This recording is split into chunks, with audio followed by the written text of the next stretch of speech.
So you know, of course, that the police department, the police unions filed a TRO last Friday following our action in court, but I have not heard. I'm looking at Commissioner Holt, who's shaking her head no, but obviously if there's something that's happened, I actually just saw the head of the fire union as we were walking out, shook my hand, was very cordial as he always is. So if there's something that we need to report, we definitely will. And then finally, one of the issues that the FOP president talked about today, he keeps saying this is not about the vaccine, it's about bargaining, and that because that he didn't feel that there was they were at an impasse and wanted to go to arbitration, CPS testing is being paid for. Police, they have to pay for their own testing. Everybody that's a city employee, on their time, on their dime.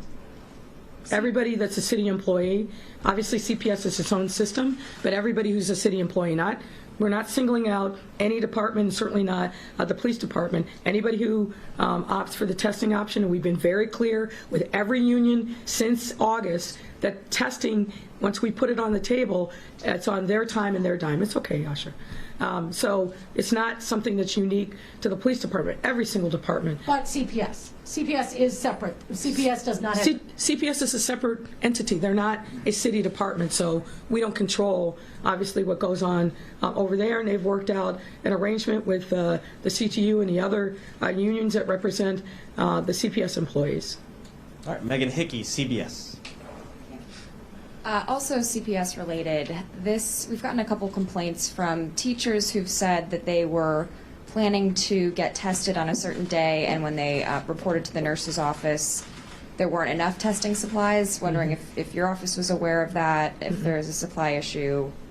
I'm not aware of that being an issue at all, and frankly there's testing resources all over the city, and they can either go to the testing at their local school, or they can go to a number of other testing options, whatever is most convenient for them. But testing is still very widely available, so there should not be any issues, and I haven't heard that trickle up to my level that there's an issue regarding testing availability. Viviana Avila from Univision Network. Hello. There has been any effort from the mayor's office and the police union to talk about this vaccine mandate? Is there any effort to sit down and talk about this vaccine? Oh, I mean, we've been talking to the police union since August.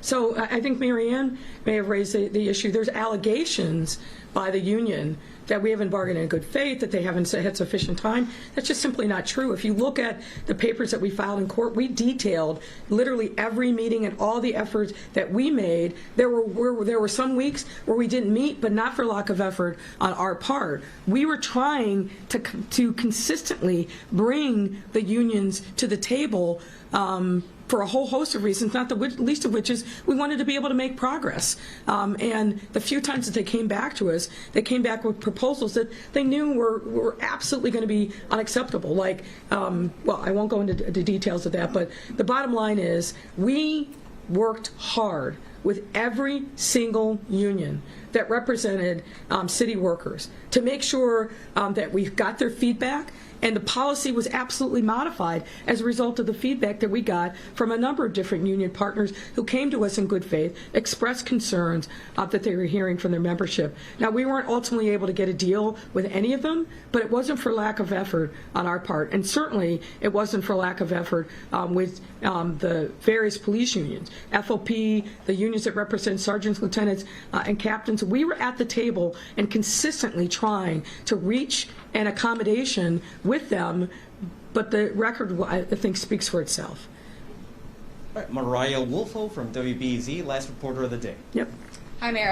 I also have a couple of questions from colleagues who aren't here. Sure. But one from me, the FOP attorney indicated on Friday that the union might be satisfied if there was a third option to say, you know, I don't want to share my status, but I'm opting for regular testing. Is that something you would consider? No. Okay. Look, we've been at this since August. We gave them every opportunity to come to the table. And candidly, the FOP tried to those of you who are old enough to remember the term rope-a-dope from, I think, Muhammad Ali boxing, they tried to rope-a-dope us. They didn't come to the table. We need more information. We don't have time. We need to consume the information. You know, look, we get what the game is, but the bottom line is, like with every other union, 39 of which, or 38 I should say, that represent city employees. We sat down at the table, we tried to understand what their issues were, but no one can say that we didn't bargain in good faith with absolutely every single unit that was at the table, FOP and the other police unions as well. We tried mightily. Because it's obviously better if we can reach some kind of common ground. But you're going to negotiate, and once we bring you to court, that's not the way to get things done.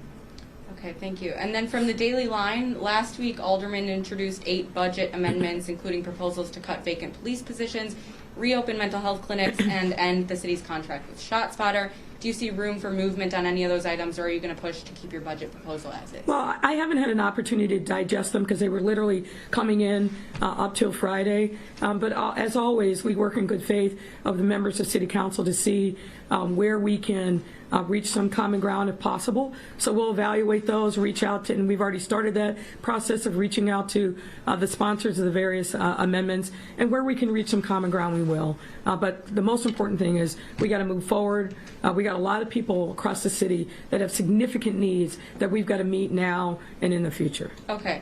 And then 2 questions from A.D. Quigg at Cranes. Inspector General Joe Ferguson was extremely critical of your administration on his way out the door, saying the... Who was that? Inspector General Joe Ferguson. Who? Former Inspector General Joe Ferguson was extremely critical of your administration on his way out the door, saying the competencies simply aren't there in this administration. As someone who ran for election on a platform of good governance and reform, what's your response? Well, I think my record speaks for itself. What we're focused on is making sure that we get a new, strong, independent Inspector General who understands the importance of staying in their lane, but importantly, making sure that they're true to the mandate, getting investigations done in a timely fashion, because if we've got issues and challenges, we need to be able to address them now and not years and years and years after the fact. So I'm looking forward to the future. I'm not going to worry about somebody out the door who's saying whatever they're saying. Okay. Okay, so that was Mayor Lori Lightfoot out in Chicago talking about mostly those vaccine mandates that have been put into place. As we said, 79% of all city employees say they have gotten that vaccine, at least 1 dose. She said that if any of these police officers who have been the ones who have mostly been pushing back on the vaccine status don't want to go ahead and get the vaccine, they can get tested, but it's going to be on their dime. So more to come out of all of that, as there are concerns over rising crime out in Chicago, specifically over this past weekend. We'll be talking about that into the evening here. We are going to take a 2-minute break. When we come back, we are talking about a rise in gas prices. If you feel like you're paying more at the pump, you're not alone. We are seeing record highs when it comes to the cost of gallons of gas. And as you can imagine, it is because of supply chain issues. We'll be going out live to California, where they know what it feels like to pay a lot for gas. We'll see you back here in 2.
And welcome back here to Live Now from Fox. I'm Daytona Everett. If you are looking to travel in the coming weeks or weeks after that, holiday season right around the corner, expect to pay more at the pump. Gas prices are now hitting record highs across the country right now. We have Fox's Giovanni Ligi. He's live in Sacramento, California tonight, explaining what is causing such high prices at this time. Giovanni, you guys know it well out in California, some of the highest prices across the country. Hey, Daytona, like you said, we know it well here out west, here in California. Some people are paying close to $5 a gallon for gas, but the issue isn't only here on the West Coast or in California. People are paying more at the pump across the country. AAA saying it's because of supply chain issues, not necessarily a shortage of gas, but a shortage of truck drivers and an increase in the price of crude oil. Now, some gas stations across the country are actually running out of gas because there are not enough of truck drivers to deliver gas to those stations. AAA also says more people are now hitting the roads, going on vacations, taking trips than during the pandemic. And gas prices across the country are climbing, now reaching a 7-year high. The national average price of gas is $3.32. A AAA spokesperson says you can expect to continue paying these prices at the pumps. As long as the price of crude oil remains above $70 per barrel, drivers across the country can anticipate higher gas prices, and there doesn't seem to be any kind of relief in sight. We're looking at economic concerns and supply chain issue concerns that could also be contributing to the rising cost of crude oil as well.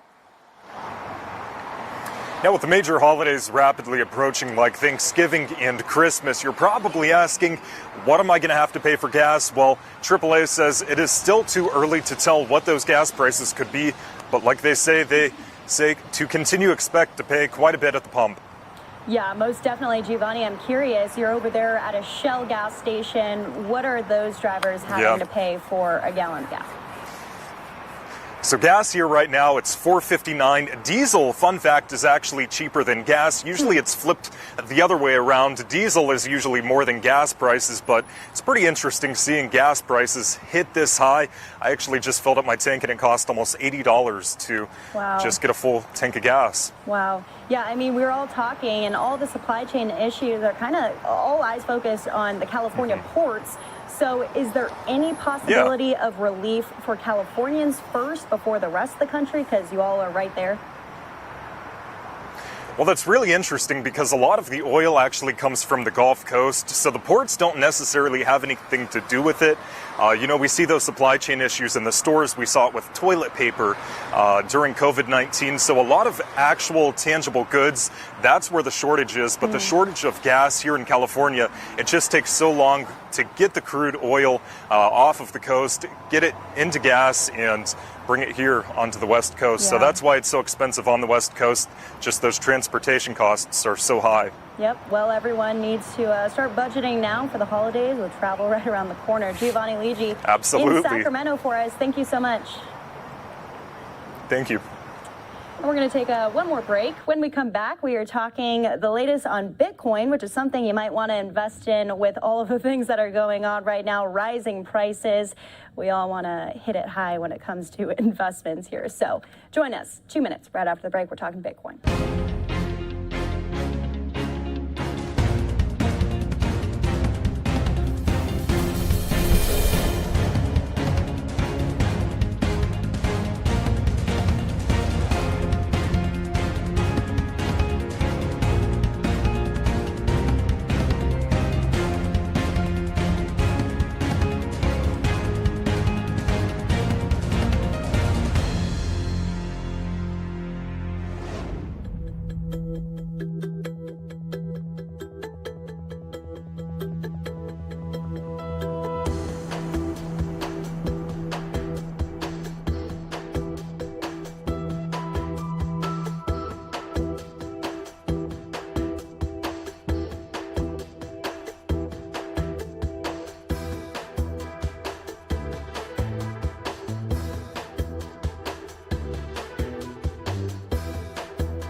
Welcome back here to Live Now from Fox. I'm Daytona Everett, almost 5 o'clock here in Phoenix, Arizona. We want to take you out to a story with Fox 11 in LA as they are talking about Bitcoin. What is it? Some of you might know what it is. Others of you might not. This next story will be good for anyone because they have an expert on the show to break it all down.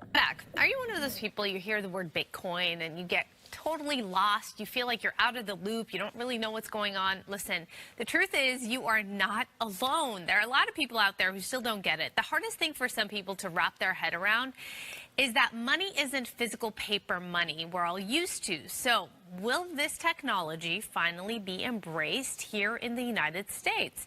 Here to teach us a few basic things about Bitcoin, Natalie Brunell, Bitcoin educator and host of Coin Stories podcast. Natalie, hi, good morning. How are you? Good morning, Araxia. Thanks so much for having me. Thank you for being here.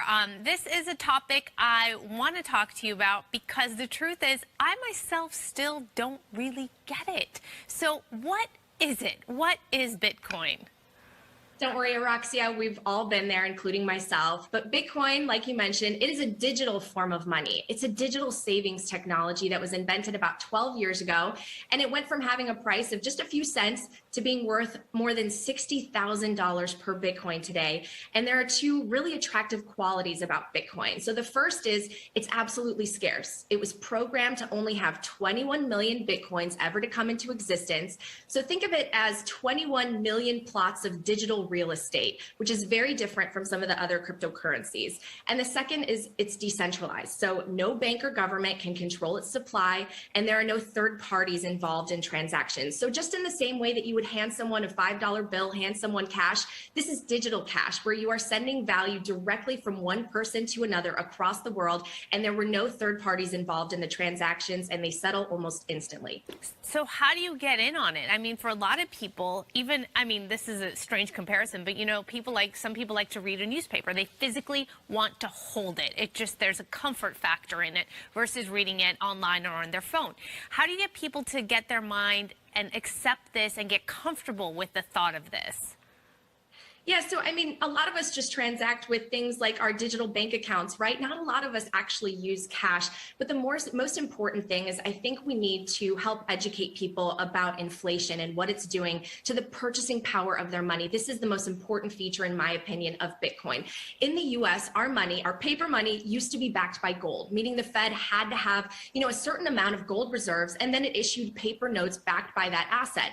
But most people forget we went off the gold standard in 1971 with Nixon, and it was supposed to be temporary. But here we are 50 years later, and we have been printing money that's backed by essentially nothing at this point but US debt.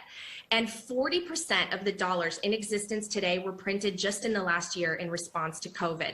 People are feeling that effect in real time. Things are getting more expensive because our dollar supply has expanded and the purchasing power is weakening year by year. Now, Bitcoiners want people to be able to hold value in their money that they work so hard for. And Bitcoiners see money printing as really the ultimate source of wealth inequality. And I want to touch on that for a second, because when the Fed prints new money, those dollars are sent to banks and then lended first to the people at the top of the food pyramid, the top of the food chain, the ones closest to the money printer, the investment funds, the big corporations, wealthy individuals. They get all that new money, and that has a profound impact on the kinds of assets that wealthy people purchase, like stocks and real estate, which creates these big bubbles. We have all-time highs in the stock market. Real estate is skyrocketing high. Bitcoin allows people to opt out of that system and into one that has no inflation. And if you look at a chart like you showed of the dollar, the purchasing power of the dollar decreasing, well, meanwhile, Bitcoin has appreciated in value about 1,000,000% in the last 11 years. Bitcoin prices seem to be surging, though. Why is that? Yeah, so Bitcoin has been on sort of a tear the last few weeks. We're super close to a new all-time high. And part of the reason for that is we're about to witness history with a Bitcoin fund hitting the New York Stock Exchange. So for those stock traders out there, as of tomorrow, you can actually invest in an ETF, an exchange-traded fund that's linked to Bitcoin. It'll give investors exposure to Bitcoin without actually having to hold the asset directly. And this is a huge step forward because the SEC approving this essentially legitimizes Bitcoin, meaning the US will not try to ban it like China. But I do want to say that a lot of Bitcoiners actually discourage the ETF and owning it because they feel people should buy and own Bitcoin directly, giving you 100% ownership of your coins. can Bitcoin be banned or hacked? So this is an important topic. First of all, the Bitcoin computer network, which is distributed around the world, has never been hacked or manipulated in its existence. However, individual wallets, just like online bank accounts, they can be compromised. So I'm sure you've heard those stories of people, losing their passwords to accounts that are now worth millions of dollars. And that's why safe custody is extremely important in the digital finance world. So Okay, wait, so what happens if you lose your password though? So if you lose your password, it's the same as if you lost your password to a bank, in the sense that in this case with Bitcoin, you might not be able to access your wallet and your funds. It's really important to self-custody and make sure that you have your assets protected. And in the same way that you would keep your online account at Chase secure, you have to make sure to keep those passwords secure. You can't give them out to other people, because that is your money that you're keeping custody of. But if you lose it, can you reset it? Is it over? That's it? Like it'll just be there and you'll never be able to touch that asset? Yeah, essentially. So if you forget your seed phrase, which is essentially like, think of it as the key that unlocks the Bitcoin that you own. If you forget your key and you have a couple of attempts to try and you ultimately can't figure out your seed phrase, then you can't access those funds. Oh, wow. Okay, you have to tattoo that somewhere that no one can see. Natalie, thanks so much. That did help. And obviously, you know a lot about Bitcoin. We want to let people know that they can learn more about it if they check out your podcast called Coin Stories. Go there, learn more. Natalie, thanks so much. Appreciate you coming on this morning. Thanks so much for having me. I appreciate it. All right, take Okay, some of the basics there when it comes to Bitcoin, as it's much more extensive than that, but a good preview as to what you can do as cryptocurrency continues to grow here in the United States and around the world as well. I want to take you to a live look of the White House right now, as earlier Dr. Jill Biden, the First Lady, hosted the 2021 State and National Teachers of the Year at the White House in a months-long delayed event to celebrate their talents and commitment to education. So let's play out a little bit of that for you. You're going to hear from the First Lady. You'll also hear from President Biden.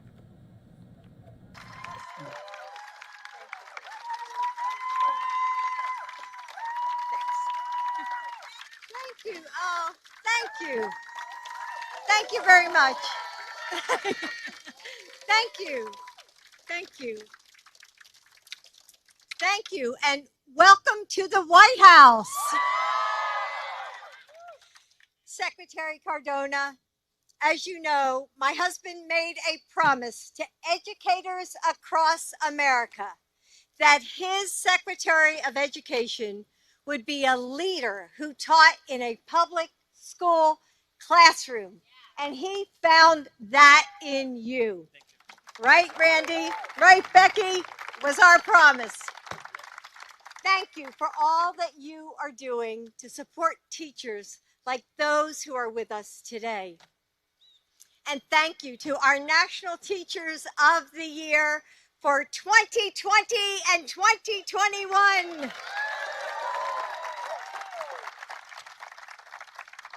Juliana, I was so happy to surprise you last spring when you were announced. It was so much fun, even though it was 4:30 in the morning.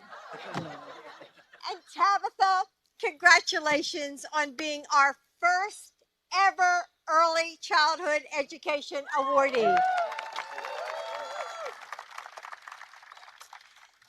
So why are you here?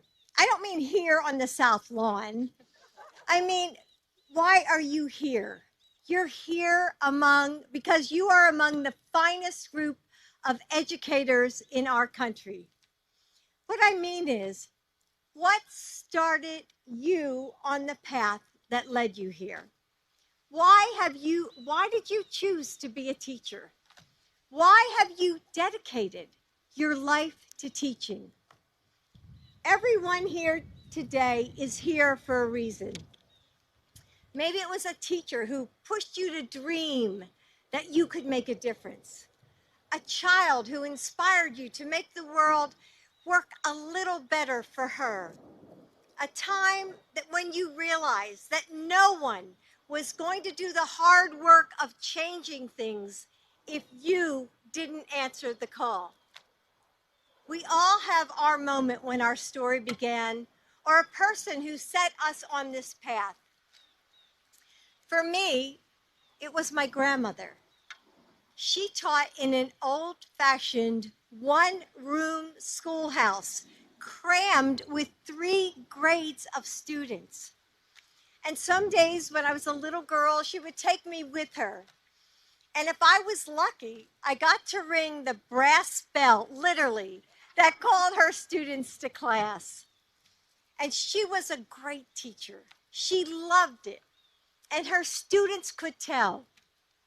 She didn't just teach letters and arithmetic. She, like you, opened up new worlds. When she read to us from Charlotte's Web or my favorite Mary Poppins, she was spellbinding. And every child who walked through the walls of her classroom became enchanted, including me. I wanted to do that. I wanted to help kids see their world in a different way. I wanted to help them find their own voice through writing. I thought if I could do what she did, if I could set just one student on a better path, that would be really special. Someone inspired you too. Someone helped you find your path. And I know that they would be proud to know just how far you've come. The National and State Teachers of the Year program is the most prestigious teacher recognition program in our country. So many teachers were submitted for consideration. And in a crowd of some of the most innovative, talented, compassionate, and effective educators in our country, you all stood out. Yes.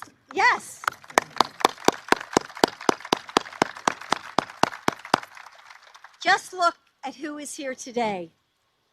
Juliana and Tabitha, you are the inspirations and the innovators. In fact, all of you represent the best of our profession. And yet, you also represent the small miracles that teachers across this country perform in their classrooms every single day. Seeing the boy who feels like he's fading away and helping him express himself through music or art. Helping the girl who thinks she's not smart enough to find that intelligence that's always been there. Holding that mom's hand when you tell her, despite her fears and stress, that she's doing a great job. Understanding that the words, "I'm fine," often means everything is wrong. Through uncertainty and unknowns, through a computer screen or at a distance in the classroom, teachers found new and innovative ways to connect. You met students where they were. You worked long hours. I see the heads, yes, you worked long hours. You reworked those lesson plans, I swear, overnight. And you reimagined what a classroom could be. It was difficult, wasn't it? And we're still wrestling with the challenges of this pandemic. But you and teachers like you across this country have found the courage and the strength to keep going. With all of my heart, and on behalf of millions of American families, thank you for being the heroes we needed. I'm going to clap for you.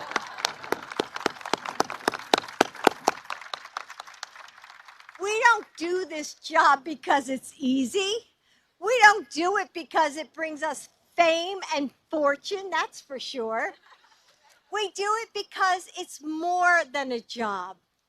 It's a calling, isn't it? It's part of who we are. And what I want to say to you is this: never, ever underestimate the power of what you do every day.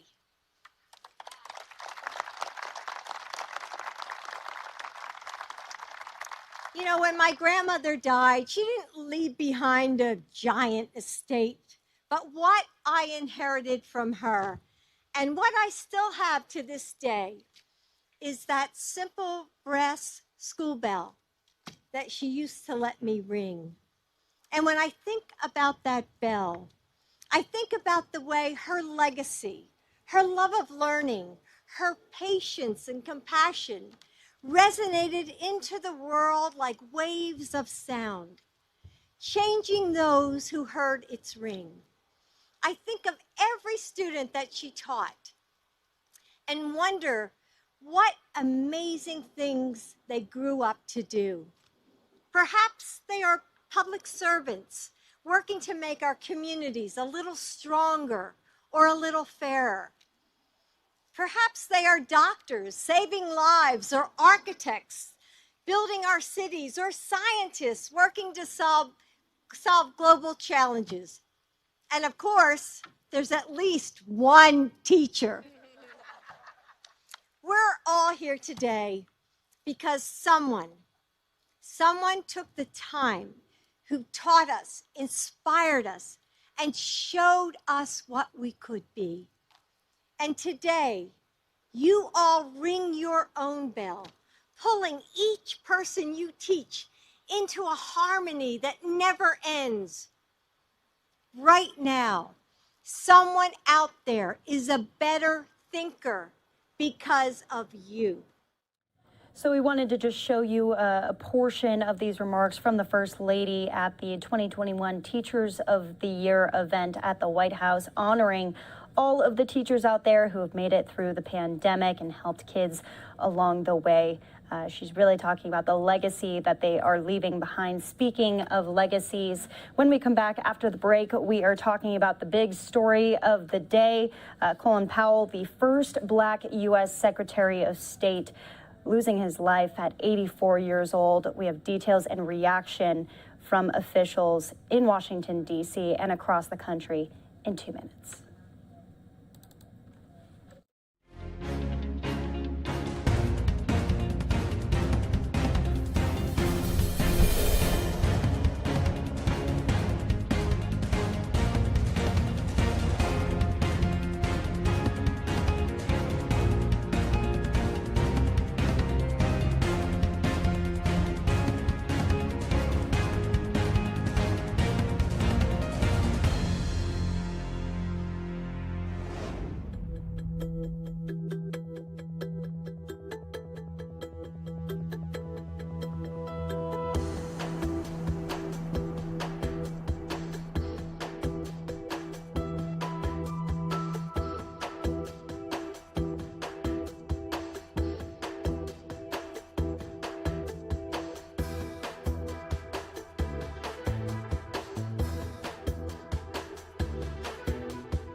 And welcome back here to Live Now from Fox. We have some pretty devastating news today. Former Joint Chiefs Chairman and Secretary of State Colin Powell passed away from COVID-related complications at the age of 84 today.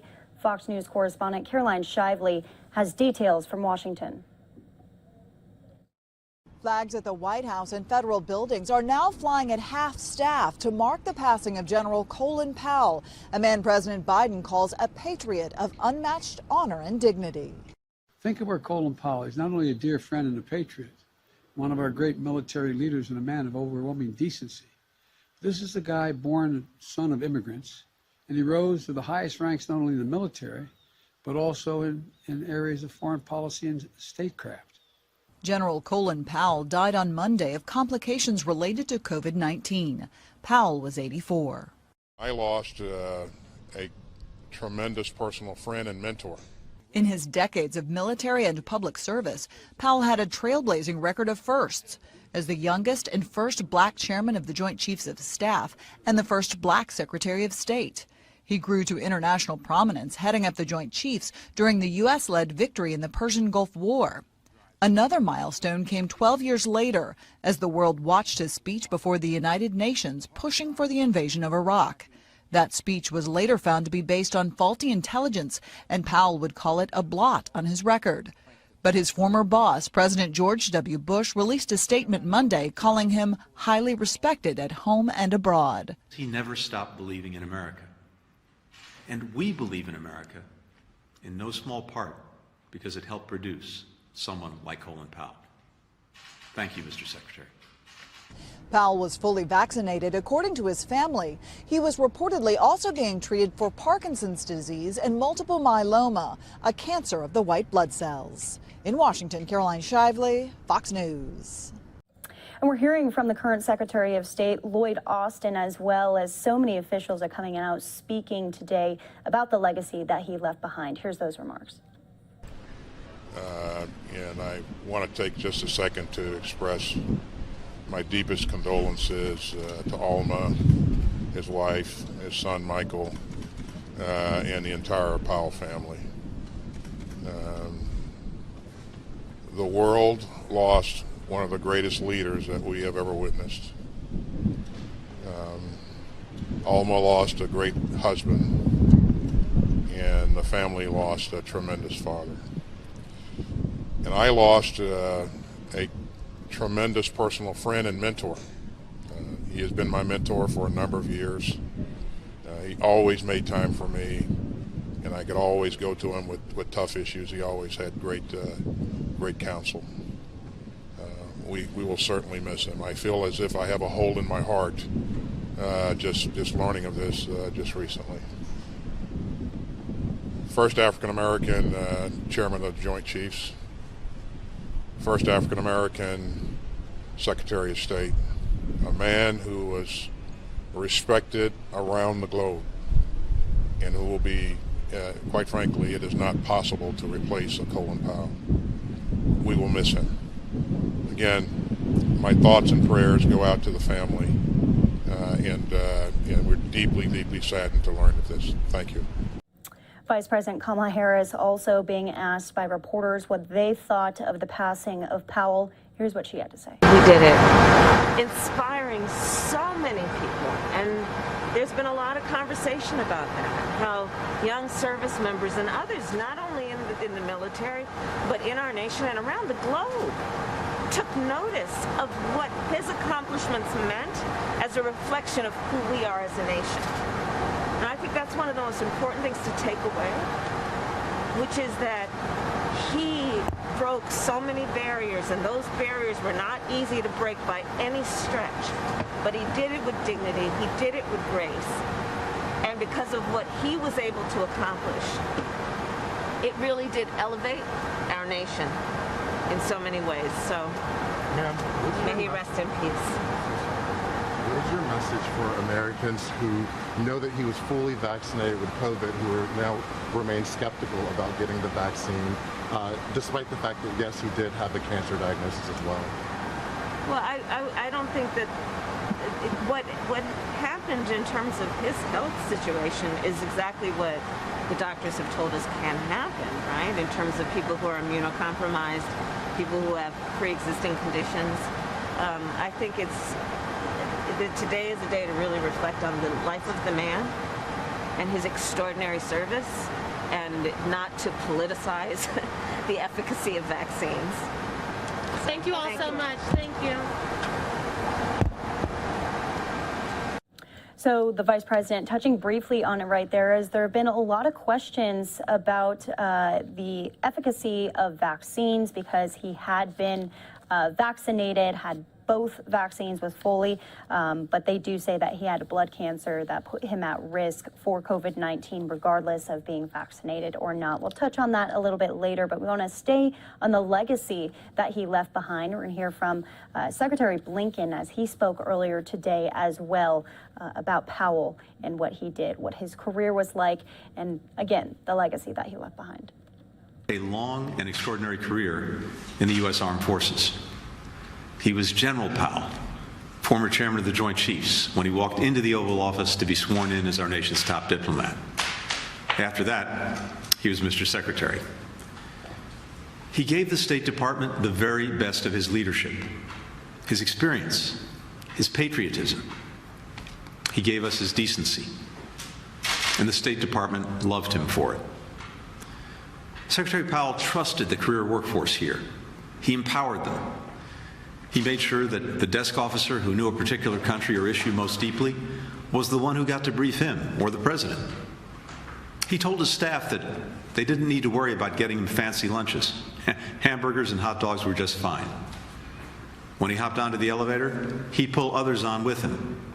He didn't bother with formalities. And he wasn't overly concerned with hierarchy either. He wanted to hear from everyone. He walked around the building, dropping into offices unannounced, asking what people needed, making sure they knew he was counting on them. Secretary Powell was, simply and completely, a leader, and he knew how to build a strong and united team. He treated people the way he expected them to treat each other, and he made sure that they knew he would always have their back. The result was that his people would walk through walls for him. Secretary Powell's career in the U.S. military is legendary. As a teenager at the City College of New York, not far from where he grew up in the South Bronx, he joined ROTC, and after graduation, became an Army officer. For 35 years, he was a professional soldier. He started in the infantry, served 2 tours in Vietnam, was stationed in South Korea and West Germany, and oversaw Operation Desert Storm in Iraq. By the time he retired from the military, he was arguably the most respected and celebrated American in uniform. At that time, he received his 2nd Presidential Medal of Freedom, this time from President Clinton, who said at the medal ceremony, "Today, a grateful nation observes the end of a distinguished career and celebrates 35 years of service and victory. A victory for the United States military that gave young Colin Powell a chance to learn and to grow and to lead. A victory for the military and political leaders who continue to elevate him based on their complete confidence and sheer respect. A victory for a nation well served.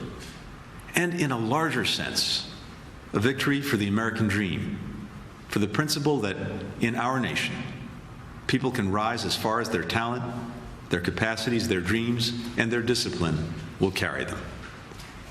After that career, Colin Powell could have enjoyed a quieter life, maybe dedicating himself full-time to the organization he founded, America's Promise, to help young people from underrepresented communities like the one where he grew up. Instead, he started a new career in diplomacy. And I believe Secretary Powell's years as a soldier are what made him such an exceptional diplomat. He knew that war and military action should always be a last resort.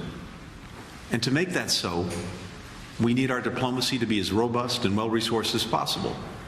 He called for increased funding for state, which then, as now, was just a fraction of the Pentagon's budget. He modernized the State Department, putting a computer on every desk. And he believed deeply that America was an exceptional nation, that we could and should lead with confidence and humility, and that the world was safer when the United States was engaged and its allies and partners were united. Future military leaders and diplomats will study Colin Powell's work, like the Powell Doctrine, that hammered out criteria for when and how the United States should use force, and his support for expeditionary diplomacy, diplomats and military working together to bring stability to high-threat environments. He was a man of ideas, but he wasn't ideological. He was constantly listening, learning, adapting. He could admit mistakes. It was just another example of his integrity. As is probably evident by now, I was a huge admirer of Secretary Powell's. I always will be. And he was very generous with me. This past 4th of July, we spent a few precious hours together, talking about the State Department, discussing all the challenges we're confronting around the world. Two things were clear. Secretary Powell's depth of knowledge about world events was unmatched, and he loved the State Department and wanted it to thrive.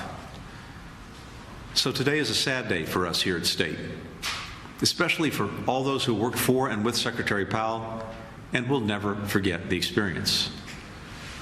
Our thoughts are with Alma Powell and the entire family today, to everyone who loved him. Colin Powell dedicated his extraordinary life to public service because he never stopped believing in America. And we believe in America in no small part because it helped produce someone like Colin Powell. Thank you, Mr. Secretary.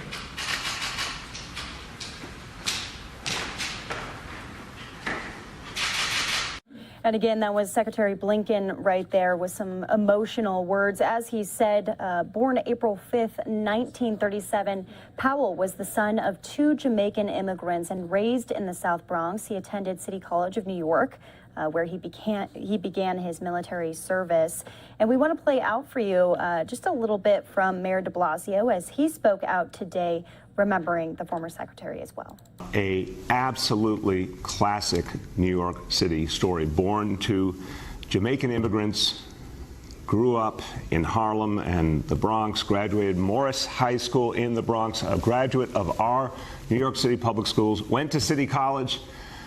Just an absolute great example of the good, the talent, the ability that comes out of the city, but he took it to the next level.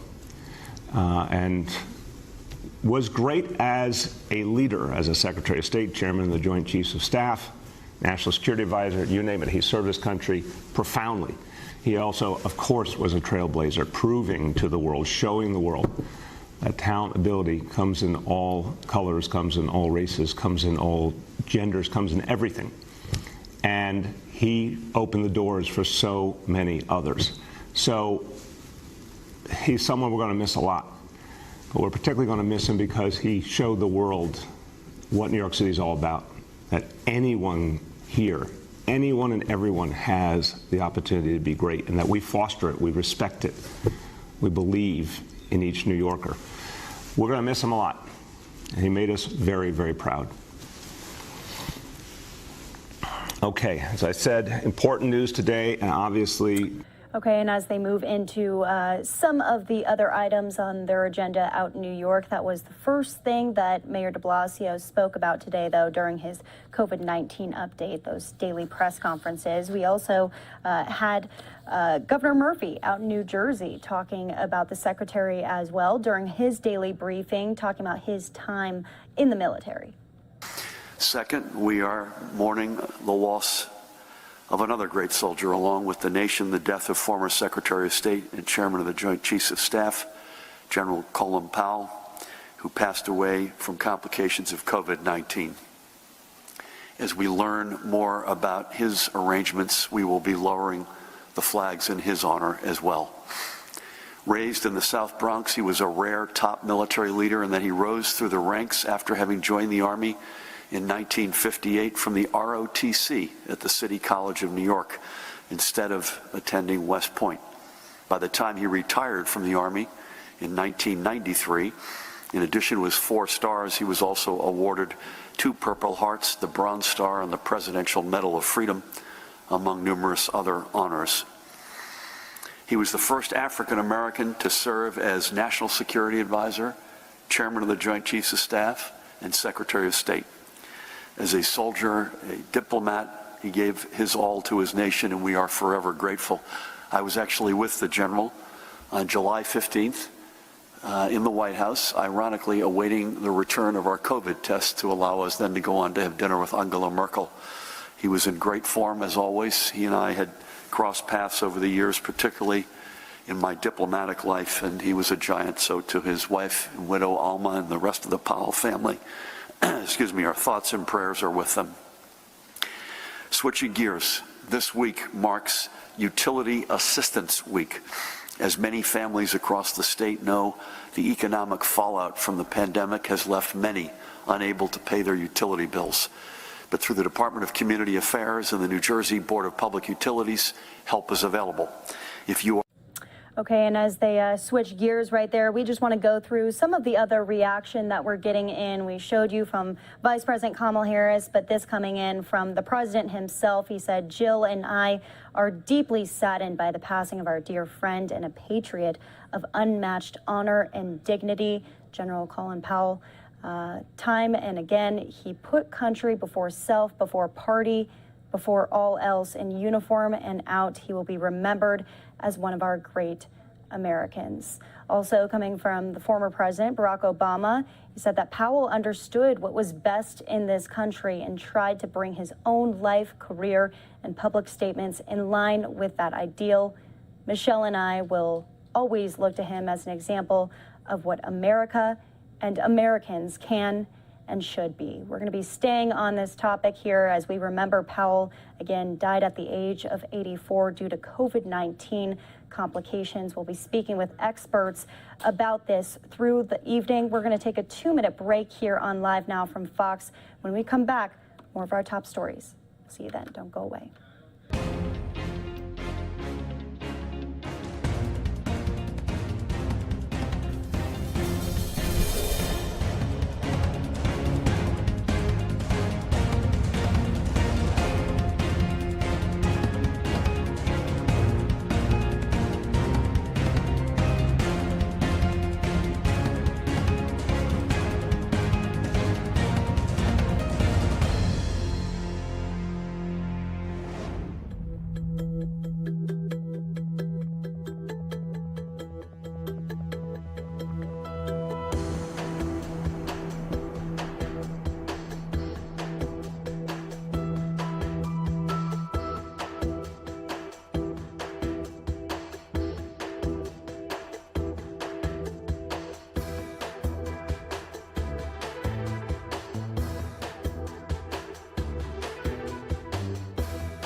And welcome back here to Live Now from Fox. I'm Andrew Kraft. Hope you had a great weekend. It's been a busy Monday with stories and headlines from around the country, one of which that we've been following since it broke very early this morning, and that's the death of the longtime public servant, former Secretary of State, former chairman of the Joint Chiefs, Colin Powell. We've been showing you comments, remarks from lawmakers in Washington throughout the day. We're going to go a little bit deeper into his life and legacy right now. I'm being joined by former diplomat Brett Bruin on the program. Brett, always good to see you. The first thing kind of that stuck out to me today, and when we were hearing from a lot of the people who served alongside Colin Powell and were friends with him, was they did not know that he was this gravely ill. No, and it came to as a surprise to many of us. I think, Colin Powell was a soldier to the end, and somebody who did not wear some of the pain, the challenges on his sleeve, but he was someone who certainly, as a diplomat, as well as somebody who worked in the national security structure, recognized just the enormous contributions he made, both as a soldier, a general, a national security advisor, as well as a Secretary of State. I mean, he embodies the notion of service. He embodies the notion of someone who gave back to his country and always tried, I think, to overcome, some of our divisions, to overcome certainly these days the partisan divides, and to find what was good and what was best in our country. And Brett, I bet a lot of people in your inner circles in the foreign policy establishment in D.C. today are kind of reminiscing and talking about what the Powell Doctrine meant, especially back in the early 2000s. Can you kind of elucidate to our viewers what that means? No, and Powell, never forget, coming into the State Department under Secretary Powell, brought over a phrase from his time in the military where he said, "You believe your commanders in the field unless they give you a good reason not to." And that notion that you've got to have a foreign policy that's rooted in the experience, in the knowledge of our ambassadors and our diplomats on the ground was pretty remarkable, revolutionary almost, because so much of the historic traditional foreign policy has been governed from Washington, and Powell was someone who really believed in not only listening but trusting his commanders in the field. He was also someone who understood that the United States needed to walk both strongly but also humbly in the world. And I'll never forget, there was an interview that he was doing with Turkish television when he was Secretary of State. And they started, this was during the Iraq War, and they started to really aggressively ask about, the American intentions in Iraq. And Powell, referencing the cemeteries of American soldiers in France and Belgium, said, we've never asked for more territory than it takes to bury our dead. And that was the power of his words. It was the power of his insight and, quite frankly, also his wisdom. And that will be sorely, sorely missed. And we've been hearing so many reminiscences and anecdotes of stories from leaders around the country today saying that he preferred to be referred to as general rather than secretary, with so many of the honorariums bestowed upon him and the titles under which he served. But he was a distinctly American story, Brett. I mean, his upbringing, rising through the ranks of public life, and he was still so humble, acting as a mentor to so many, including current Secretary of Defense Lloyd Austin. But, he also was quite reflective on some of the missteps in his career as well, the most notable being going into the war in Iraq, that famous speech he gave to the UN Security Council. It's now almost unanimously, panned as a mark on his career. What do you think he was going through during that time? Look, there was enormous pressure, both within the administration, but frankly, many of us can easily forget, in the press and the public to take action. And we were in a post 9/11 mindset where we didn't want to allow threats to develop to the point that they, came and represented attacks on our own shores. But that being said, obviously, it was a low point in his career. It was something, I remember distinctly, his reflections on that.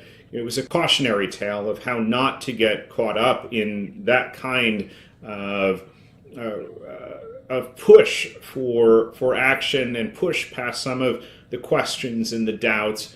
But he was also remarkably honest in a way you don't see many of our politicians and national leaders saying, yes, that was a mistake. It was something that he regretted, and he was quite forthright about that.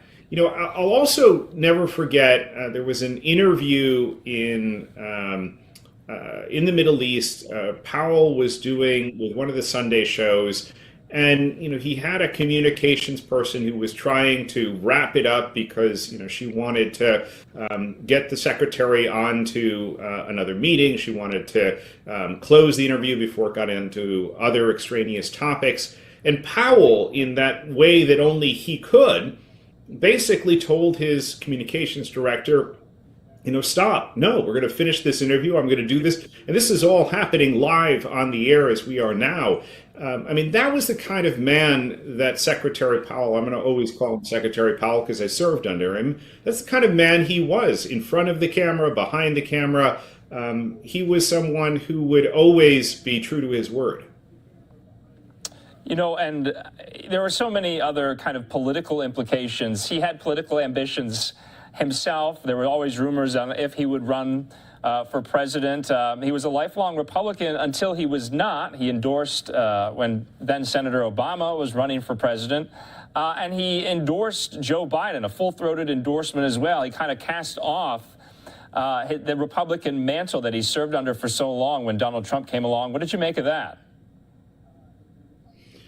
Well, in some ways, I think Colin Powell was a figure that was part of a bygone era in the Republican Party. And there are a number. You can think of the Richard Lugers, or for that matter, the James Bakers, and obviously the George H.W. Bushes, who represented a Reagan-esque worldview, and that was Colin Powell. And the Republican Party of today is quite different. It does not look out at the world with the same rose-colored glasses, with the same idealism and optimism that it once did. And I think Powell also felt a strong moral obligation at moments where perhaps the world and the United States were heading in the wrong direction. He was not afraid to speak up, just like, to his communications director, just like,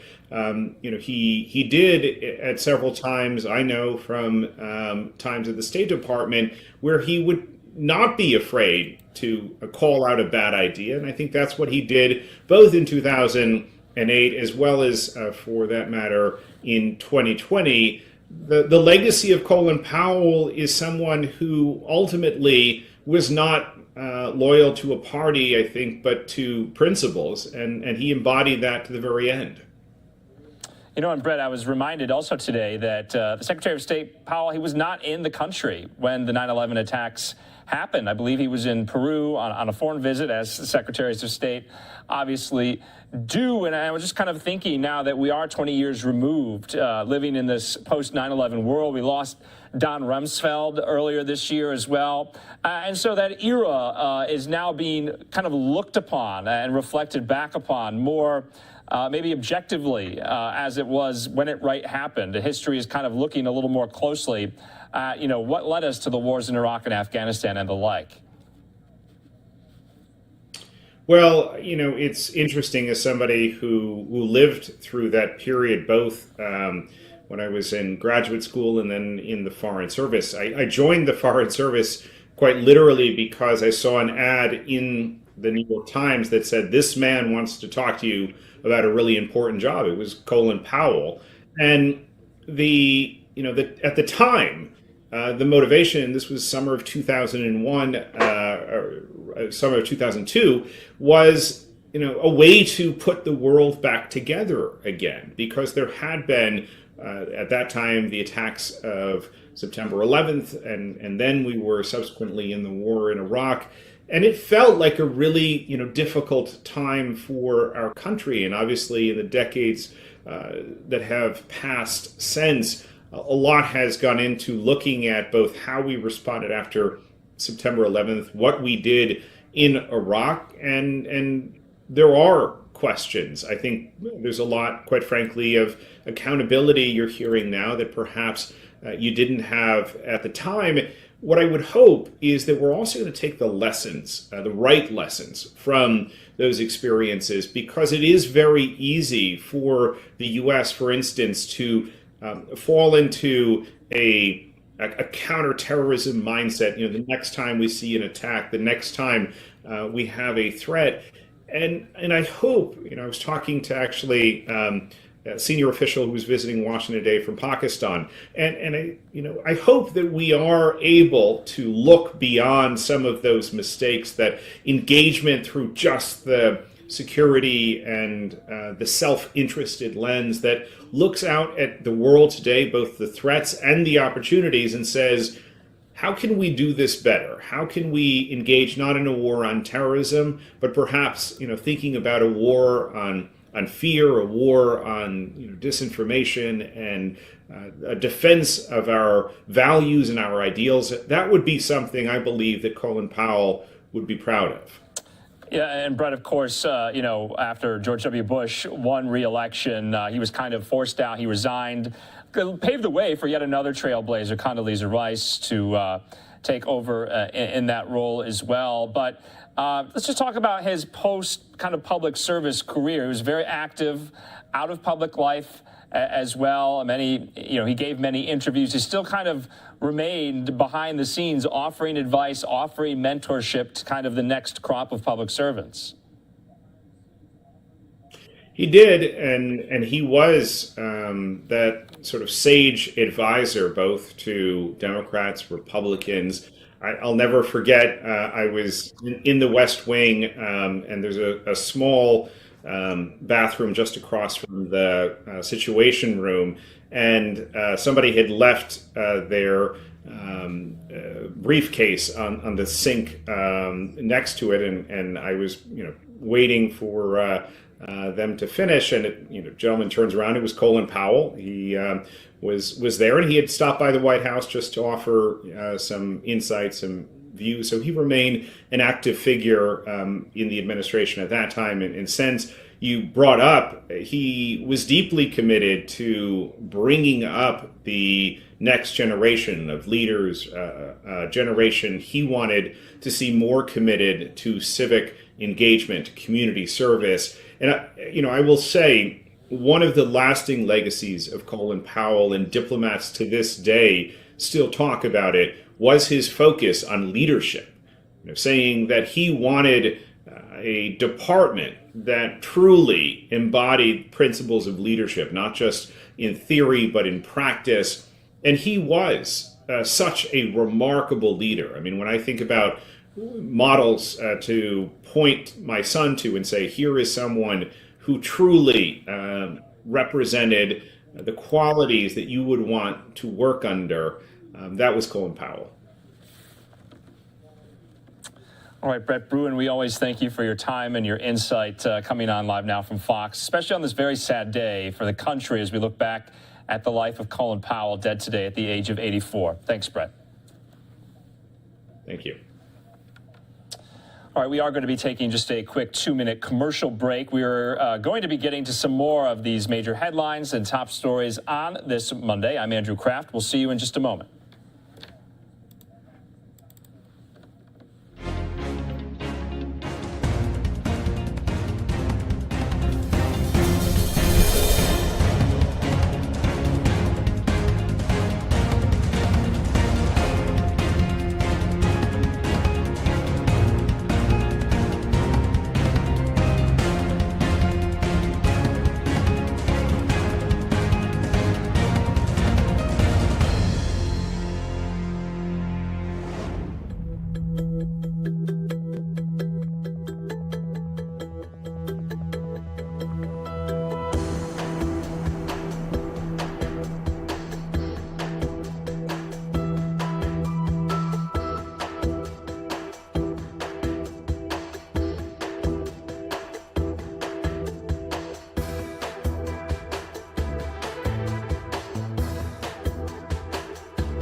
And welcome back here to Live Now from Fox. I'm Andrew Kraft. Thanks for being with us on this Monday night. We're going to continue to remember and reflect upon the life of a legendary American statesman and public servant, that of Colin Powell, who died early this morning at the age of 84 at Walter Reed Medical Center from complications from COVID-19. He had been fully vaccinated. He was also suffering from multiple myeloma, which is a rare blood cancer, and from Parkinson's disease, we are later learning as well. But we want to show you some of the State Department briefing from earlier today. Spokesman Ned Price commented on the passing of the man who used to lead that department.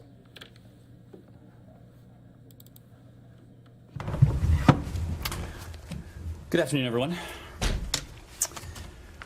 Before we turn to today's business, I just want to spend a moment picking up where Secretary Blinken left off this morning. As you know, today is a very somber day here at the Department of State. Some of my colleagues were lucky enough to work for Secretary Powell. I've heard many of them over the course of this morning tell their favorite stories about Secretary Powell. They have, without exception, done so with a spark in their eye and with appropriate warmth in their voice. All of us here are fortunate enough to work in an institution that Secretary Powell has shaped, and one that continues to reflect his tremendous legacy. Speaking for myself, as a child of the late Cold War and the first Gulf War, I remember thinking there could be no leader bigger, no leader greater than someone like General Powell, whom we now know as Secretary Powell, at least in this building. He was an inspiration to not only my generation, but many generations of America. Americans across this country are lucky enough to have experienced a trailblazing leader with integrity, with character, perhaps most of all, with decency. And this institution and this country are better off because of Colin Powell, whom we all miss very dearly. Now turning to today, the United States welcomes the opening of the Syrian Constitutional Committee's 6th round of negotiations today in Geneva. We stand firmly behind UN Security Council Resolution 2254 and UN Security Special Envoy Peterson, who brought the co-chairs together in advance of the Constitutional Committee for the first time yesterday. It is essential that the Syrian regime and leaders of the opposition engage constructively in Geneva, consistent with the political process outlined in UN Security Council Resolution 2254. The Syrian people deserve nothing less after more than a decade of war. And with that, I will be happy to turn to your questions. Matt, do you want to start? Yes, please. Thank you. A couple of brief ones. On Russia and NATO, you, I'm sure, have seen that they have suspended their office, their liaison office with NATO in Brussels. And I'm wondering if you have anything to say about that. And if you don't, or if you don't care, that's fine. But do you have any reaction to them also closing down NATO's office in Moscow? Well, we would refer you to NATO for further information, but we do note that NATO recently withdrew the accreditation of 8 members of the Russian mission to NATO who were serving as undeclared Russian intelligence officers. NATO's policy towards Russia remains consistent.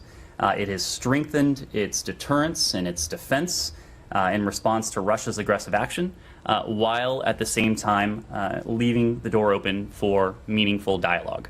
That continues to be the case. Okay, so no specific reaction to them suspending or closing down the office in Moscow? Nothing beyond that. Secondly, do you have any comment on the bombing in Tigray by Ethiopian planes?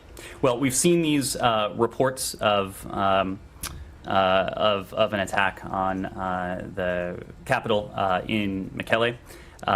We are in the process of looking into them.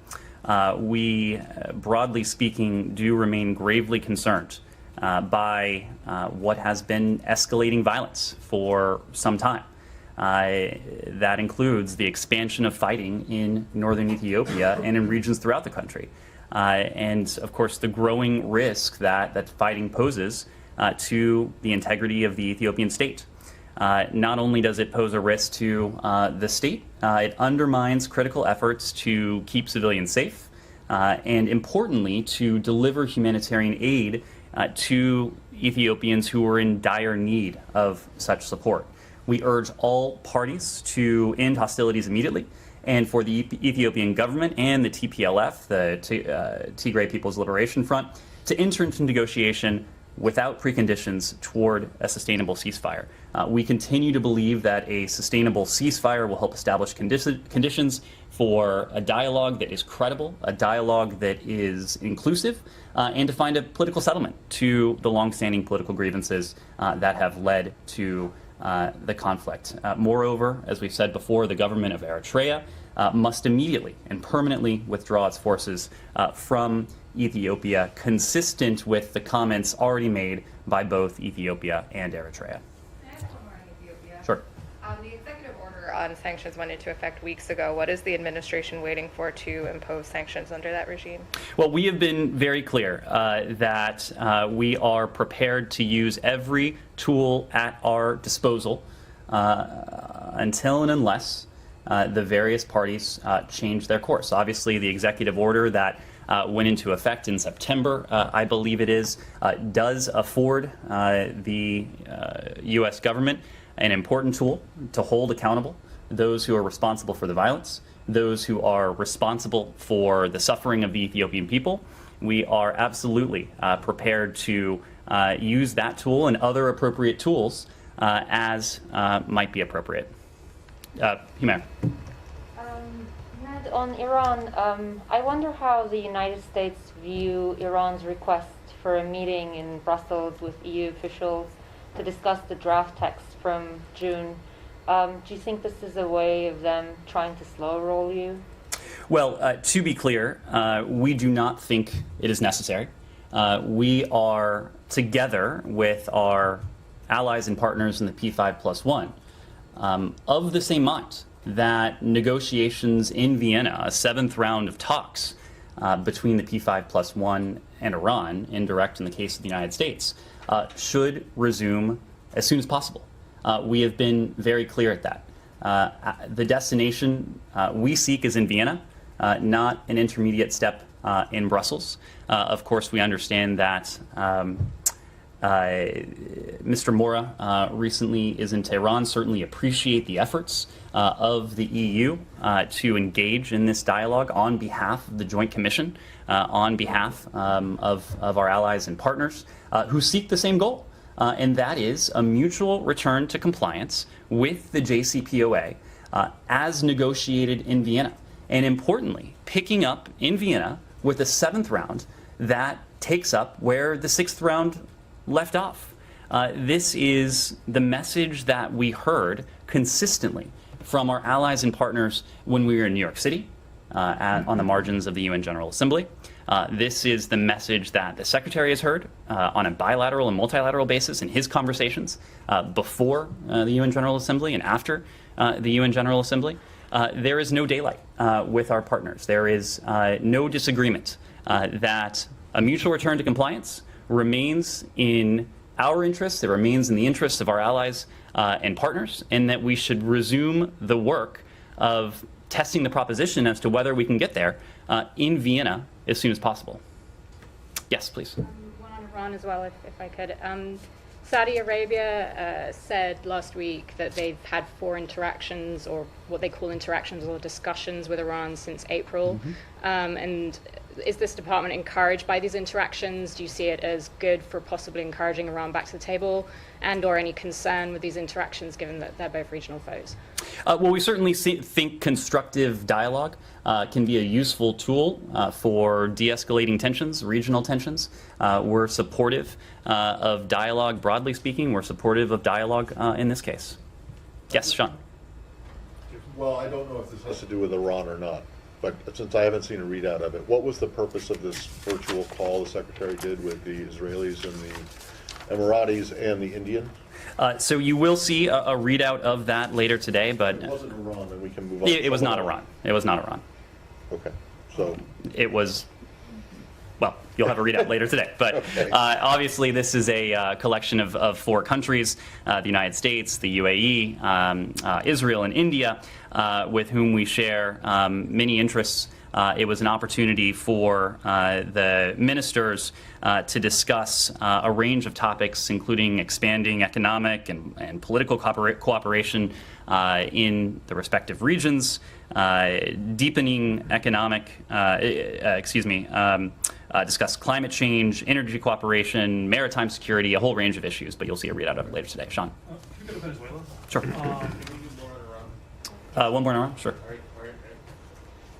Would you say that the administration is sort of growing increasingly pessimistic that Iran even wants to come back into a deal? Are you preparing now for the possibility that this whole thing might just fail and it's time to move on to not necessarily a plan B or other options, as the Secretary put it, but a new policy prerogative and declare sort of the death of the return of the JCPOA? Well, to your question, Nick, look, we're not optimistic. We are not pessimistic. We are clear-eyed. And we are taking into account precisely what we are hearing from the Iranians, what we are not hearing from the Iranians, what we are seeing from the Iranians, what we are not seeing from the Iranians. We are in the midst of watching closely as the Iranians, it seems, form their own consensus as to what path they would like to choose. We are engaged in ongoing consultations with our allies and partners. As you know, Rob Malley is now in the Middle East. He has just concluded a set of good meetings in the UAE. He'll be going on to Qatar, to Saudi Arabia as well during this trip. But look, we have been very clear, and we've been clear for some time now. This is not an exercise that can go on indefinitely. The Secretary made this point on the 8th floor of this building last week when he was with his Emirati and Israeli counterpart. We continue to believe that there is a path for diplomacy. We continue to believe, as I said before, that a mutual return to compliance with the JCPOA, one that is diplomatically negotiated, is the best and most effective means.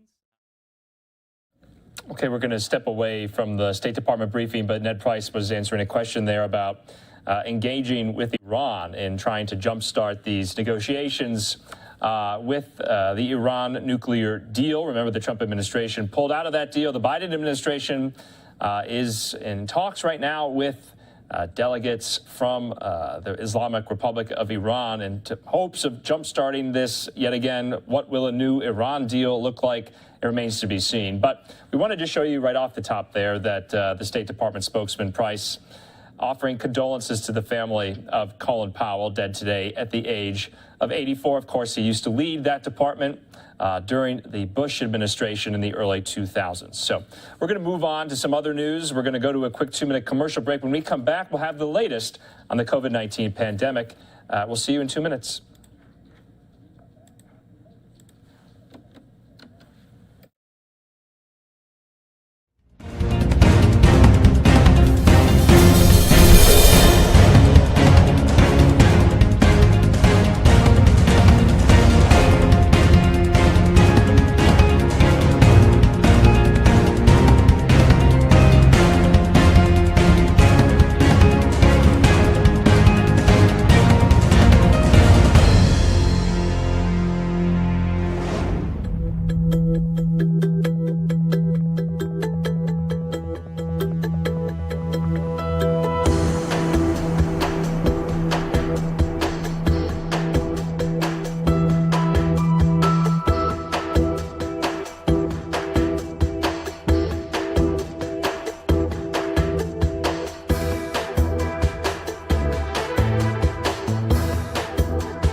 And welcome back here to Live Now from Fox. I'm Andrew Kraft. We want to thank you for being with us on this Monday night. We're going to go into some of these coronavirus headlines. Fox's Garrett Tenney has the latest on the pandemic.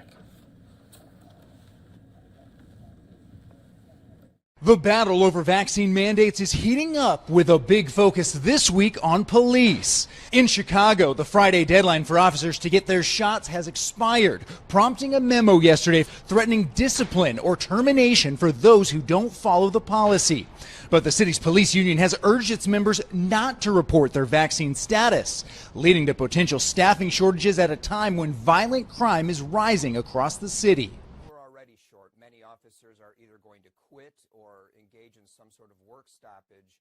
Rather than disclose their vaccination status. Police here are now effectively barred from taking time off, a move being echoed by other police departments across the country as mandates go into effect. In Washington, today is the deadline for state troopers to get vaccinated, leading to hundreds of resignations. It's been nothing but just beating up our fellow employees. Constantly telling them they have to vax, they have to do this, they have to do that. As the push to get shots in arms intensifies, the feds are also gearing up for a big booster effort.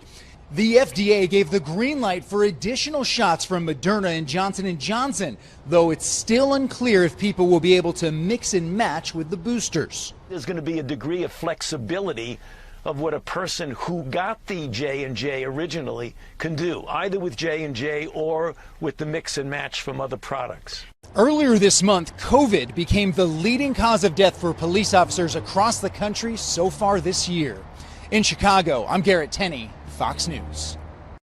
Garrett, thanks so much. We'll be following all the latest, especially out of Chicago, where Garrett was right there, as the police union and the mayor's office and the city battle it out over these COVID-19 vaccine mandates. We'll be following all the latest on that. Also, with the booster shots, the Biden administration wants every adult eligible to go out and get one. The CDC reported that 10 million Americans have already done that. Right now, we want to see how the situation with COVID-19 is in New York City. Here's Mayor Bill de Blasio. Of course, is the city's doctor, our health commissioner, Dave Choksi. Thank you so much, Mr. Mayor. I wanted to share what we know now about boosters for people who received the Moderna and Johnson & Johnson vaccines. As you said, we are still waiting for additional clarification and recommendations from the federal government before we can begin administering the Moderna and J&J boosters, but there are still some things everyone should know now. First, New Yorkers can get a Pfizer booster today as long as they're at least 6 months after their second Pfizer dose. Those eligible must be in one of the following groups.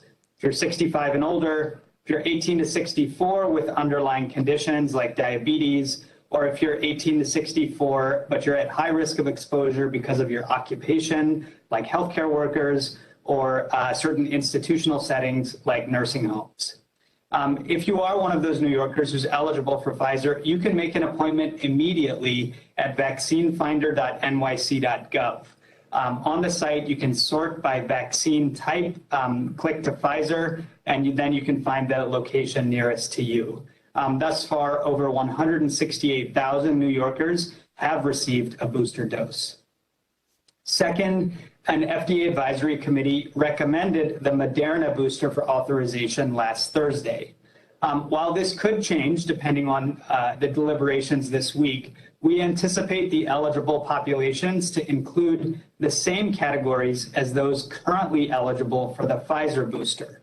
That's those 65 and older, as well as those 18 to 64 and at higher risk.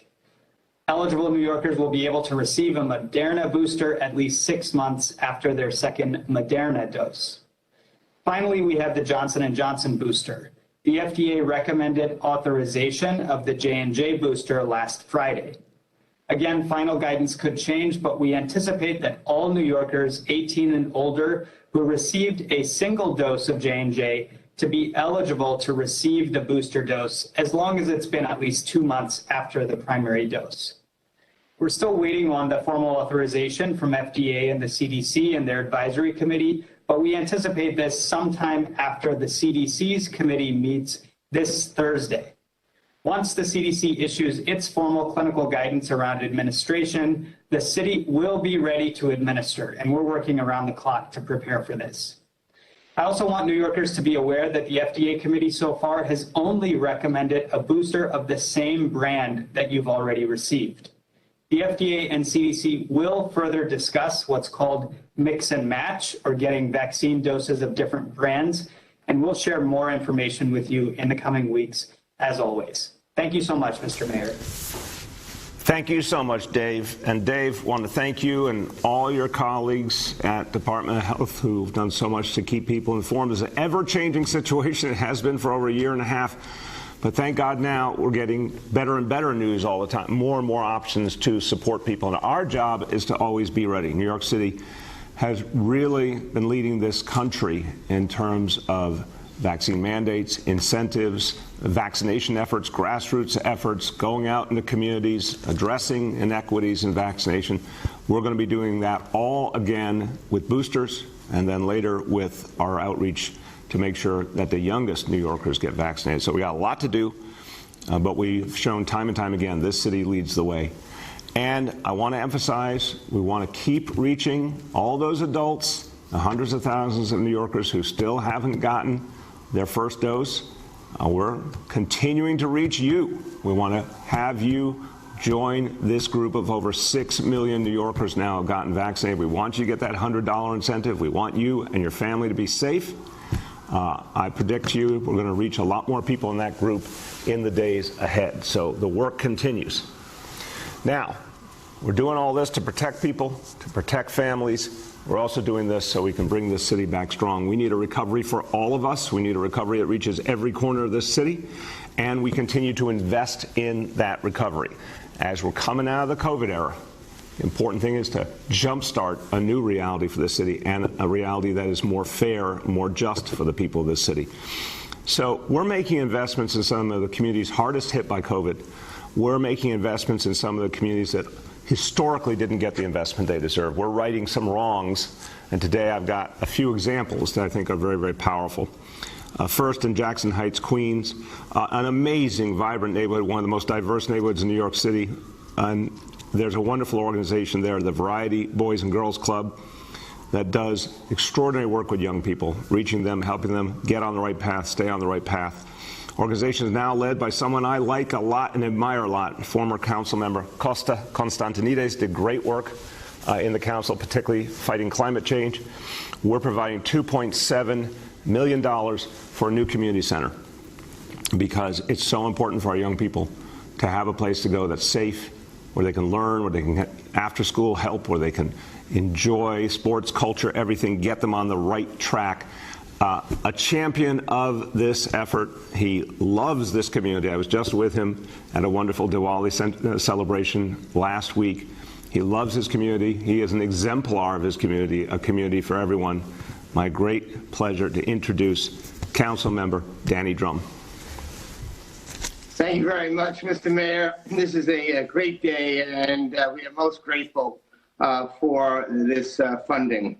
Let me also thank Mr. Mayor Shekhar Krishnan, who is the co-chair of Friends of Diversity Plaza. He also had this dream and advocated strongly for the community center that we are now going to fund, and he has been a great leader in this effort. Of course, as we mentioned, Costa Constantinides from the Variety Boys and Girls Club, who will receive this funding and create this center. Thank you to Costa as well. I want to thank Paul Ochoa and your staff, Mr. Mayor, and I also want to thank Ivan Acosta from OMB for the work that they've done with me on this. I am most grateful to them. They have been strong champions of this project. And Mr. Mayor, we have had the opportunity to do many good things. From IDNYC, the creation of IDNYC, to just recently in this budget, the creation of baby bonds. But today is really talking about some of the capital projects. And I really want to thank you, Mr. Mayor, for the investments you've made in this community in regard to coming back from the pandemic. We put $13 million in for the library, $27 million in for Elmhurst Hospital. Elmhurst Hospital was the epicenter of the epicenter. We're putting new trees on 34th Avenue, and the 34th Avenue open street, of which you have been a champion and a strong supporter of, is now really the gold standard of open streets, I think, in New York City. But, you know, we still lack park space. We don't have a community center. And so we've had to be creative. And as you mentioned, this is a very diverse community. It's said that over 167 different languages are spoken in Jackson Heights and Elmhurst. So we need a place where we can gather and meet our neighbors, and a place for our youth to go and have fun and play games and exercise and get involved in sports activities. And this allocation of $2.7 million to the creation of our new community center is really going to have an impact on the future of this community. So, you know, as we get ready to leave our tenure in the city council, and of course you as the mayor, as we are term limited out, I want to say thank you again for making these investments in our community. Jackson Heights is a community of communities, and we are most grateful to you, Mr. Mayor, for looking out for us and for keeping us in mind and for making this project for the community center possible today. Thank you very much, Mr. Mayor. Thank you. We really appreciate it. Thank you so much, council member. I gotta say, I have really, really appreciated 8 good years working with you.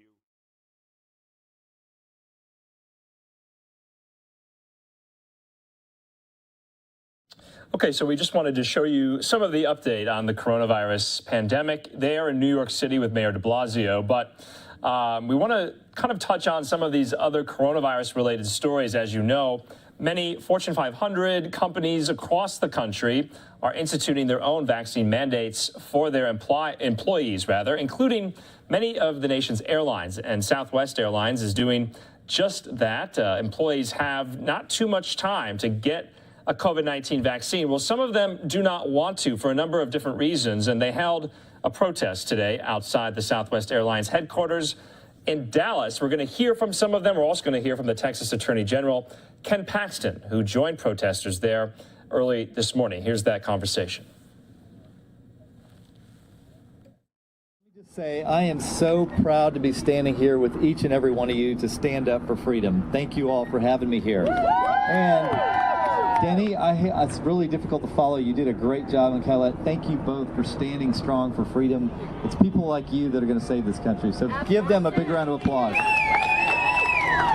I have to say, I'm also very grateful to be still in America, where we do have freedom, but we got to fight for that freedom. And we're doing that today, and fortunately, we're in a state that cares about that. So God bless Texas, and God bless this great country.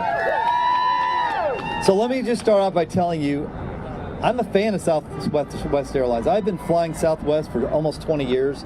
I'm an A-list. For those of you who know Southwest Airlines, I'm A-list. I have a companion pass for my wife, Angela. And so I love Southwest. And I heard what Gary Kelly had to say on CNBC. He told us that he didn't agree with this mandate and that basically he was being forced by the federal government to do this. Well, I honestly disagree with his decision, but I understand where he's at. I'm going to explain what I really think is going on here. And the first thing I wanted to tell you is that I also know that there are many in the Texas legislature and the governor who care about this issue. My wife, Angela, is in session today. She begged me to tell you that she wishes she was here standing with you and that she appreciates the fact that you all are willing to stand up for your freedom. So thank you very much. And she says thank you. So let me just put it in very blunt terms. This is about really one administration forcing this down our throats. This is their mandate, and they're forcing people to lose their jobs. I love this. Isn't this great? We are a country built on freedom, and now we have a federal government who is trying to dictate to us that we will lose our jobs if we don't get a vaccine. And let me put this in perspective. I just got back from Del Rio, Texas. Anybody know where Del Rio, Texas is? Yeah. The border. Over 200,000 people a month coming across that border. This administration is inviting these people to come. They're not returning them. They're not testing them. They're not giving them vaccines. They're moving them all over the country with COVID. And while they're doing this, they're issuing edicts to you and me, telling you that you have to have a vaccine or lose your job. That doesn't add up. If they cared about COVID, they wouldn't be letting people run across this country who are illegal with COVID. So let me tell you that we are going to continue to fight in Texas. They're supposedly going to issue a rule from OSHA that does this to every company in America that has over 100 employees. We're already planning our lawsuits. I've already organized with other states. And I promise you this, we will fight for you. We will do everything that we can do under our Constitution, under our laws, because you all deserve to have the freedom that you were given by your Constitution.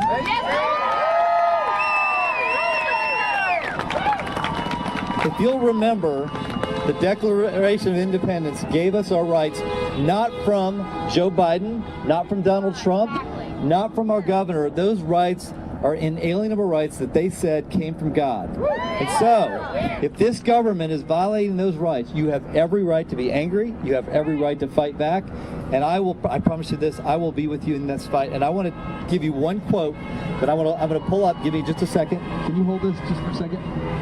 Let's go, Brandon. No, that's not it. All right, this is from one of my, I love it. This is from Ronald Reagan. He said, freedom is never more than one generation away from extinction. We didn't pass it to our children in the bloodstream. It must be fought for, protected, and handed on for them to do the same. Or one day we will spend our sunset years telling our children and our children's children what it was once like to live in the United States where men and women were free. So let me just tell you, what you're doing is not just for you. You're doing this for the whole state. You're doing this for the whole country. You're doing this for your children and for your grandchildren. And I promise you this, I'm in that fight with you. God bless you.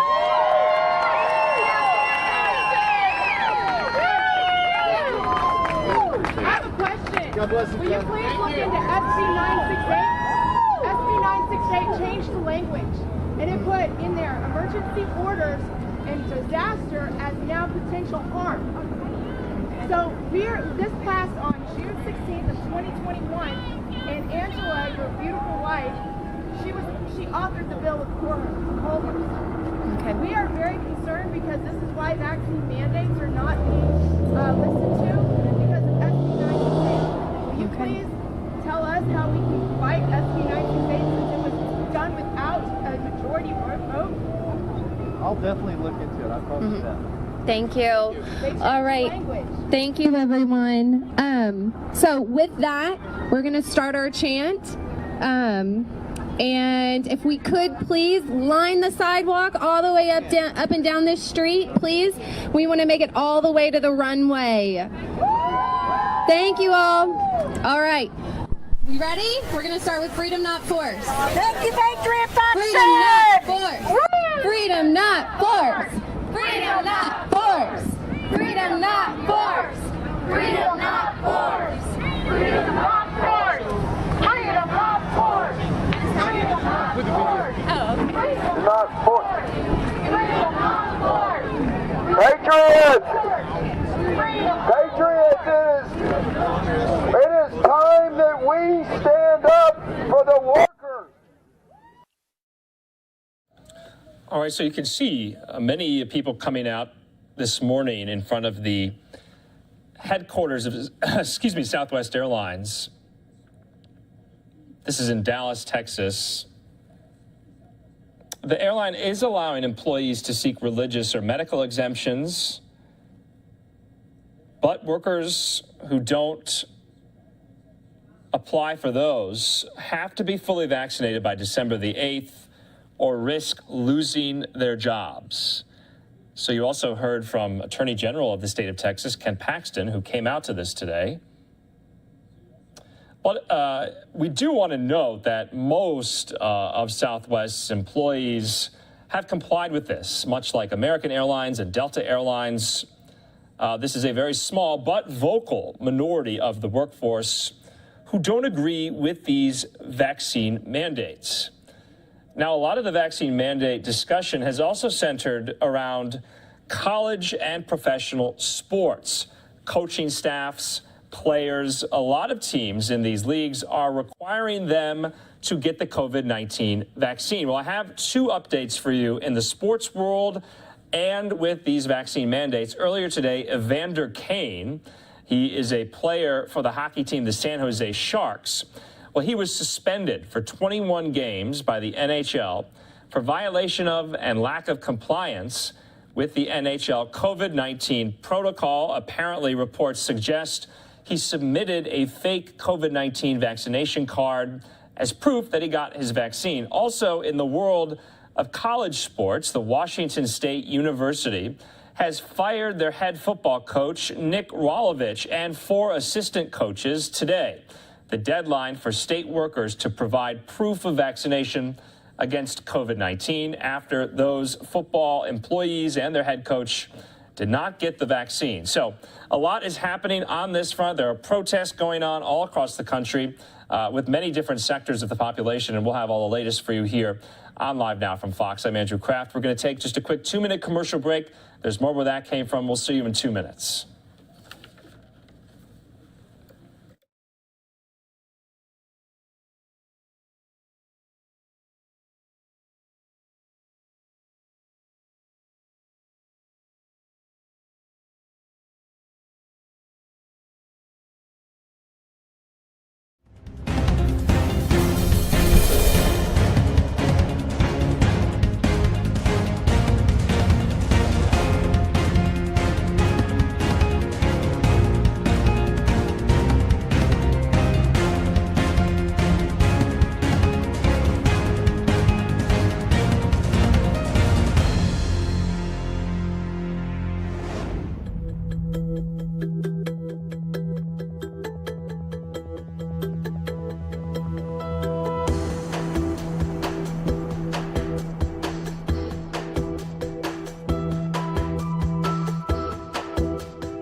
Welcome back here to Live Now from Fox. We're taking a live look at the U.S. Capitol. It's the bottom of the hour there on the East Coast, 9:30.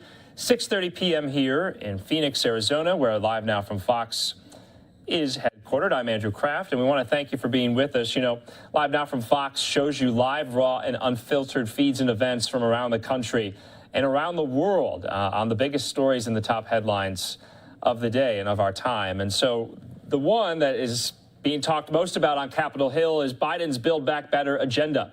Will it be successful or will it fail? As you know, these votes on infrastructure and on the reconciliation bill, they did not happen in the last couple of weeks.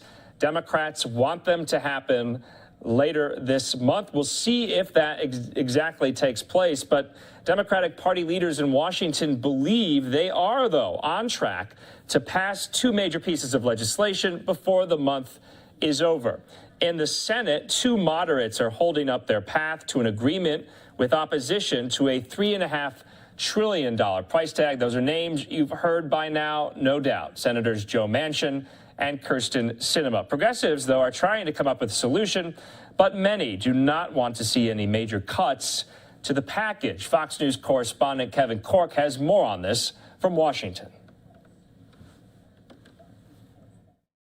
Majority Leader Chuck Schumer with a message of reassurance about his party's plans to pass two massive pieces of legislation. We're continuing to make progress, and the goal is to have both bills passed by the end of the month. His announcement Monday comes as two of his colleagues continue to voice their opposition to a massive social spending package that provides, among other things, historic funding for child care, climate change, and Medicare. West Virginia Senator Joe Manchin opposes the $3.5 trillion price tag. In the meantime, he's been communicating with the president to voice his concerns while also holding talks with Senator Bernie Sanders. We're talking. We're talking. For his part, President Biden will be meeting separately with moderates and progressives at the White House on Tuesday. The administration would also like to see the bipartisan infrastructure bill get passed. We are at a point where we feel an urgency to move things forward, and the pickup of meetings is a reflection of that. Republican leaders believe more spending by the federal government will only increase inflation at a time when the economy is still recovering from the pandemic. Democrats want to keep digging deeper. They want to try to inflate their way out of inflation. It makes no sense whatsoever.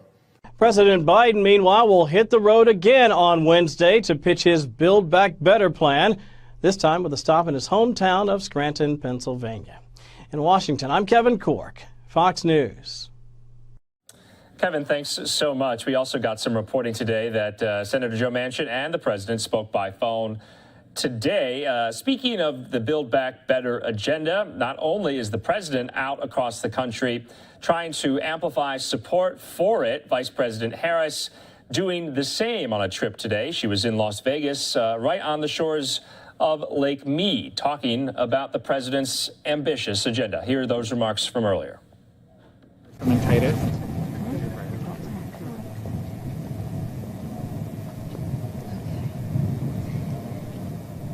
Good afternoon, everyone. On behalf of the Department of the Interior, I am very happy to welcome you here to Lake Mead and to say thank you, Vice President Harris and members of the Nevada delegation, for being here today to witness the effects of climate change firsthand.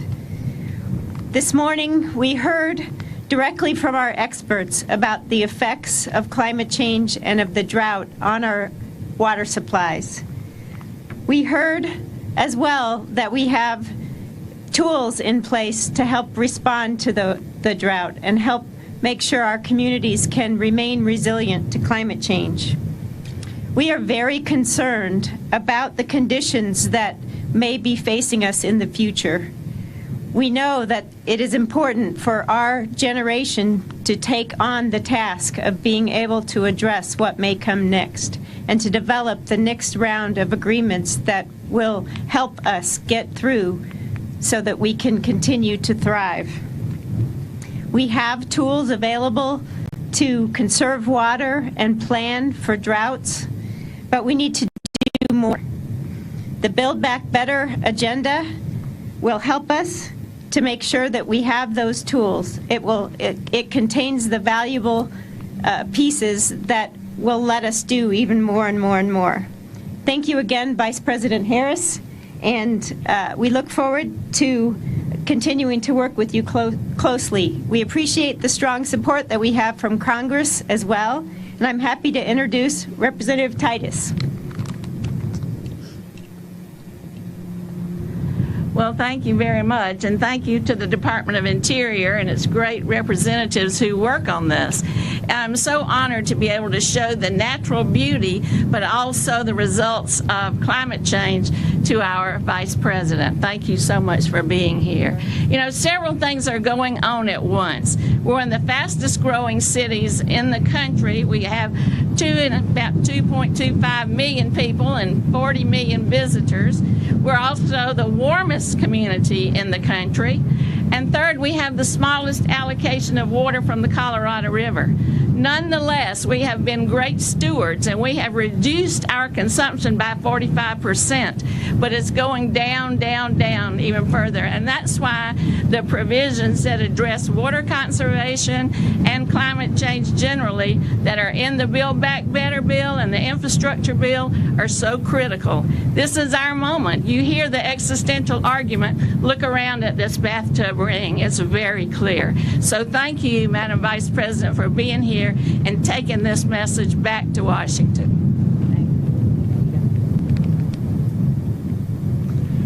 Well, good afternoon. I'm Stephen Horsford, and I'm proud to represent Nevada's 4th District and to join with my colleagues to welcome the Vice President back to Nevada and to be able to show her firsthand the effects of the drought and the implications of climate change. You know, growing up here in Las Vegas, I've had the opportunity to enjoy Lake Mead as a kid growing up. And now as an adult, bringing my own children out here to fish this summer. I was sharing that with the Vice President.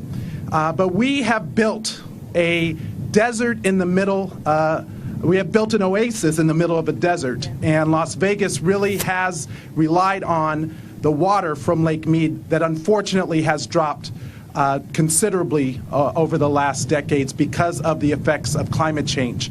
And that is why we support and we know Congress must act to pass both the bipartisan infrastructure bill as well as the Build Back Better Act and its provisions to protect and address the needs of our environment and climate change. So we look forward to continuing to work with your leadership, Madam Vice President, and of course the President, and thank you for taking the time to come and see this firsthand and working with our entire delegation in Nevada. Climate change is not a partisan issue. This is an issue that Democrats, Republicans, and Independents understand must be addressed, and now is the time for us to act. So thank you, Madam Vice President, and I'll turn it over to Congresswoman Susie Lee. Good afternoon. It is my honor to welcome the Vice President to Congressional District 3 on the shores of Lake Mead. For 86 years, Lake Mead has provided the true promise that it is to our community. Not only is it our recreation outlet for many, not just Nevadans, but tourists from across the world, it also is a source of hydropower and a source of our water. And water is life. And when we look at Lake Mead, it represents the lifeblood of this community. And that's why the steps that all of the incredible staff that gave us briefings today doing on conservation have been so incredibly important. But the work that we are doing in Congress, led by the Vice President and President with the bipartisan infrastructure package, which includes my water recycling bill, which will mean that we reserve water for thousands of families in southern Nevada for years to come. But not only that, the Build Back Better agenda will take on climate change head on. And ultimately, when we look to the future, that's the type of leadership we need. And so I am proud to work alongside this administration we say climate change is not tomorrow, it's today. And when you look at the ring here in Lake Mead, we all understand far too well what it means. And so with that, it's my honor to introduce Madam Vice President Kamala Harris. Thank you. Thank you. Congresswoman Titus, thank you for the warm welcome and for your many years of leadership on this issue in the United States Congress. Congressman Horsford, you so eloquently talked about the intergenerational impact of this issue, and will continue to be an intergenerational impact. And I've spent time with you in your district and know of your longstanding leadership on this issue, even before you entered Congress. And Congresswoman Lee, thank you for the warm welcome to your district and for your leadership and the invitation to join you here today. So this is a fundamental issue, which is the issue of water. Literally the issue of water. As the Congress members have mentioned, every living thing depends and requires on water and its existence and its prevalence. And what we are seeing in this nation and around the world is that this climate crisis, fueled by, in many, if not most ways, by human behaviors, has resulted in the moment where we're looking at this beautiful American landmark, the product of a lot of thought over generations about how we can supply, in particular, the states of Nevada, Arizona, California, and including Mexico, with the water that 25 million people rely on. This is such a fundamental issue. And so when we talk about the Build Back Better agenda, it is an agenda, let's break it down. What is Build Back Better? What is the Build Back Better agenda? It's about climate, it's about families, and it's about jobs. And it's about health. And all of these issues are present when we look at the issues that are impacting Lake Mead as an example of what is happening around the country. Not to mention the fact that right now, all the western states, 90% of the western states are facing some level of drought. So when we look at what's happening here, we know this is about this lake, but it is about a region and it is about our nation. The Build Back Better agenda is thoughtful and foresightful, and it really is transformational in the way it will address these issues. So on the issue of the drought, the infrastructure, the bipartisan infrastructure deal, combined with the Build Back Better agenda, is about what we need to do to invest in things like water recycling and reuse, what we can do in terms of water desalination, what we can do in terms of implementation of drought contingency plans. This is about thinking ahead, recognizing where we are and where we're headed. If we don't address these issues with a sense of urgency, understanding this is literally about life.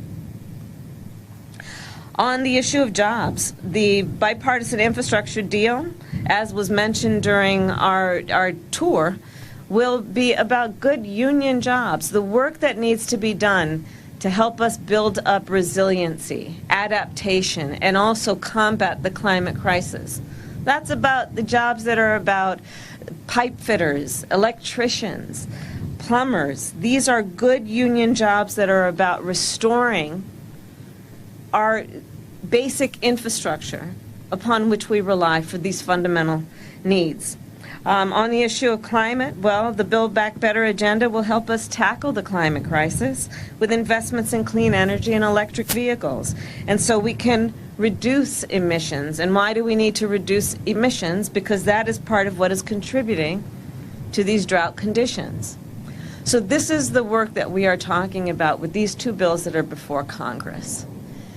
And it is critical that we as a nation understand that we have within our hands, within our possession, the ability to actually change the course of where we're headed. Just look out at this lake.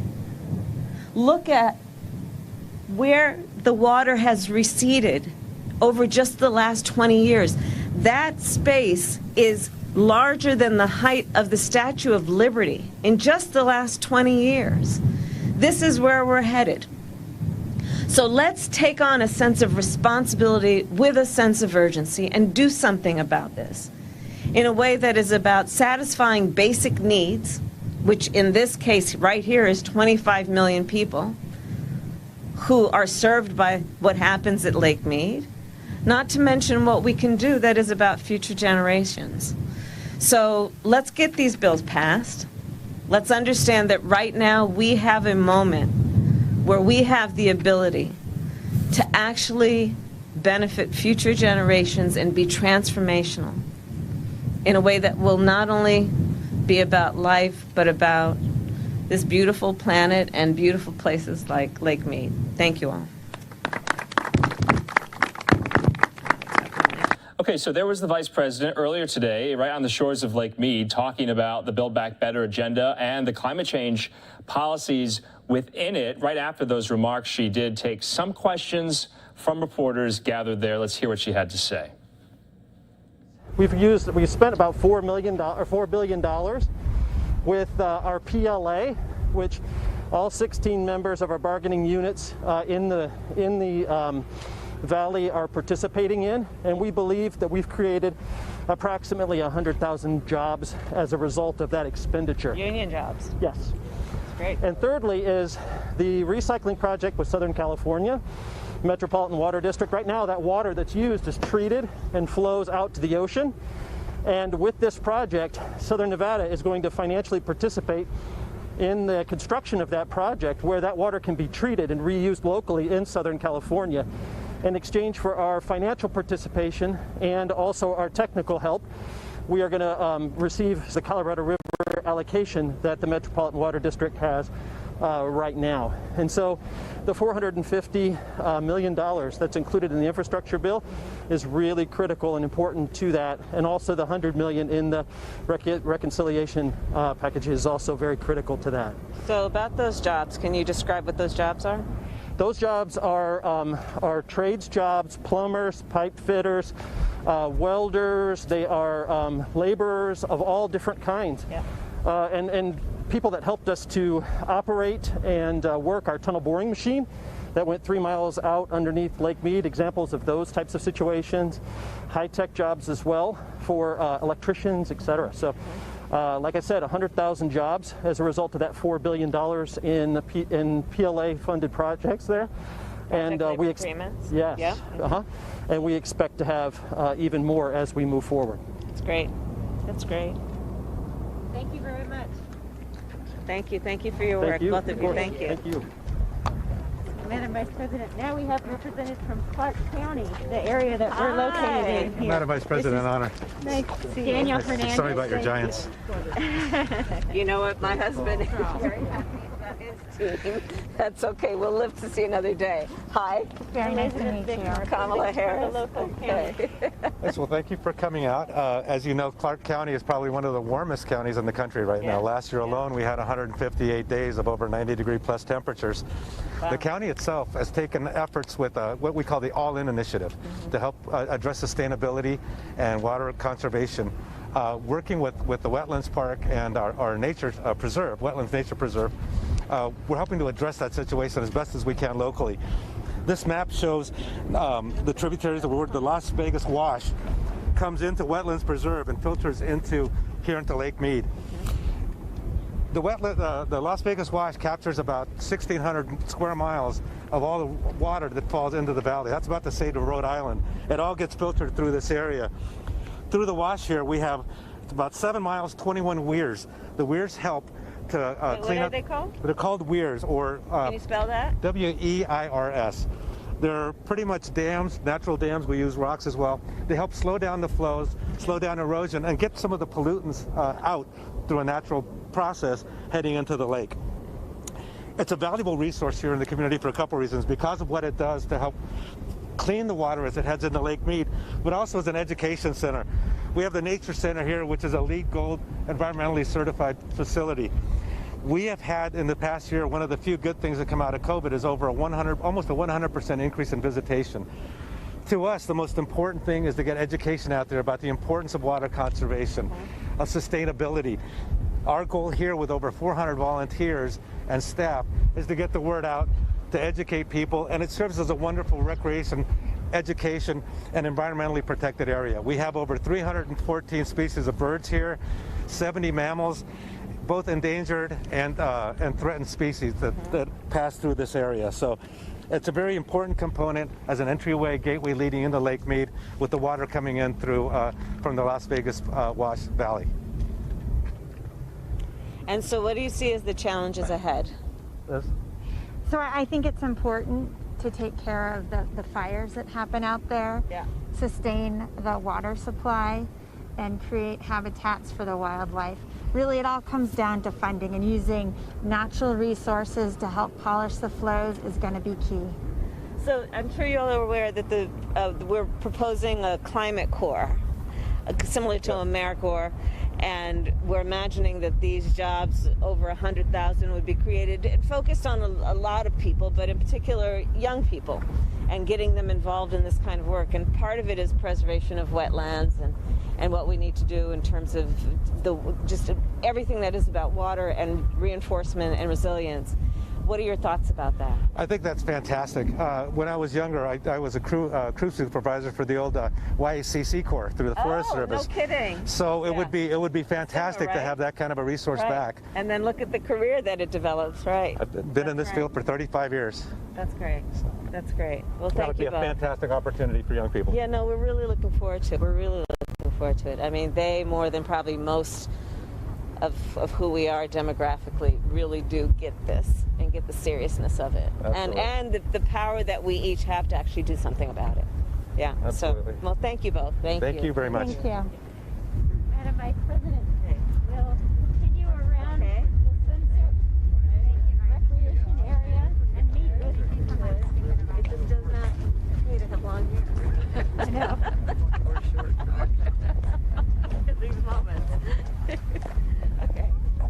We'll meet with Madam Vice President, I just wanted to show, this is the area that my family comes fishing. And we were here this summer. Really? My boys, my brother-in-law brings us fishing. This is where we go down, and you have to hike down. You hike down here? Down to this area to go fishing. Oh, no kidding. And then coming back up. So because the water level is so low, obviously it's harder, but for, folks who fish and the boating and all that, that's the major challenges that. And are you seeing an impact probably on all of the fish in the water? Oh yes, absolutely. And what's out here, the fish that are out here has depleted a lot over the years. All these are new islands, too, that didn't used to exist. Well, and I also understand that it's now exposing a lot of Native American artifacts. And a town that was flooded when they first built the dam. Really? Kind of eerie, when steeples and really started appearing out of the water. Before they were underwater, Yeah. And because these preceded the Hoover Dam. Yep. Yeah. Vice President Harris, I wanted to introduce to you Justin Pattison from the Park Service, the National Park Service. Thank you for your work. Nice to meet you. Talk about the area Members here. of Congress. Hello, thank you so much for coming. Welcome everybody to Lake Mead National Recreation Area. The park was created in 1964 and is America's first and largest recreation area. So today you see the rugged desert landscape contrasted by the cool waters of Lake Mead, which is at 64% or 34% capacity currently. Now, if we were here 500 million years ago, we would actually be standing at the bottom of a shallow ocean. Over millions of years, that shallow ocean actually receded and reformed again. During that time, it deposited some of the sediments that you see here. Also during that time, there was significant volcanic activity. And you can see one remain of a volcano over here in Fortification Hill. Can you point that out? Where is it? This would be this flat hill over here. It's called Fortification. Yep, and that is the remains of a volcano. We also had a significant amount of folding of the Earth's crust and uplifting, which formed the mountains that you see here today. Now, the geological activity is pretty much done at this point. However, erosion still continues. And that erosion over time, of course, formed the Colorado River. In the 1930s, Hoover Dam was constructed, and that created Lake Mead. Now today, Lake Mead is the 5th most visited park in the service, and we have about 8 million visitors annually. The biggest struggle that we're dealing with currently at Lake Mead is the ongoing drought and climate change and the associated impact to visitors trying to access the lake with their boats. And that can be shown really clearly just across the way here. This island that's in front of us has a brown band on top, and then you can see the layer of light rock. That light rock represents 140 feet roughly that the lake has declined in the last 20 years. If we look more recently, this calendar year, the lake has actually dropped 20 feet just this year. And so you can imagine the challenge that has caused us as far as maintaining like launch ramps open for visitor access. I've seen that height compared to it's taller than the Statue of Liberty, right? Correct, yeah. Correct, yeah. So what does this mean? Okay, so we were just watching the Vice President kind of get a tutorial and a history lesson on the makeup of Lake Mead. As you know, we've reported that it was the first time this year that members from the Bureau of Land Management had to issue a water shortage declaration for the first time in history for the Colorado River water basin. Obviously, Lake Mead has been declining rapidly. The amount of water in the reservoir that feeds into the Hoover Dam. And so this is all part of Biden's Build Back Better agenda. There's a lot of money in this reconciliation package for climate change initiatives and policies that the vice president was in Las Vegas today touting and shoring up support for. So she was visiting Lake Mead there. She was joined by, legendary Nevada Congresswoman Dina Titus, as well as members from the National Park Service. In addition to talking about the Build Back Better agenda, there was a rally today held, I believe, in Detroit, Michigan. House Democrats were joined by local activists trying to rally support for this major legislative item. They were being joined by Representatives Rashida Tlaib there and community justice groups holding this rally, urging the passage of this reconciliation bill. Now, remember, that bill does not have a price tag yet. There's been so much legal wrangling, back and forth political wrangling about what that dollar amount should be. Well, it's no longer going to be $3.5 trillion. It's probably going to fall between 1.9 and 2.2. But let's hear from some of these activists, mostly progressive activists, who want more in this bill. To finally get some funding for our communities that we have always needed. You know, for years, for decades really, Moses has worked on a number of infrastructure things. We've worked on social safety net issues as well. And what's been happening is that we've had to fight, and I mean fight for our rights, fight for things. We had to fight. And now we really need to fight because our water prices are climbing up. Our water quality is going down. It's sad. And we even have flooding on our streets, in our homes. Every time it rains, it floods. I'm a member, I've been living in Detroit all my life. And I've been in my home for 45 years. 5 years, I've had flooding on my street where I can't get out. I can't drive through it day in and day out without messing up my car. We've made calls to no avail. I've known families where the wife has had to quit her job because they can't afford child care. I know families where they've had to struggle with drug abuse in their families and they get no assistance from their government. Mine is personal because I have a friend that I knew in kindergarten, and I'm 73 years old. And I've known this guy all my life. His name is Dr. Howard. Dr. Howard went to school and became productive, and he was an asset to his community. But later in life, he became mentally challenged. I watched my friend deteriorate, and I watched nobody help him. Nobody reached out and put a hand to help him, even though he had given so much to our community. We need Build Back Better. Right. Yeah. Right. Yeah. We stand here today in coalition because the work of Moses and these other organizations, we can't do it by ourselves.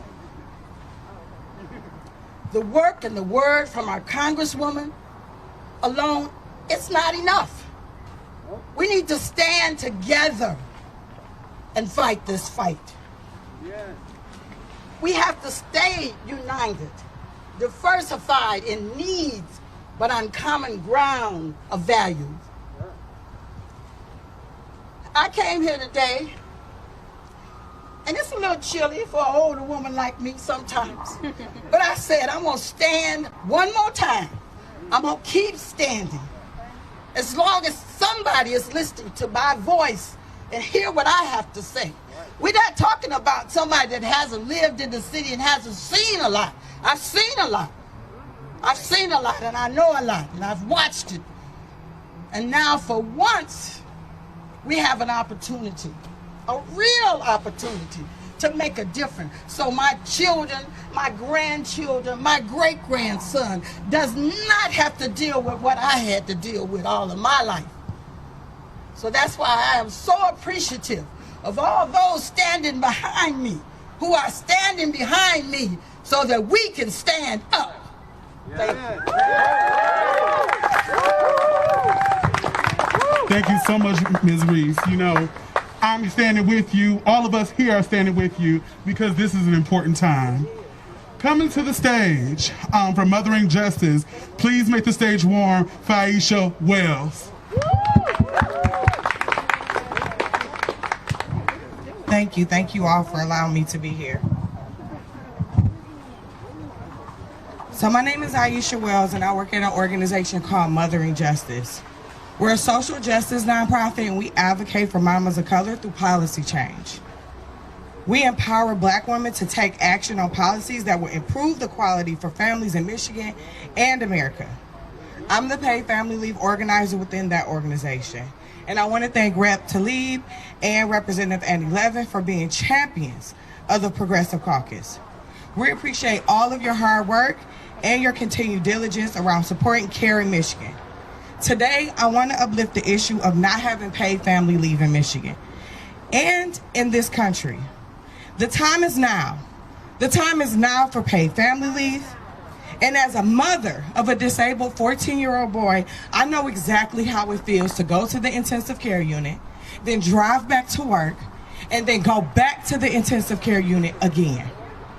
It's abysmal. We are better than that. We are better than that in Michigan.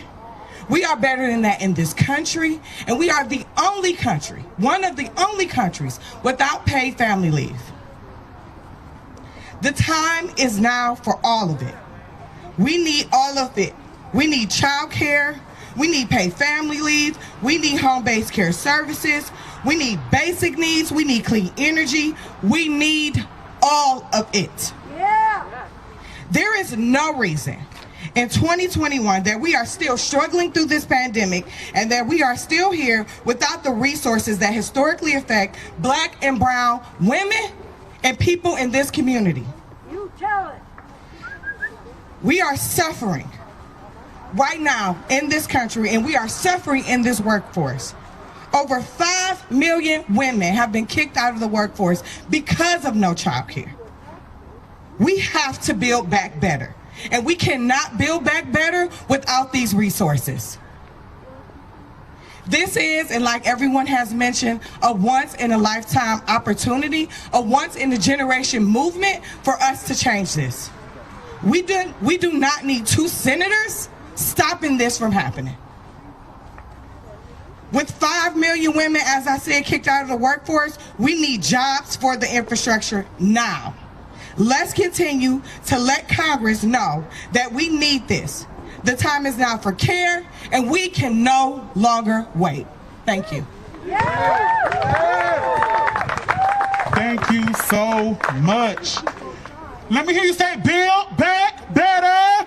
Build back better. Let me hear you say, build back better. Build back better. All right, y'all, we have heard from people from across multiple movements who want to bring this money home to their communities, to their families. Now we are going to hear from one of our champions, one of the people who have been holding the line, one of the people who is really trying to help us build back better. Everybody, please welcome to the stage, Representative Rashida Tlaib. I think we got to tell them welcome to the streets. Let's say the stage. I want to thank all of you so much because you are here in place of so many of the mothers in my community, my immigrant neighbors. So many that have fought so incredibly hard to breathe clean air, to be able to be joined with their family members, to be able to provide quality of life for their family members. I just want you all to know thank you. Thank you for being here when they can't be, because they're incarcerated, because they're sick, because they're trying to be a caretaker. Thank you so much from the bottom of my heart for being here on behalf of so many that can't. Thank you. I want you to know so many people are so obsessed with the dollar amount first, rather than talking about what's in it. They didn't do that with the corporation tax break. They didn't say, well, where is it going? They just said, okay, let's give over $1 trillion to corporations that are poisoning our air, that are profiting off of corporate greed while we were getting sick. So just know, it is so important that you all gave those stories to understand what Build Back Better does in the communities, in our neighborhoods. And we deserve better. You should know that home-based care for seniors and people with disabilities is in this bill. Lowering prescription drugs, y'all. It's about time. 2 years, free community colleges. Now, one Mothering Justice is here. Universal child care is in this bill. Here we go, climate justice, folks. Funding to transition our electric grid to clean energy. Y'all, you know what else is in there? Permanent supportive housing for people, our homeless neighbors that are experiencing homelessness. Funding to repair crumbling public housing. Expanding Medicare to cover dental, vision, and hearing. What else is in there? Again, beyond just looking at the dollar amounts, these are millions of green jobs, including a civilian climate corps. Transformative for our communities. Paid family and medical leave. It extends the child tax credit to address child poverty in our country permanently, y'all. We got to do it permanently. None of this half measures. It also has a roadmap to citizenship for our dreamers, our TPS holders, our essential workers, and our farm workers. These are our immigrant neighbors that are part of our communities, and they deserve a pathway to citizenship. It ends, this is now my favorite, it ends tax subsidies for big oil and big gas. It provides for universal pre-K, hey? It has funding for communities on front lines of climate crisis, and so much more. Now they say, well, what's going on? Let me tell you, they do those polling when it comes to stuff we don't support. You know how now we got some polling. Since a lot of my colleagues like polling, right? Come on, Senator, you know, Representative, they all like polling. Let me give you some polling. 88% of Americans support lowering prescription drugs. 84% support expanding Medicare to cover dental, vision, and hearing. 73% support paid family medical leave. And let's be clear, there is no political justification for opposing Build Back Better Act other than the corruption that is seeping into our democracy with these constant special interest groups that continue to benefit off of our pain. You know, I tell this story because I think it's incredibly important. The first African-American woman ever elected to Congress was Shirley Chisholm. And she marched in there from the streets, from movement, who were already doing free lunch programs. They're already in the streets of New York doing free lunch programs in the community. And she said, children cannot learn if they're hungry. They can't learn if they're hungry. It makes sense, right? Well, I gotta tell you, the children in my community cannot learn if they can't drink clean water, if they can't breathe clean air, they can't thrive, because all they look and see is an experience poverty, which is traumatic for our community. It is so hard, because as somebody that comes and from communities that is a frontline community, it was an immigrant mother who came to me and said, Rashida, I need another early childhood education program. They just closed the one in my neighborhood. I said, don't worry, I'm gonna find you a different one. She said, but you don't understand. That's the one that provided my children food twice a day. You see, that's the survivor mode that many of our neighbors are in. And I hate having my back to you all, that's why I keep looking. You all know the stories, we feel the pain. It's wrong. It's wrong to say that government is not supposed to be about us. No one ever questions the money that goes to war and violence. No one. I never see it. It is exhausting when I tell them, do you know how many of my schools have clean water? Do you know? Like, they don't know it. I said, why aren't we talking about this? Why are we talking about so many of the mothers and women that left the workforce because they have no access to childcare? When we talk to many of our neighbors who are literally going bankrupt, 90% of the people that go bankrupt in our country is because of the broken healthcare system, the pharmaceutical industry, that again, profit off of us, off of our suffering. So Build Back Better is about all of us. It is really, truly about addressing the fact that doing nothing costs lives. When more of my black neighbors died of COVID than any other community, you look back at it, it's because of environmental racism. It's because of structural racism. Because y'all don't understand, when 40% of our black neighbors died of COVID, and they only make less than 15% of the total population in Michigan, then you know something is wrong. The pandemic exposed to us that we have no safety nets for the working people. They don't have no safety nets for the vulnerable. The pandemic exposed it. They exposed that economic divide. They exposed that we had environmental racism in our communities. It exposed the fact that corporate greed became a disease that allowed us to die and get sick.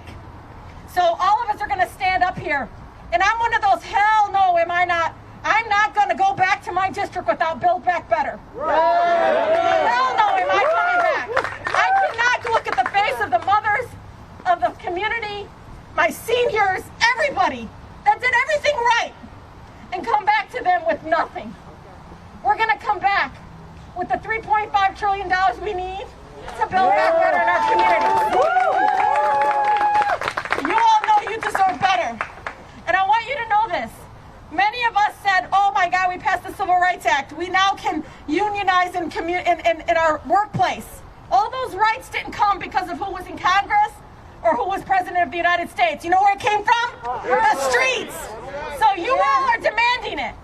If they continue to not believe it, and they throw those polls, they seem to want to throw away the polling when it's an advantage to their funders and their donors. Well, I'm telling you, all of us, this people power movement, it's going to push back, because they may be billionaires and they may be special interest groups, but my God, the love that we have for our community will fight and beat them every corner, because we have the truth on our side. Build Back Better is a must in our country. It is a need that we cannot waver on. So I want to thank you all so much from the bottom of my heart. Keep going, keep marching. I love looking out at the Capitol steps and watching many of your allies laying down on the Capitol lawn, saying we're not going to go home until we can go home with funds that are clean our water, clean our air, provide that people's infrastructure that we need so that our human beings in our country can thrive. So thank you all so much. I really cannot stress enough to you how much you give credibility to everything I continue to say, which is people matter over profits. People matter over profits. Thank you so much. Thank you. so much, Congresswoman Tlaib. And thank you so much for all of the organizations and people and just folks showing up today that made this happen, y'all. We have people power. We want these dollars brought home. And we can make it happen, y'all. We can make it happen. Let's continue to put pressure on our representatives who are trying to stand in our way. Let's continue to put pressure on the folks who are trying to block out clean energy, block out clean air, block out clean water, block out health care, and block out elder and child care.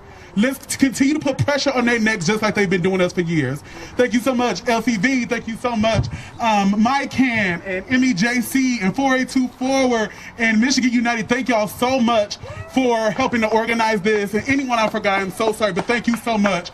And we're going to see y'all at the next one. Let me hear you say, Build Back Better! Build Back Better! Let me hear you say, Build Back Better! Build Back Better! Let me hear you say, Build Back Better!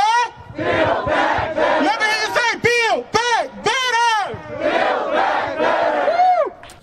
All right, well, there you saw some activists in Michigan being joined by some House progressives calling for the passage of the Build Back Better agenda. No doubt they're talking about that reconciliation package, of which they still have not agreed upon a top-line dollar amount for how much that is going to cost or what programs are going to be included in it, what might have to be cut. But the number of $3.5 trillion is no longer operative. We're going to be taking just a quick 2-minute commercial break. When we come back, we'll be talking about we'll be going down to the state of Florida, rather, talking about how Florida Governor Ron DeSantis is dealing with infrastructure in his state. So we'll be back in 2 moments.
Welcome back here to Live Now from Fox. I'm Andrew Kraft. Hope you're having a great Monday night. We're going to be getting into some of these other major stories. My colleague Daytona Everett will be stepping up very, very soon to go over some of the other headlines we have yet to get to. Right now, let's hear from Florida Governor Ron DeSantis announcing a major infrastructure proposal in his state today, talking about transportation initiatives. Let's listen in. Development, infrastructure, job training, particularly skills-based education. We were in Hernando. We did $6 million for a new technical education component between the county, the school district, and Pasco Hernando State College. That's going to be credentialing people in really high-demand fields, which will be really, really significant. We've also done key infrastructure in places like St. Pete Beach and others where putting some money towards these projects will really help develop the economy and help with economic growth. And so here today in Sumter County, we're are awarding another award from our Job Growth Grant Fund. This is going to be $6 million to Sumter County to expand the road that serves the 300-acre Governor Rick Scott Industrial Park from a 2-lane road to a 4-lane road. And this project will also stage access to the larger industrial future land use Monarch Ranch industrial area to the north and connect with the proposed 431-acre Representative O'Toole Industrial Park.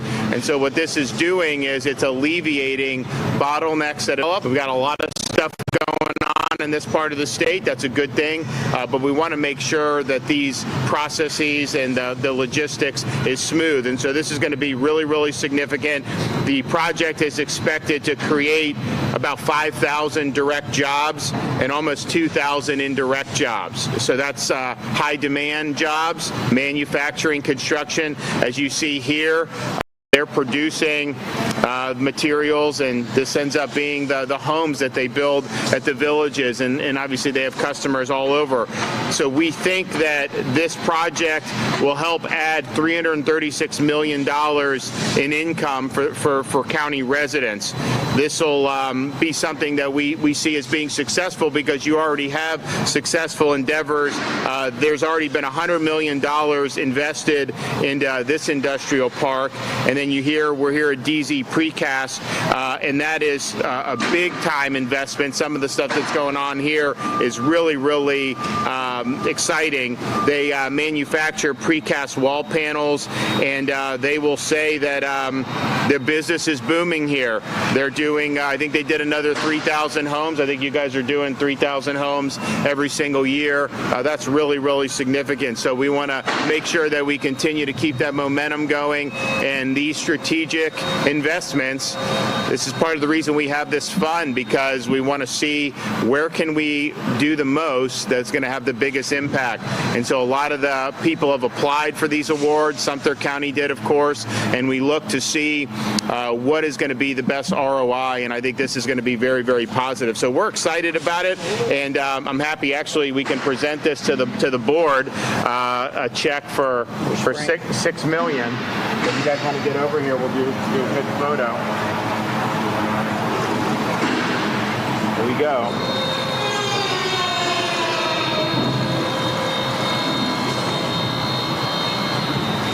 Got it? All right, congratulations. Yeah, of course, of course.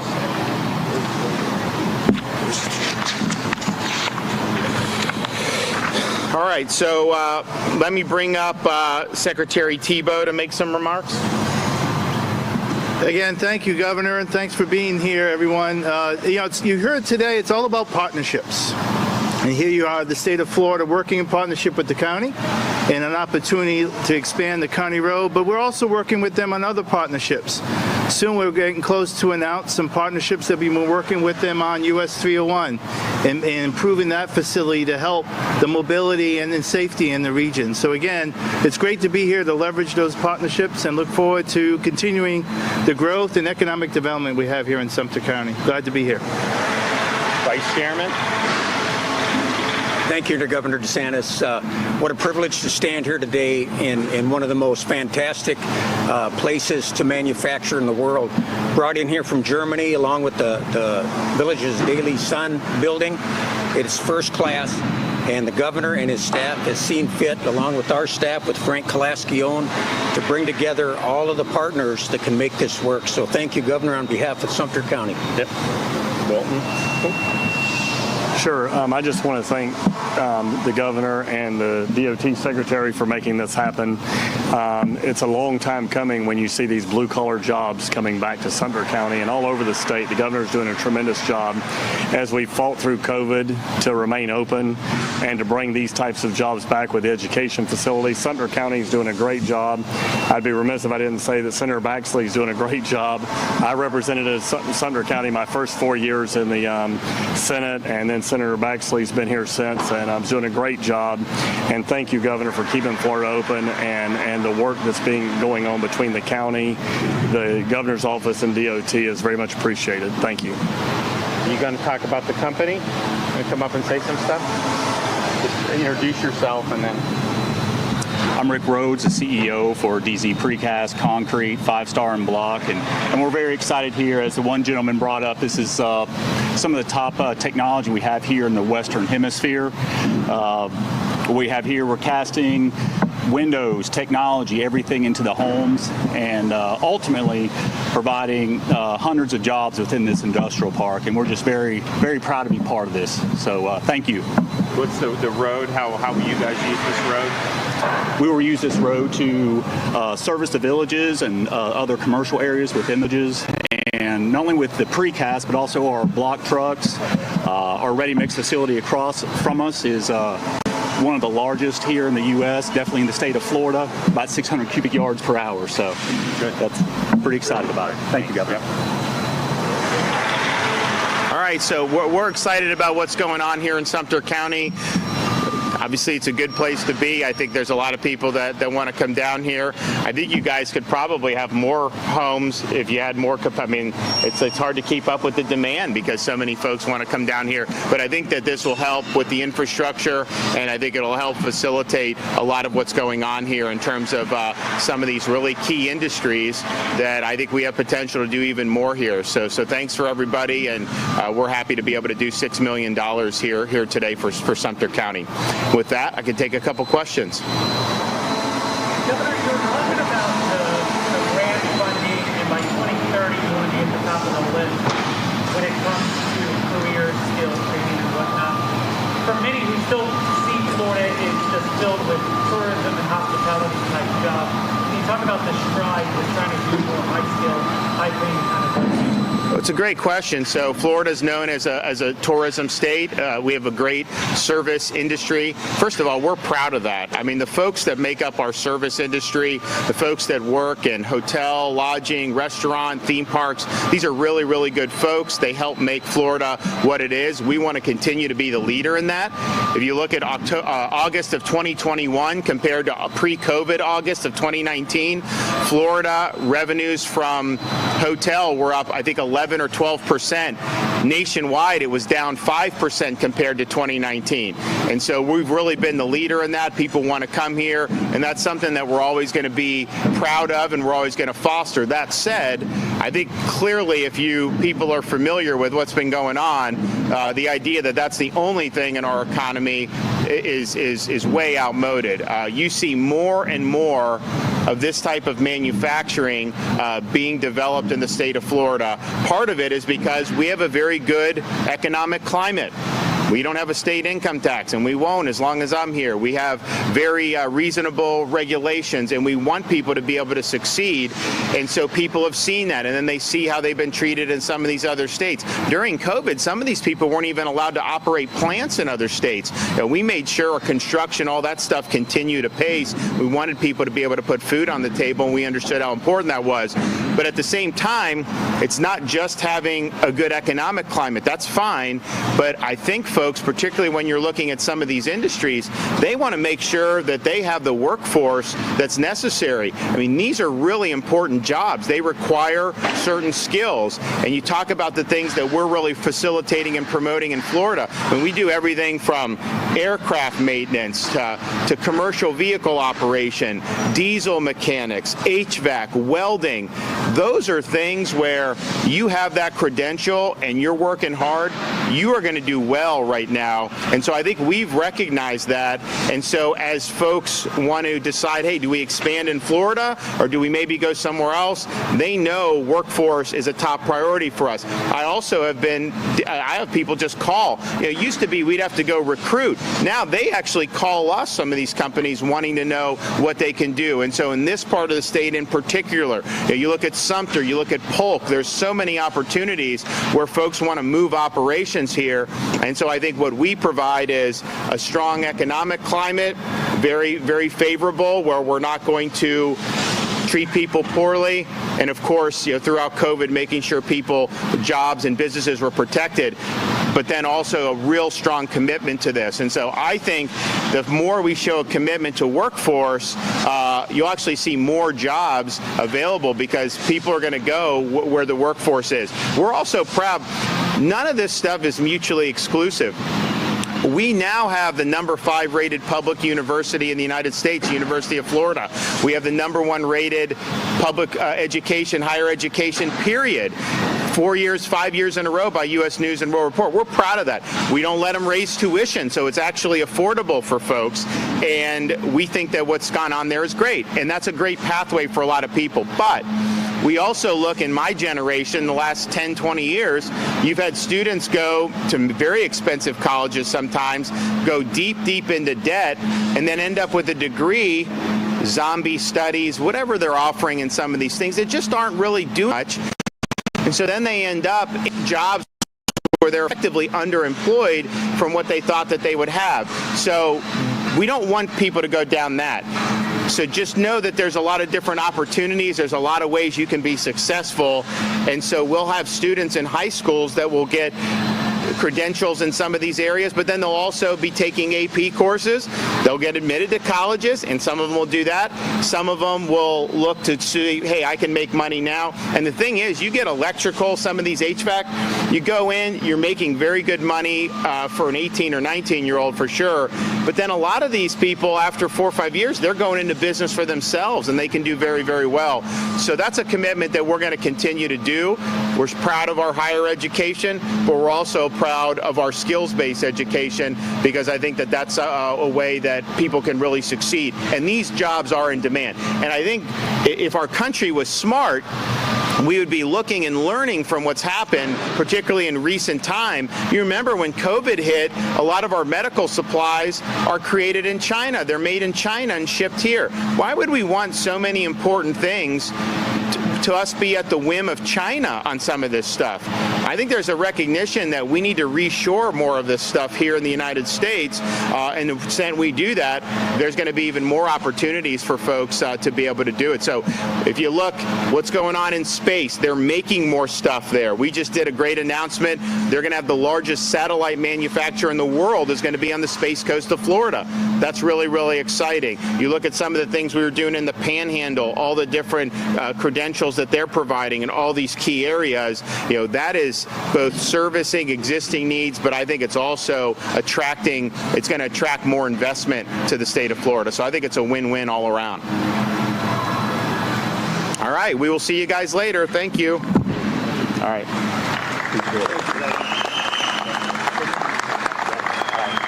Thanks. All right, so we just wanted to listen to Governor Ron DeSantis announce some of those measures regarding infrastructure in the Sunshine State. We do have some breaking news to report. We just got these aerial pictures up out of, I believe, the Los Angeles area. It looks like a police chase is happening at the moment. You can see this pickup truck is being pursued right now. We don't know for what or what the driver is accused of. We're working to find more information out. Let's just watch this for a moment. We're going to get more information on this for you.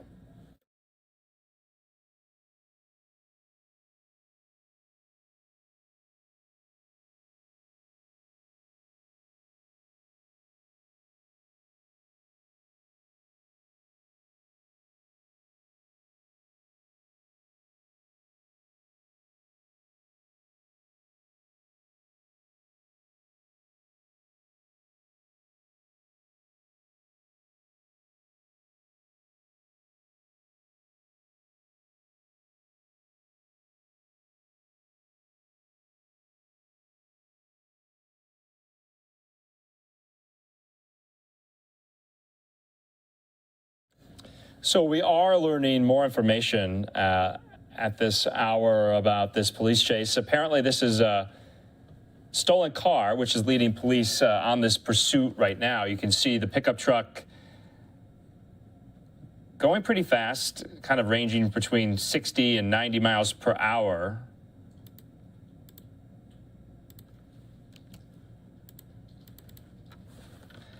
So at the moment, we don't really see any police vehicles responding behind. The shot is a little too zoomed in for that right now. This is coming to us from Fox 11's Skyfox chopper aerials.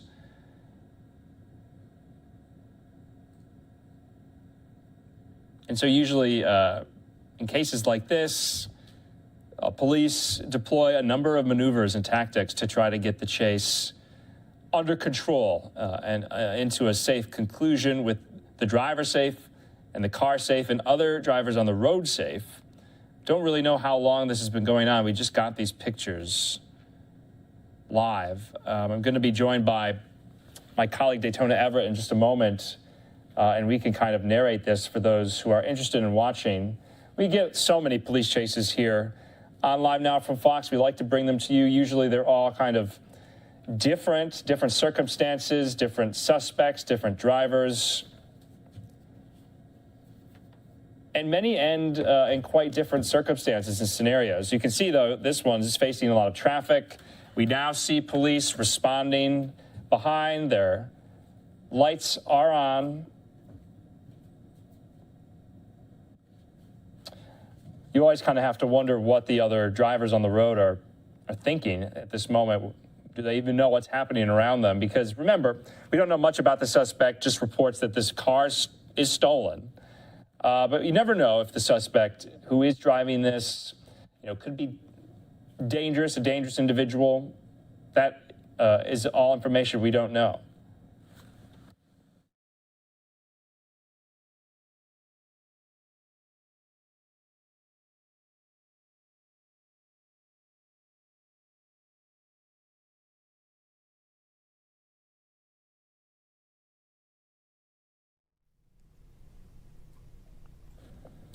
And just to offer some more context, joining me right now is LiveNow's Daytona Everett in the newsroom with me. But we just got these pictures, Daytona, about 5 minutes ago.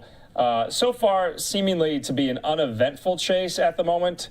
But as you know, we follow these so closely, we get them a lot. They can turn on a dime. Yeah, so we are getting a little bit more information from Fox 11 in LA. We have Sky Fox overhead, so they are going to be kind of the point people for the information that we're getting here. So deputies are in pursuit of this possibly stolen vehicle in the Norwalk area.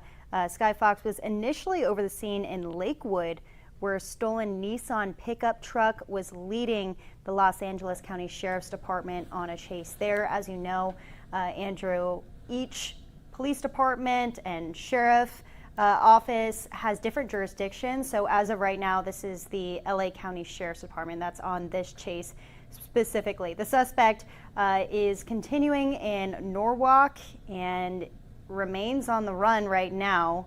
We've seen them going at differing speeds here, hitting almost a little over 90 miles per hour right there.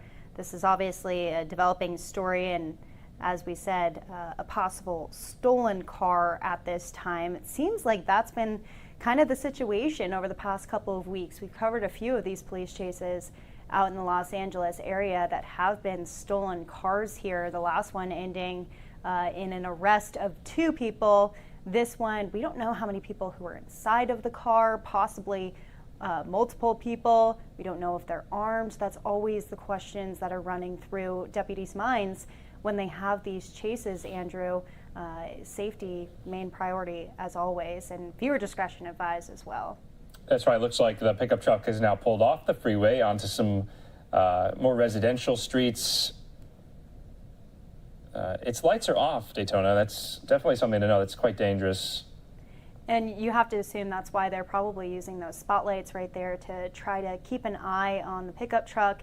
As you said, the lights are off right now, and it's also a signal for the other cars who are on the road because they're driving at erratic speeds through normal residential neighborhoods. And you have to think, it's 7:30, a little after 7:30 out there, maybe some people getting home after work, just trying to get back to their houses safely. And then you see this pickup truck just whipping around the corner, going straight through stoplights, as you can see right there, stop signs, pulling into a cul-de-sac. Yeah, that's interesting. I'm surprised police didn't kind of have that blocked off when he made his way around the cul-de-sac. We don't see police following in this shot at the moment. We only saw one vehicle responding in a previous shot when they zoomed out, but he's now kind of going back in and out of these residential streets. So it remains to be seen if he'll get back on the freeway.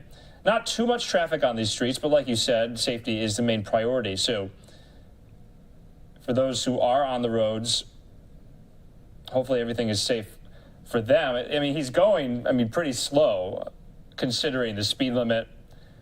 And, we've seen a lot of these to Daytona where they go to a home that they know, maybe a family's friend's home or a member of their family to kind of hole out there in case a standoff situation arises. We've seen that in the past. Right. But we have very few details about the driver of this. We have reports it's a stolen vehicle. We don't know how long it's gone on. You kind of indicated the duration and where they have been in the LA area, but we're not getting much right now, but we can still see this pickup truck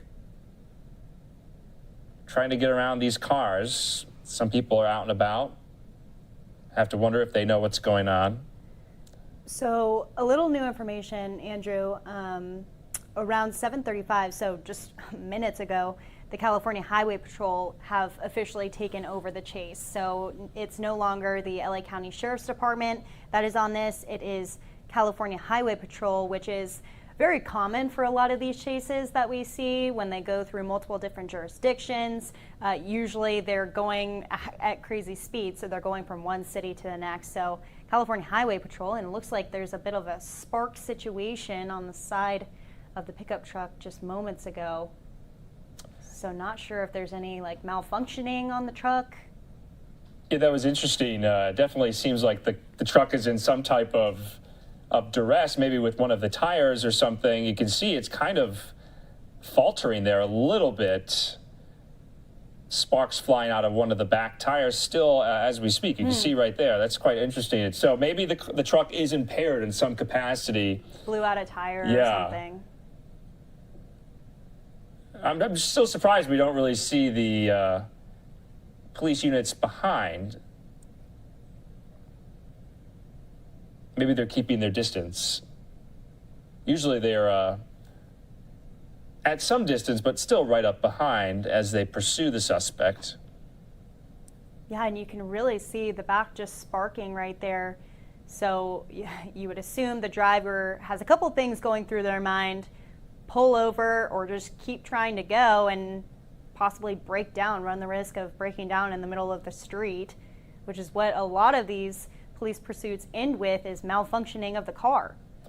I mean, and it kind of does look like whatever is happening with that back tire is inhibiting the truck from, going full speed and getting back on the freeway. It does look to be somewhat, faltering a little bit. But you're right, Daytona, everything that goes through the driver's mind, you just kind of have to wonder, when do drivers like this, suspects like this, just kind of realize that they can't go any further? They got to give it up. Yeah, but this is a great shot right here. You can see the driver just blowing past these passerbys, blowing through stop signs and stoplights. This is an unsafe situation for all of the other cars who are out there. You can see they just don't really care about their surroundings. Never good to see that. No, many of these situations that the driver does not abide by or respect traffic laws within the city and the state. Like you said, California Highway Patrol is now leading this pursuit.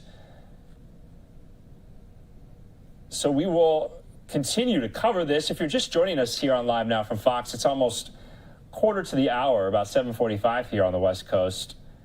We've been following this for about the last 15 minutes of reports of this stolen Nissan pickup truck driving through the streets of looks like Buena Park now.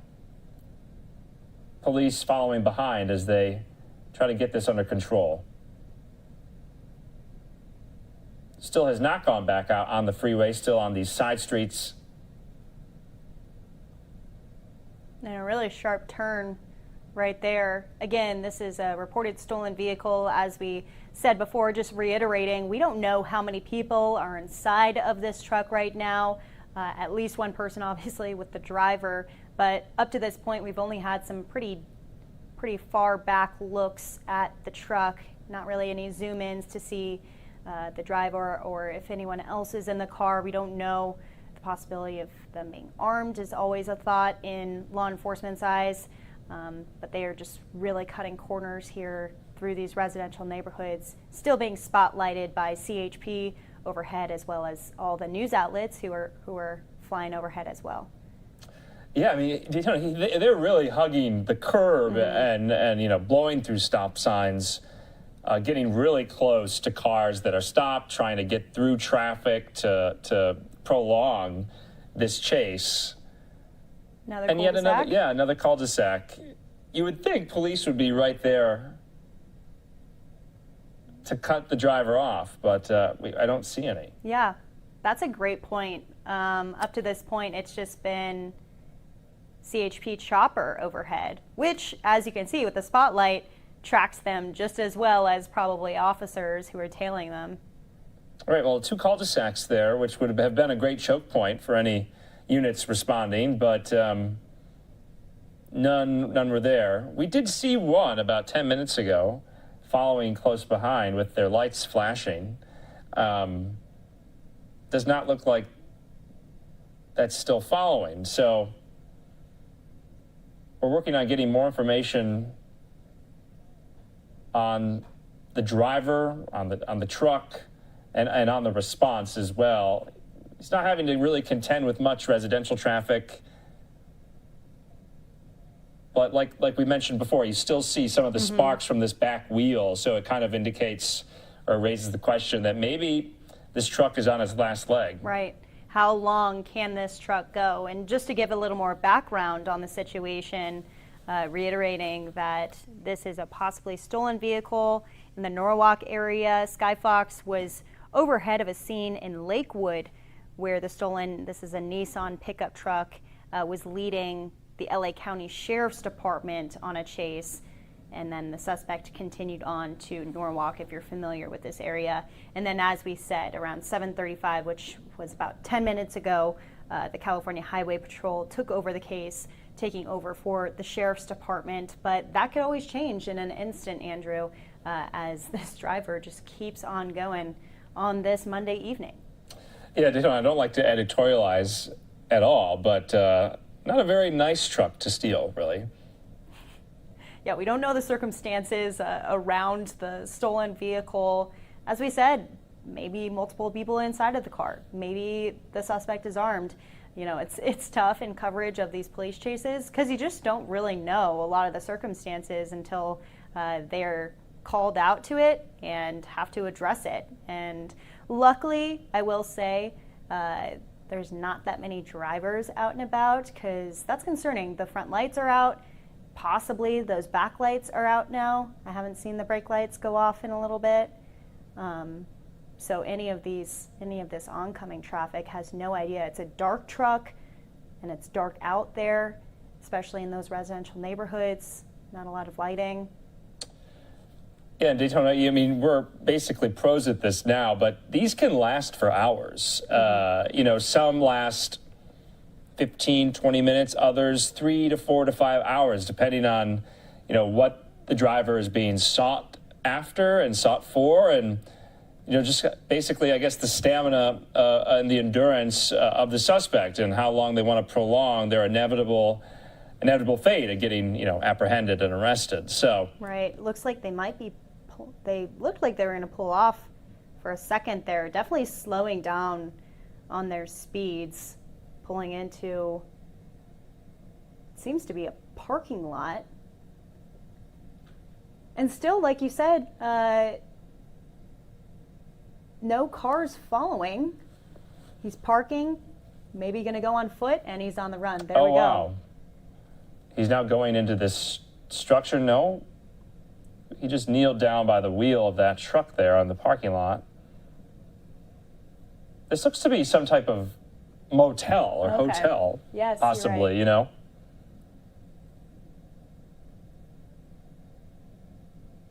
I believe he's right there. He's trying to climb a wall, looks like.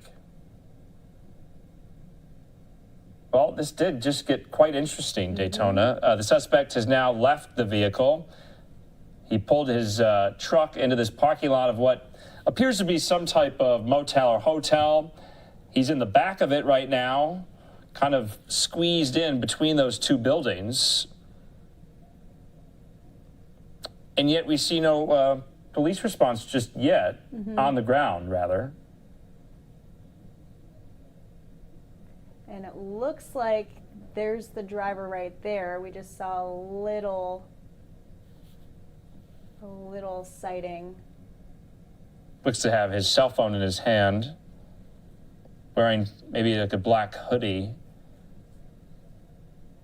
Spotlight still on him right now, so you would assume that law enforcement has been called and has been signaled to the area. That does look to be quite a narrow area for anyone to really be inside of.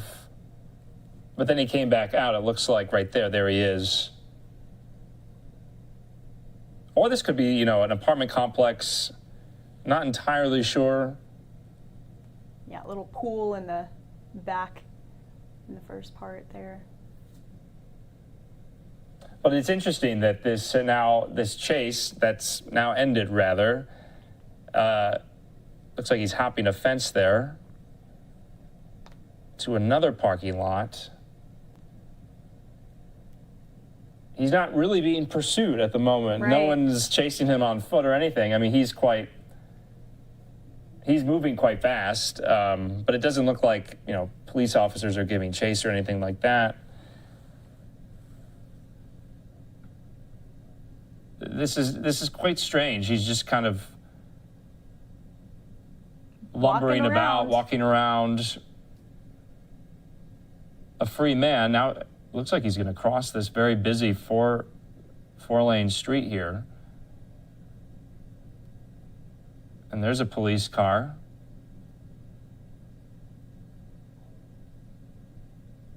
And running across the street onto, right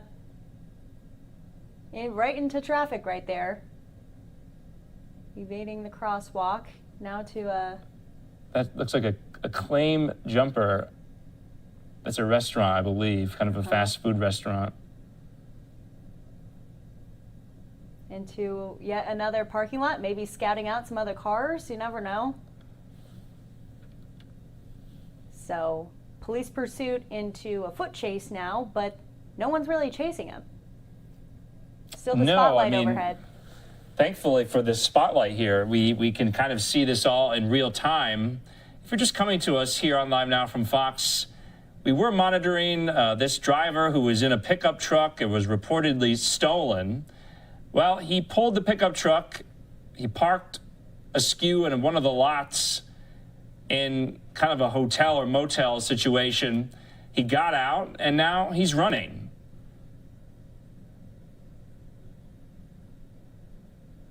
We don't see anyone chasing him. Obviously, police are well aware of him. They're following overhead his movements. We don't know what they're doing on the ground.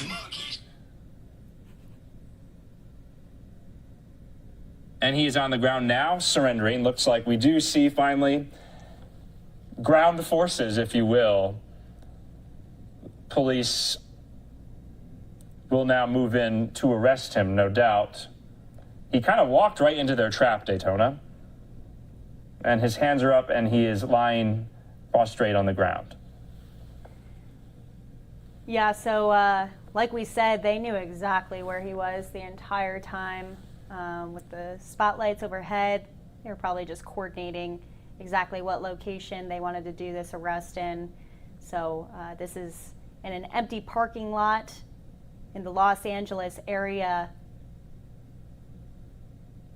Not really too fast of a police pursuit, not the fastest that we've ever covered here on Live Now from Fox, but ending in an arrest, which is what you always want to see. No one else getting hurt, and it safely coming to an end. Again, of a possibly stolen vehicle, that stolen vehicle now in another parking lot, and definitely not drivable at this point in time. Yeah, so let's just kind of keep watching this as police move in to put the suspect in handcuffs. They are not doing that just yet. Maybe they're waiting for a bit more backup. police officers, face these dangerous situations every single day. And as always, viewer discretion is advised. We are live, raw, and unfiltered. That's what we do here on Live Now from Fox. This is happening right now in the Los Angeles area. Sky Fox overhead, giving us all of the shots that we've been showing you for the past 30 minutes or so. The suspect still on the ground, hands sprawled out.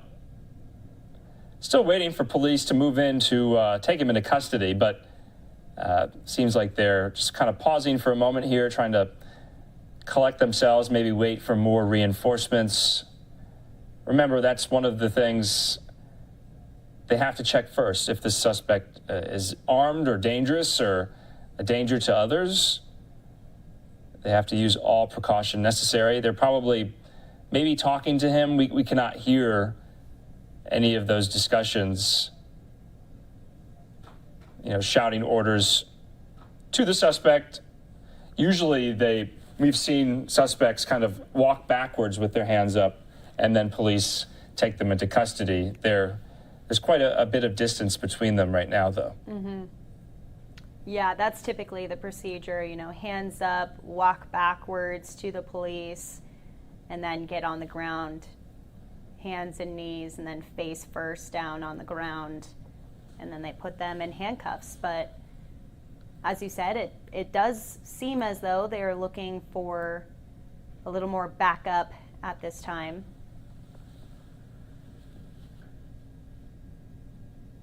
Until they officially arrest this driver, which I think it was just one, Andrew. I wasn't really watching, couldn't see too closely when this driver actually pulled over and then started running on foot. I think it was just the driver who was inside of the car. Yes, I think you're right. I think it was just one person in the truck.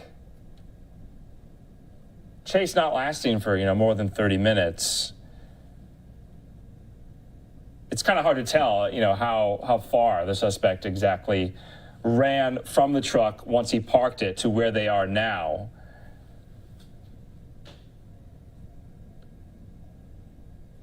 I mean, not a great distance, but still, had to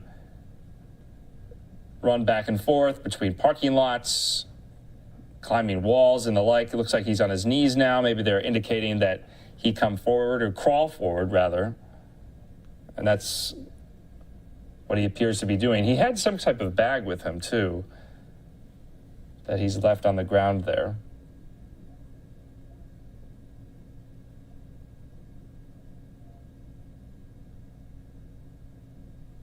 And now he slowly crawls to be taken into custody. And police will no doubt soon meet him and arrest him.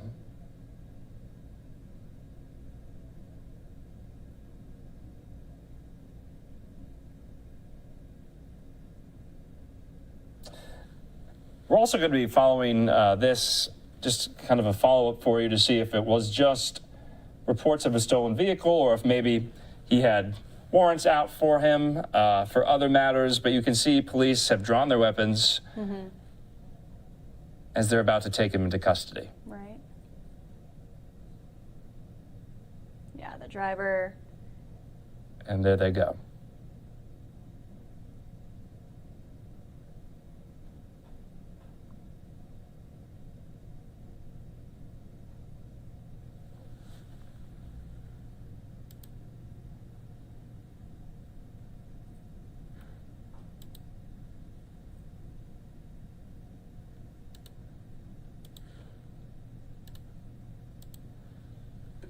All right, and those police officers there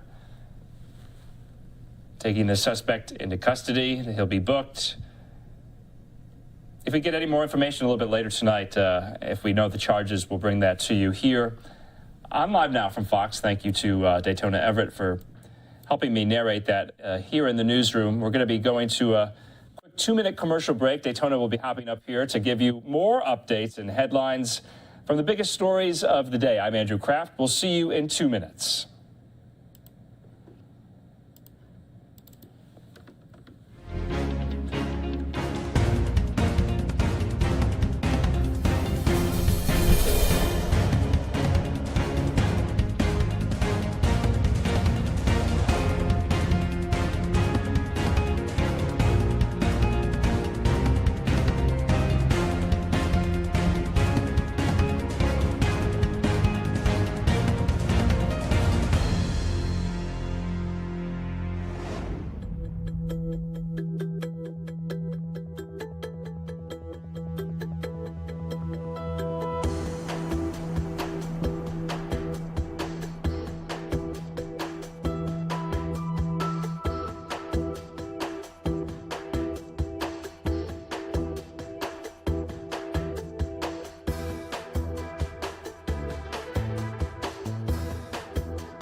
Welcome back here to Live Now from Fox. I'm Daytona Everett. We want to take you out to that live picture that we had in Los Angeles, a police pursuit ending in an arrest of a driver who just got arrested, taken into police custody over reports of a possible stolen vehicle there. If we get any more information, we'll bring it to you, but we showed you live here on Live Now from Fox. This is just the end of the scene here, as many of those officers have shown up, taken him off. We believe it was just this one driver of the car, a Nissan truck, that is not in the picture because it was a foot chase for a little while there, as he ended up in this empty, abandoned parking lot with no one else around. If we get any other breaking news throughout the rest of the evening, you know we'll bring it to you here on Live Now from Fox. We are going to go out now to what's going on with President Biden. Peter Ducey brings us the very latest. The president's words and actions this weekend contradicted his words and actions from recent months. As you can see, I didn't get my English lessons from Jill. For example, the Bidens defied a mask mandate at a D.C. restaurant Saturday. There are moments when we all don't put masks back on as quickly as we should. Biden has long promoted mask requirements. Vaccines are the best defense, but masks are extremely helpful as well. But officials here want this rule infraction excused. But I don't think we should lose the forest through the trees here and not overly focus on moments in time that don't reflect overarching policy. The president is also now saying he wants witnesses who don't cooperate with the January 6th committee prosecuted. Should they be prosecuted by the Justice Department? Yes. But that contradicts a simple pledge from before the election. I will not direct them who to prosecute, how to prosecute, what to prosecute. And after the election. We will not tell the Justice Department how to do its job. I guarantee you that's how it will be run. The White House claims what the president says and what the president means here are two different things. He also continues to believe that the Department of Justice has the purview and the independence to make decisions about prosecutions. And that continues to be his view, and that continues to be how he will govern. You say that is his view, but that is not what he said.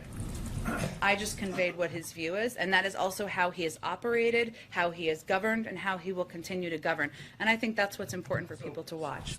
People at the Justice Department were watching and grew concerned enough about the appearance that President Biden was pressuring them. They put out a statement insisting that any decisions about who to prosecute are going to be made independently by them, period, full stop. That's something Biden has historically supported until he said something different.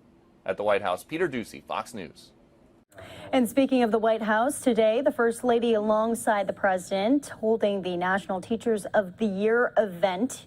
Here was the President earlier today.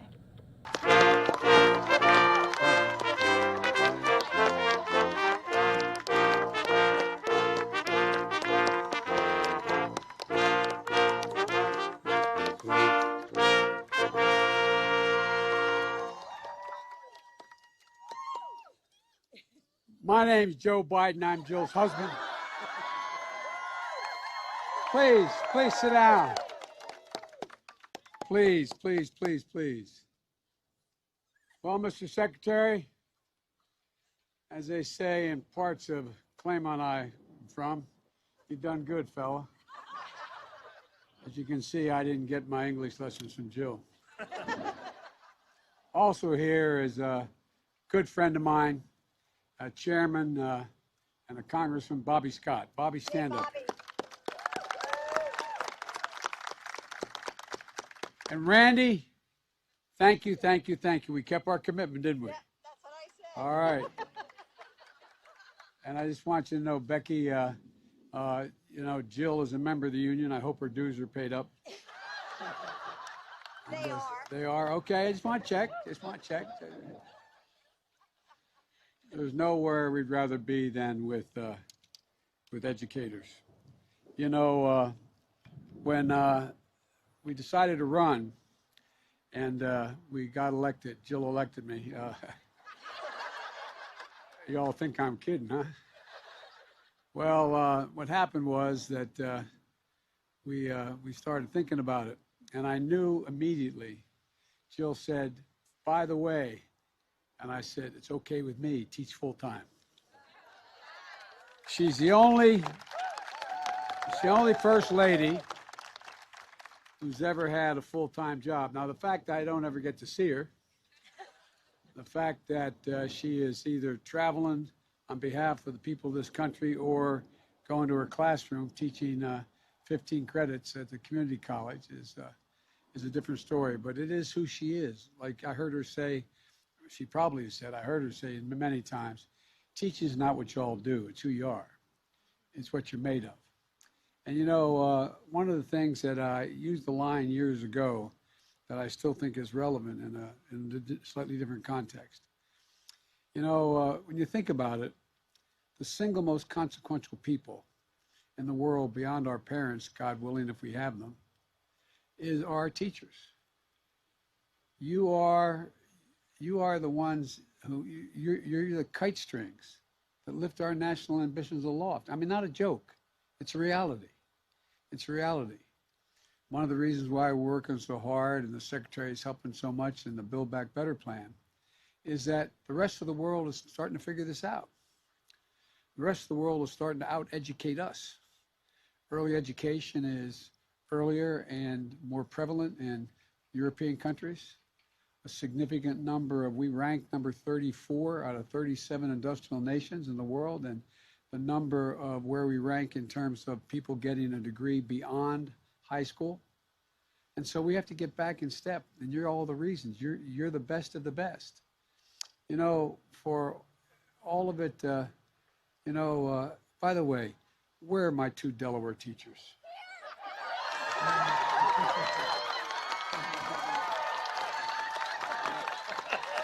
That's hilarious. Who's Newcastle? Newcastle, all right. You can see we're not at all proud of Delaware. My dad used to always say, never forget where you came from. As they say, them's the one that brung me to the dance, you know? But I want to thank Rebecca, I think, for Colonial Education Program in Newcastle, and Kimberly of McCain High School in Wilmington. That's you? Okay, all right.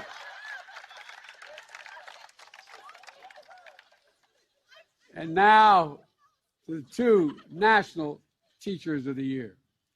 It's a pretty big deal. I listened to both your speeches, and they're very impressive, and I mean it sincerely. What you do really matters. What you do really matters. And it matters in a way that I think you all don't fully realize. I don't think about, I bet, you know, I look at every important decision I made in my life. I ask myself three things, not a joke. What my dad and mom would think I should do.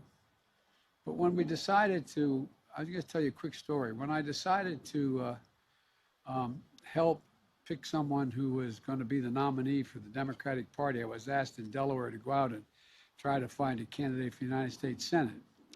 I was 28 years old as part of this group of people. And I kept trying to get people who were consequential to get involved, and they didn't want to do it. And Nixon was running that year, was going to be a lead pipe cinch, Republicans were going to win, and I was a Democrat. And so I showed up at a Democratic convention, an off-year convention, and I went to make sure that everything was going to be okay. And I would report that I was the kid at the convention, and it was in Dover, Delaware.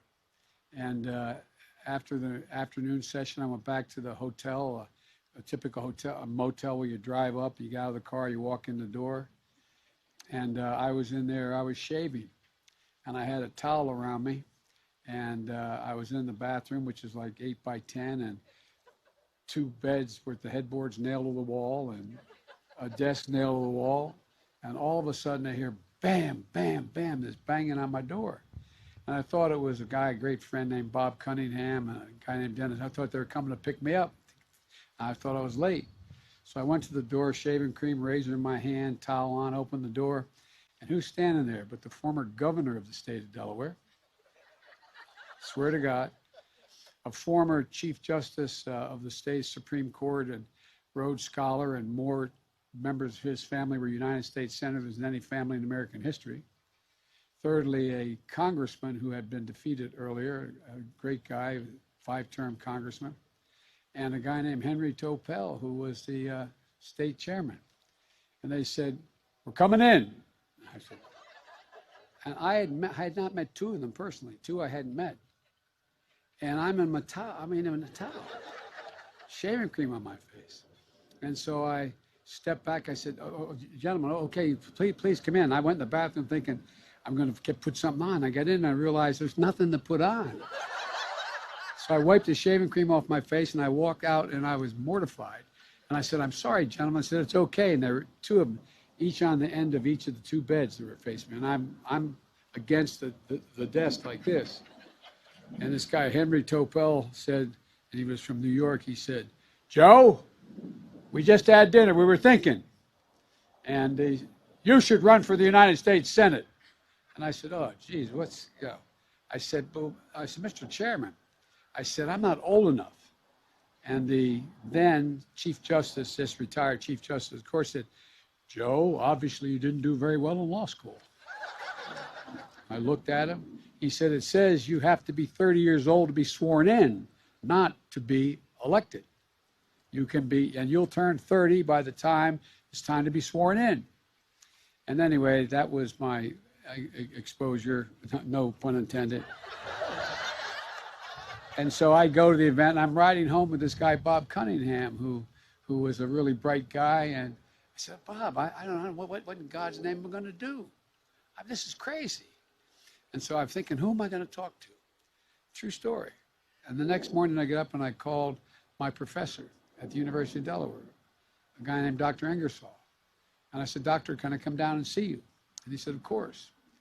I went down and sat with him for half an hour. I told him what was happening. He just looked at me. He said, "Joe, remember what Plato said." I'm thinking, what the hell did Plato say?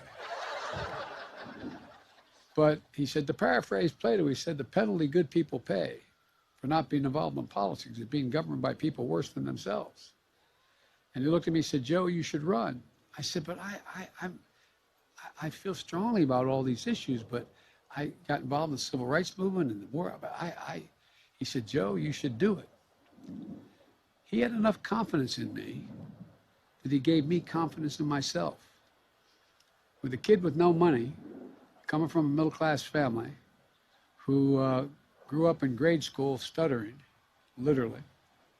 For me, I'm confident I would have never done it were not for Dr. Ingersoll. I'm sure there are people of each of you can look back at, and they changed your life. But most of all, what you do is you give us confidence. You instill confidence. Just like when I was a kid, when I used to stutter badly, the nuns would sit me down and say, "Joey, you can do this," and practice with me. They gave me confidence. And so, folks, you know, as Jill always says, teaching is not what you do, it's who you are. And it also is, let me conclude by saying this about something that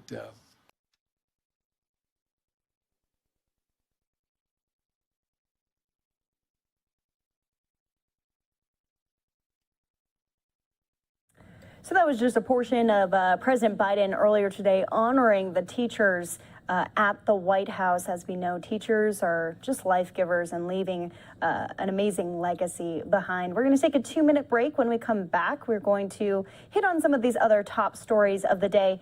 Don't go away. We'll fill you in.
And welcome back here to Live Now from Fox. I'm Daytona Everett. We are reporting from our Phoenix, Arizona studio right now. If you're new to us here on Live Now from Fox, we take you out to all of the live feeds and pictures from across the country. You can see a look right here out in San Francisco, a beautiful shot, 8:15. We just took you to the White House with President Biden and the First Lady hosting an event, the National Teachers of the Year event, highlighting 100 different teachers across the country who are just changing and shaping the lives of young people in the United States. And last but not least, New York City. We have more stories coming out of there through the rest of the evening, but we want to go back to California as Fox 11 spoke with Representative Ted Lieu, talking specifically about that oil spill situation in Southern California, Huntington Beach, where it shut down the beach for a long time, and the investigation is still underway as to what exactly caused it. Well, here's that conversation from earlier. Eisner. The tragedy continues to grow along the coast of Southern California after thousands of gallons of oil gushed into the waters right off of Orange County. In response to that environmental disaster, there was an immediate cry to ban drilling off California's waters. One of those speaking out in support of legislation to ban offshore drilling is U.S. Congressman Ted Lieu. He represents California's District 33, which contains some of the area's most beautiful beaches. So we welcome Congressman Lieu to In-Depth this week. Thank you so much for being with us, Congressman. Let's just start off right out of the gate just to clear up some of the confusion out there. There is already a ban on drilling in state waters off of California. Isn't that right? So there's a difference between state waters and federal waters. State waters extend about 3 nautical miles off the coast of California. Federal waters go from 3 nautical miles to about 200. This particular oil spill occurred at a platform that was about 9 miles off the coast in federal waters. Okay, so there's not a ban there, but you are, as I said, you want legislation that does, in fact, lead to that. We heard from Senator Alex Padilla in the open there saying that this is an outrage, that this is happening. What does your legislation specifically say? I'm a co-author of the West Coast Ocean Protection Act, which was introduced by Senator Feinstein and Congressman Jared Huffman, and that would permanently ban offshore oil drilling in federal waters along the Pacific coast. There is currently an administrative moratorium. However, the administration could change that, and during the Trump administration, they did try to expand offshore oil drilling off the Pacific coast. What's the pushback? What is the likelihood that this is going to become reality? What are you up against? We're up against fossil fuel interests.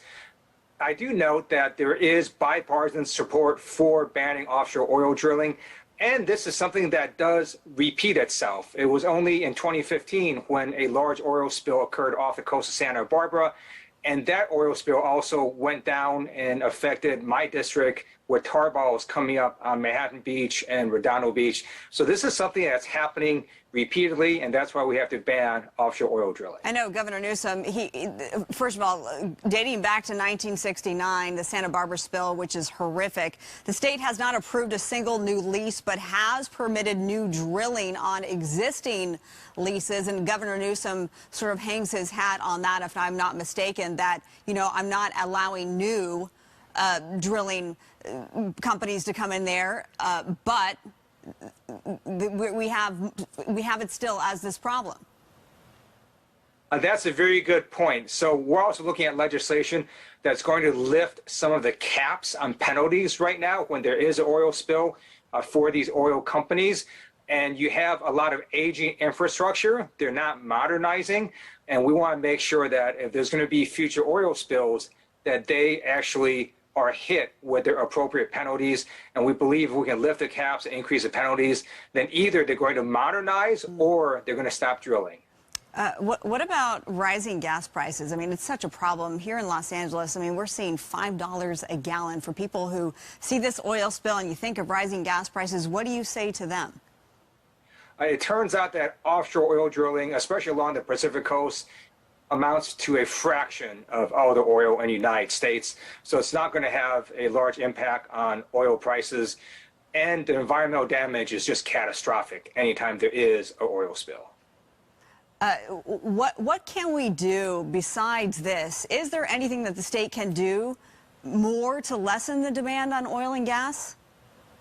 So first of all, I'm pleased that the California State Attorney General, Rob Bonta, has initiated an investigation into what caused this oil spill. And obviously, any oil platform in federal waters, that pipeline is going to run through both federal and state waters. We also have to move to renewable energies and clean energy. I'm very pleased that a number of car manufacturers, both in the U.S. as well as foreign car manufacturers, have committed to going to fully electric by approximately 2030 or 2035.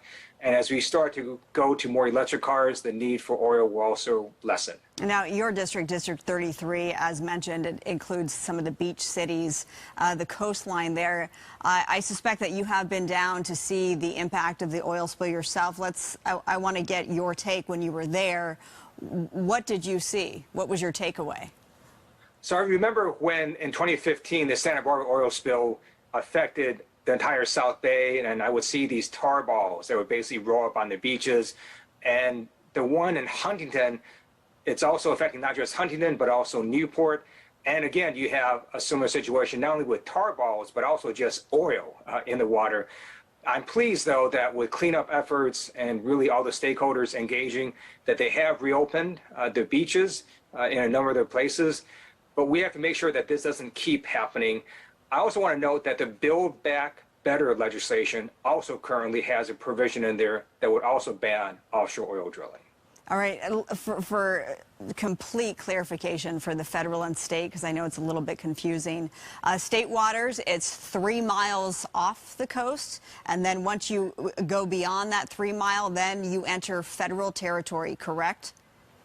That is correct. 3 nautical miles off the coast, and then federal waters are 3 miles to about 200 nautical miles. Okay, so getting back to the legislation that you are the co-author of, how soon would we expect to see action taken on this? So hopefully we could get this done during this congressional term, which will either be before the end of this year or sometime next year. Again, we are seeing increasing calls on both parties to ban offshore oil drilling. And it is something that people understand, large catastrophic environmental damages anytime there's an offshore oil spill. We always appreciate to see bipartisanship, don't we, Congressman Lowe? Yes, absolutely. All right, we'll leave it there. Okay, again, that was Fox 11 in Los Angeles. We're going to take a 2-minute break. When we come back, we're staying in California with another conversation. This one, though, about the insurrection investigation underway. Don't go away.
welcome back here to Live Now from Fox 830 here in Phoenix, Arizona. We're going to go out to an interview with Representative Adam Schiff, playing a huge part in that investigation into the insurrection. He's on Fox 11 in Los Angeles. Here's what they had to say about that, as well as some of the other top trending topics in California. Here's that new book. It is titled Midnight in Washington: How We Almost Lost Our Democracy and Still Could. Congressman Schiff, welcome to The Issue Is, and congrats on the book being #1. Thank you. No one could be more surprised than me. Well, the book starts by talking about January 6th. And before we get into much of the specifics of the book, let's talk about the big news of this week. And it's related to January 6th. You're part of the January 6th Commission. We want to show some video up on the screen of some folks that you all have subpoenaed. These are former Trump White House officials. Steve Bannon is saying he is not going to answer your subpoena. And now you're saying that he should potentially face criminal charges because of it. What specifically do you mean by criminal contempt? Do you think that Steve Bannon should be arrested if he doesn't come and testify? Steve Bannon was subpoenaed to come appear this week, produce documents. He didn't either. And you can't just simply say, well, I don't care to show up for a deposition. That's not how compulsory process works. What our chairman has decided to do, and I fully support the decision, is we're going to have a business meeting on Tuesday. We're going to take up a report that recommends holding him in criminal contempt. If it passes out of our committee, as I expect it will, it'll be taken up on the House floor. And if it passes there, as I expect it will be sent to the Justice Department. And the law provides that the Justice Department has a duty to then present it to the grand jury. So yes, if you refuse legal process, you could be prosecuted. And if that's what's necessary to get answers, then that's what we'll do. Ultimately, meaning you think that if he doesn't testify, that he should go to jail? That will ultimately be the judge's decision, what kind of penalty, what kind of remedy to compel his testimony. But yes, I think people that refuse their legal obligations ought to be fined or go to jail, whatever's necessary to get them to submit to the lawful orders of the Congress and the courts. Are you concerned, though, about the precedent that might set for the future? Say the Republicans take over Congress and then they try to arrest you or Hunter Biden or Joe Biden or somebody else to try to get payback. I'm more concerned, frankly, about the precedent of the last 4 years, where Trump official after Trump official just thumbed their nose at the Congress and knew there would be no repercussion for ignoring the law. At the time, you had an attorney general like Bill Barr, who himself was in contempt and wasn't about to enforce the law against those covering up for the president, the now former president. So I'm more worried about that precedent. Will Republicans abuse the power? Well, they have shown every interest and willingness in abusing power in any way. My guess is they will do that no matter what Democrats do responsibly. They will use power if they gain it to act irresponsibly, which is why we must make sure that Kevin McCarthy never goes near the Speaker's office. Let's talk about the merits of what you're investigating on January 6th. One of the key questions you're trying to get at is, what was President Trump doing that day? What do you know now about what he was doing that day? And was he directing his supporters? Well, you're absolutely right. That is one of the central questions in this investigation. There are a lot of things we're looking at. We're looking at how are these rallies organized? Where did the money come from? What understanding or expectation of violence did people have organizing them? But the biggest unknowns are what was taking place in the White House, what was taking place with the president, why backup wasn't sent to the Capitol sooner, what the president knew about the propensity for violence that day. Was this an effort after everything else failed, after his litigation bombed, after his efforts to use the Justice Department to coerce Georgia or to manufacture false claims of fraud in the elections, after those things failed? Was this the last-ditch effort to use violence or the threat of violence to get Mike Pence to violate his constitutional duty? Those are the questions we're determined to answer, among many others. Do you have an answer to any of that yet, though? I don't have a complete answer, no.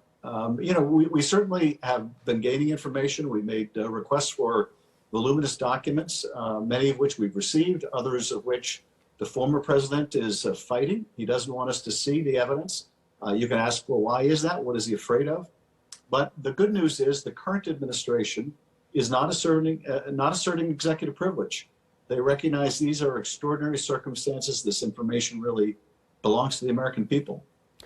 In the book itself, you paint a picture of your experience on January 6th. It's quite something to read. And some GOP lawmakers were apparently legitimately worried about your safety in particular. Let's put a quote up on the screen. This is what you say. You can't let them see you, a Republican member said. And then another one said to me, he's right.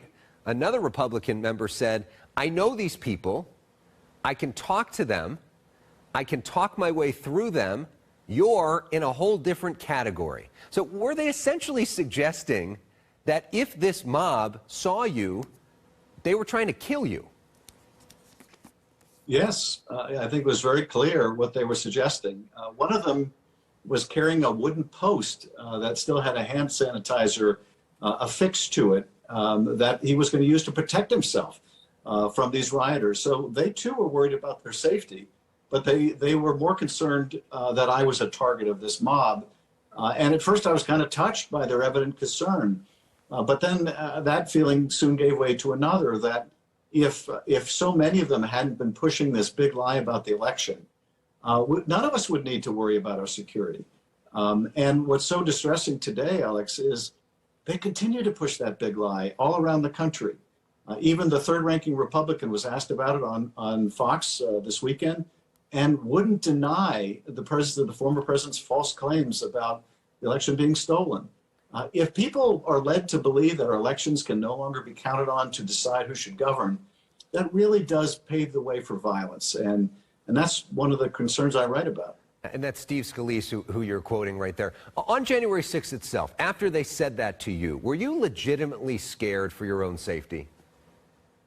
I was. It was hard for me to evaluate initially how many people were outside the Capitol, how big and massive a crowd it was. I didn't learn until later how vigorously they were beating police officers. But when they started breaking glass in the House chamber, when the Capitol Police started shouting, "You need to get out," there's nothing like that to get your attention. But it was one of those rare, maybe not so rare, traumatic situations where the trauma of it grows without time. I think for many members of Congress, once they did see all of that footage and realized just how massive that crowd was, it only accentuated how we felt about it. But I have to say, those people that were attacking the Capitol that day, they believed the big lie. What so infuriated me about many of the people inside the chamber was that they pushed the big lie knowing it was a lie. And to me, that's unforgivable. And on that day, you had, before that day, you had warned that President Trump would try to cheat. And this is something that some of your colleagues brought up on that day. We want to put another quote from the book up on the screen. Here's what a lawmaker said to you. Quote, "You warned that he would try to cheat again. It didn't require any great clairvoyance," you replied. And then you added, "Someone really should have impeached that son of a you-know-what." Which, of course, is a reference to the fact that you were an impeachment manager and the Republicans in the Senate would not vote to convict Donald Trump. What's interesting to note is you weren't always as eager to impeach. You were actually on one of the first, you were on the very first episode of The Issue Is, this show, in May of 2018. And on that day, you had an op-ed in the New York Times about why Democrats shouldn't impeach the president. Here's a clip. Trying to suggest Democrats are not interested in governing, they're just interested in getting rid of me. That's a trap I think he would like Democrats to fall in. I think we should let the investigations run their course, and Democrats would be wise to be campaigning on what they're going to do to deliver for their constituents on the economy and jobs, on health care and things that really affect their immediate lives. What goes through your mind when you see that? Well, you're absolutely right. I was not one of those people who was calling for Trump's impeachment the moment he got elected. Far from it. I was trying to push back against that, particularly while the investigation was still ongoing. And I think at the time you and I were talking, the Mueller investigation was still proceeding. We didn't know what his report would say. We didn't know what his conclusions would be. And so from my point of view, it was premature to be talking about the ultimate remedy. And I think, frankly, that helped me make the case in the Senate. The fact that I wasn't an earlier eager proponent, that I thought only under extraordinary circumstances should we use that remedy. But when we saw the president's further misconduct, and this was a really important factor to me, the president was on the phone with the head of Ukraine the day after Bob Mueller testified. That is, the day after he thought he escaped any responsibility, accountability for the Russian misconduct. He was back on the phone once again trying to get the help of another foreign country to help him cheat in an election. And that was enough for me. That really convinced me that we needed to move forward with impeachment. Well, you write about that Bob Mueller testimony, and what you've said about it is making some news, because you're suggesting that he may not have been all there mentally because of his age. And that was a troubling thing for a lot of you. Walk us through that, and what should we think about the Mueller investigation itself, knowing that? Well, this was a very difficult chapter for me to write, because I have just incredible respect and reverence for Bob Mueller. I think he's a tremendous human being and a tremendous public servant. But I also wanted to be candid about what it was like. And so I describe in the book asking the members of the Intelligence Committee to sit with me in the skiff in that bunker 3 floors below the Capitol and watch Mueller's first testimony before the Judiciary Committee hours before he would testify before our committee. And I was shocked at the changes that I had seen in him, that I witnessed. And we quickly began to change the nature of the questions and cut them down and make them much shorter and specific, not ask for narrative answers. And it's part of the historic record that I think needed to be told. But I wanted to tell it in a respectful way. I hope I did, because I think he's a tremendous public servant. Do you think the expectation game for Robert Mueller got way off? I mean, there were a lot of people that thought there was this massive Russia conspiracy between Donald Trump and Vladimir Putin, that Robert Mueller was going to expose all of that, and then when it didn't happen, there was a lot of disappointment, distrust. What happened there? And the fact that Robert Mueller was having those difficulties, does that concern you? Well, I think what happened, and this was really a situation with unequal resources certainly in terms of propagating the message on the side of Donald Trump and on the side of Bob Mueller. When you look at what was actually produced by the Mueller investigation, by our own investigation, and that of good investigative journalism, it's very damning. Just look at one fact, Alex. The Trump campaign chairman, Paul Manafort, was giving internal campaign polling and information about their strategic thinking in battleground states to an agent of Russian intelligence, while that same Russian intelligence agency was embarking on a social media campaign to elect Donald Trump. Now, anyone else would call that collusion. The only question is whether it would be the crime of conspiracy. But when you have the biggest bully pulpit in the world like Trump did, you can just repeat like a mantra, no collusion, no obstruction. And you've got Bob Mueller on the other hand, who was utterly silent until his report. In terms of getting the point across, there's a really disparate advantage in the White House. And one other advantage the president had, the former president, is he had an attorney general in Bill Barr who was cravenly willing to completely misrepresent Bob Mueller's work.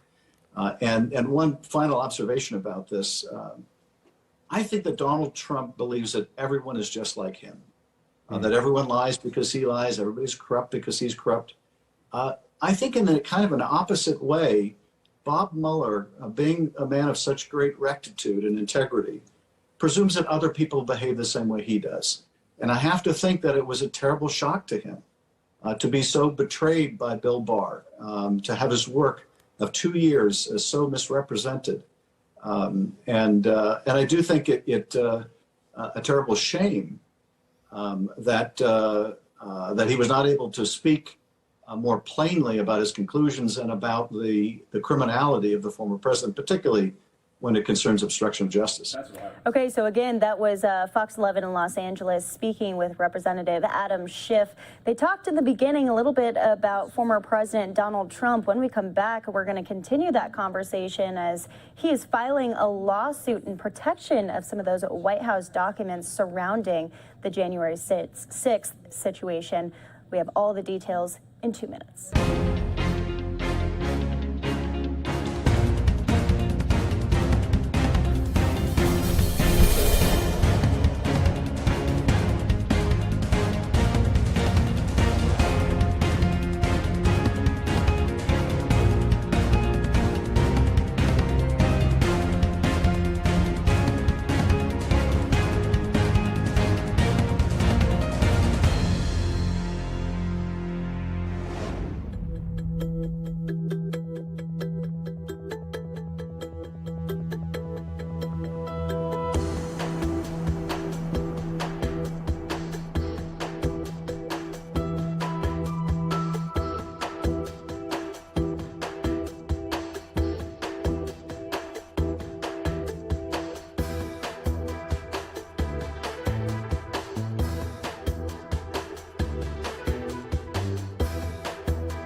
And welcome back here to Live Now from Fox. I want to take you out to a look from the White House right now. Former President Donald Trump suing the House Select Committee investigating the January 6th attacks in an attempt to block the disclosure of some White House documents. To go a little deeper into this, our very own Andrew Kraft spoke with an expert who has been following this investigation from the very beginning. Here's that.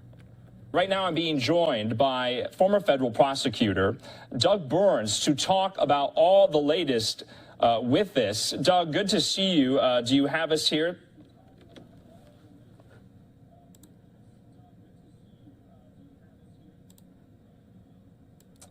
You know, and Doug, I was struck by the fact that, you know, a lot of this is regarding the idea of executive privilege. Does a former president, is he entitled to that defense? Well, that's the tricky part. Executive privilege, real quick, came out of the Watergate era in the mid-'70s, obviously, and you had the case United States v. Nixon in 1974, where the Supreme Court analyzed executive privilege, obviously, for a president who was in office, and they set up the balancing test of the need to have confidential communications and have aides and senior advisors give candid advice, you know, knowing that they're not necessarily going to be called to testify about it, and that's where the privilege came in. The counterbalance is the need of the public, the media, and everybody to know. Now, you raised a very important question, though, and that is, what about a former president, a president who's no longer in office? And the answer to that is that the former president is to consult with the current occupant of the White House, President Biden, and then the new president makes the decision. So without getting overly cynical about the politics of it, I mean, President Biden, as everybody knows, has done, you know, many maneuvers, you know, contrary to the Trump administration. And in fact, he declined, the Biden White House has declined to exert executive privilege. And my understanding, and I think this happened quite recently, is that the former President Trump filed a lawsuit in the U.S. District Court for the District of Columbia, seeking to say that the declination by the current administration of executive privilege should be reversed by the court. I'm not optimistic in terms of handicapping it that he's going to be successful. You know, and Doug, we kind of expected this from the former president, but just talking about the Biden White House, because, you know, President Biden had said that he did not want to become involved in matters regarding the Department of Justice, although this is a huge one in front of the Department of Justice that the president is now involved with. He did not use executive privilege for these documents. He said the DOJ is entitled to them. And these are documents regarding the president's communications on January 6th, the day of the Capitol riot. Do you think the president kind of is intermingling in this too much? Or like you said, that is who gets to make this ultimate decision? No, it's a very good question. And I think the point you're highlighting, and you're right, is it is hard to separate out, you know, the politics from the straight legalities. One other from 30,000 feet, you know, legal observation, which is important, is that there have been very few cases to reach the Supreme Court of the United States on executive privilege, very few and far between. So it's sort of an untested concept. And back to your original question, well, what about a former president versus a current one? That's really never been addressed. So again, I think, to be fair, you could look at the current president and you really could argue that from both sides of the room. You know, on the one hand, he's entitled, per the way the law operates now, to decline to assert it on behalf of a former president. But then, as you said, everybody else is entitled to call that into question with some cynicism and say, you know, that certainly seems political and so forth. On the merits of it, honestly, it really is a question of, you know, how important is the particularized need for this information for everybody to have it, you know, versus promoting this internal privacy. It's hard to translate, is the point, you know, the legalities into the politics. And I've said many times that politics and law on many levels don't mix, and I firmly believe that. So executive privilege right out of the gate, let's face it, is highly charged with political overtones. But again, here, back to what you said coming right at the outset, I think it's difficult in terms of a former president. It's even more difficult when the new president is of the other political party. Think about that distinction, as opposed to if President Trump had been succeeded by another Republican. And I think it's a bit of a tricky issue. But one law professor pointed out that really the only avenue would be to get an injunction in court, from a federal court, saying that these particular witnesses you know, do not have to appear and they can assert a valid executive privilege. Don't expect that to happen. I think it's a bit of an uphill battle. Yeah, and you know, Doug, this will present a whole host of issues for the House Select Committee that's looking into the January 6th riot. They have issued subpoenas to members of Trump's inner circle, including, you know, Mark Meadows, Steve Bannon, and the like. The president, former president rather, has kind of indicated and commanded to them to defy those subpoenas.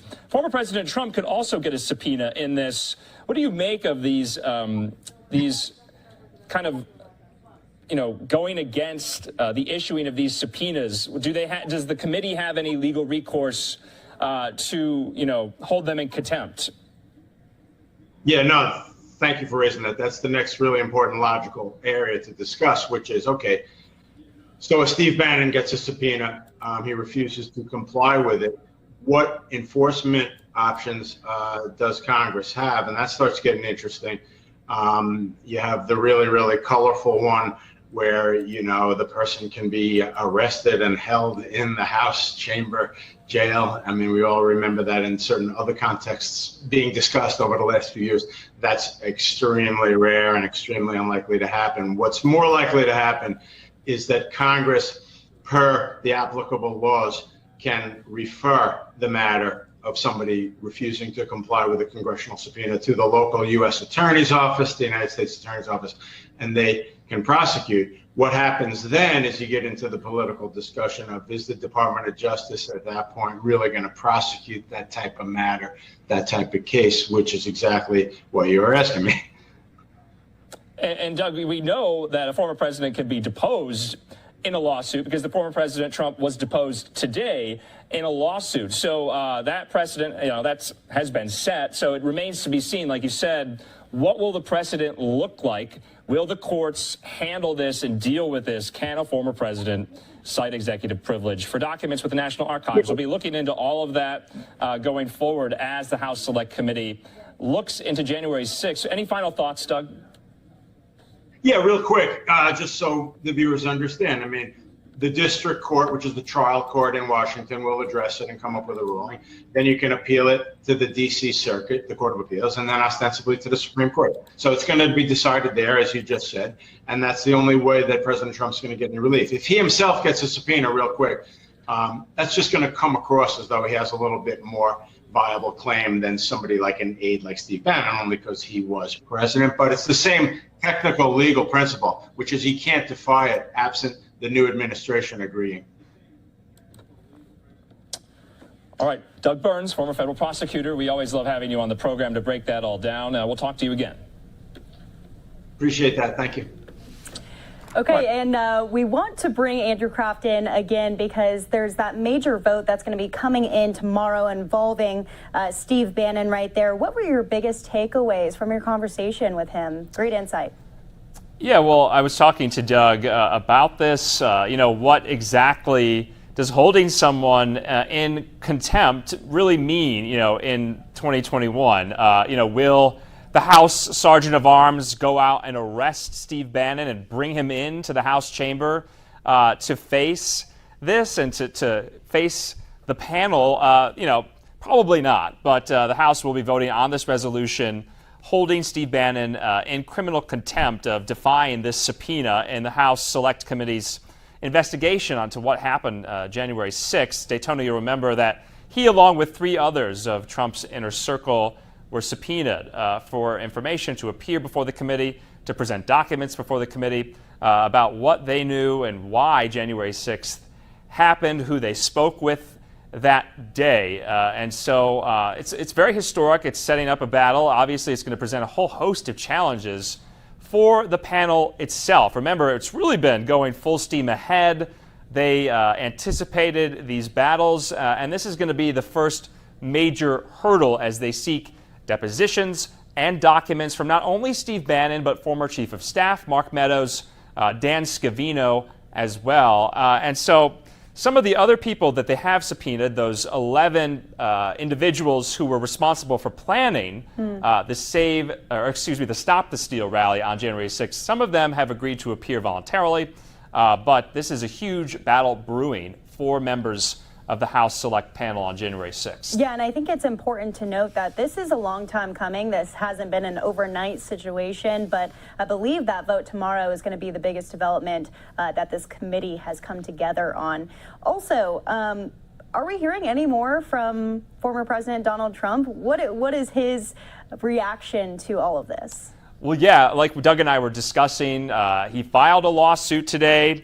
And in the filing, he said the committee's request for these documents was, quote, almost limitless in scope. He called it a vexatious illegal fishing expedition that was, quote, untethered from any legitimate legislative purpose. And now those are the 3 words that are crucial in determining what documents can be turned over to the committee. Remember, Daytona, a president's records and communications when they leave office are kept by the National Archives. It's a federal law that all of those communications are kept there. And so the current president, President Biden, in conjunction with the DOJ, has to approve the release of those documents from the National Archives for the purpose of any investigation. President Biden has indicated he is going to do that. And now that has presented a whole host of questions as well. Should the current president be meddling in the affairs of the Department of Justice for matters relating to the former president? I do, though, want to read to you a statement in response from some of the members of the panel, including the chairman, Benny Thompson, and Liz Cheney, about Trump's lawsuit today. They say, quote, the former president's clear objective is to stop the Select Committee from getting to the facts about January 6th, and his lawsuit is nothing more than an attempt to delay and obstruct our probe. So pretty strong words from the members of the committee from today. Yeah, you have to believe that this is setting a precedent for future administrations too, though, playing devil's advocate for former President Donald Trump. If they allow this to happen right now, then what can happen in the future, That's right, and this is not a settled legal question. or answer. The precedent is not really there. Doug and I were talking about that earlier today. You know, for a former president like Donald Trump, can he still use executive privilege that he was totally okay with doing while he was president? He used that a number of times to not, release information or documents for many of the investigations he was under as president. But now that he's out of office, now that he's just a citizen, a private citizen like you and me, can he still cite executive privilege to stall and to obstruct and forego any release of documents that contain communications while he was president? And so if a court does rule on that, it will be quite interesting to see what they have to say on really an open legal question. Yeah, most definitely. And we'll be watching it definitely tomorrow, coming out of that House Select Committee situation and vote. We're going to take a 2-minute break. When we come back, we are talking some of the other top stories of the day. A former U.S. Secretary of State losing his life at 84 years old. We'll tell you all about Colin when we come back in just 2 minutes. We'll see you then.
And welcome back here to Live Now from Fox.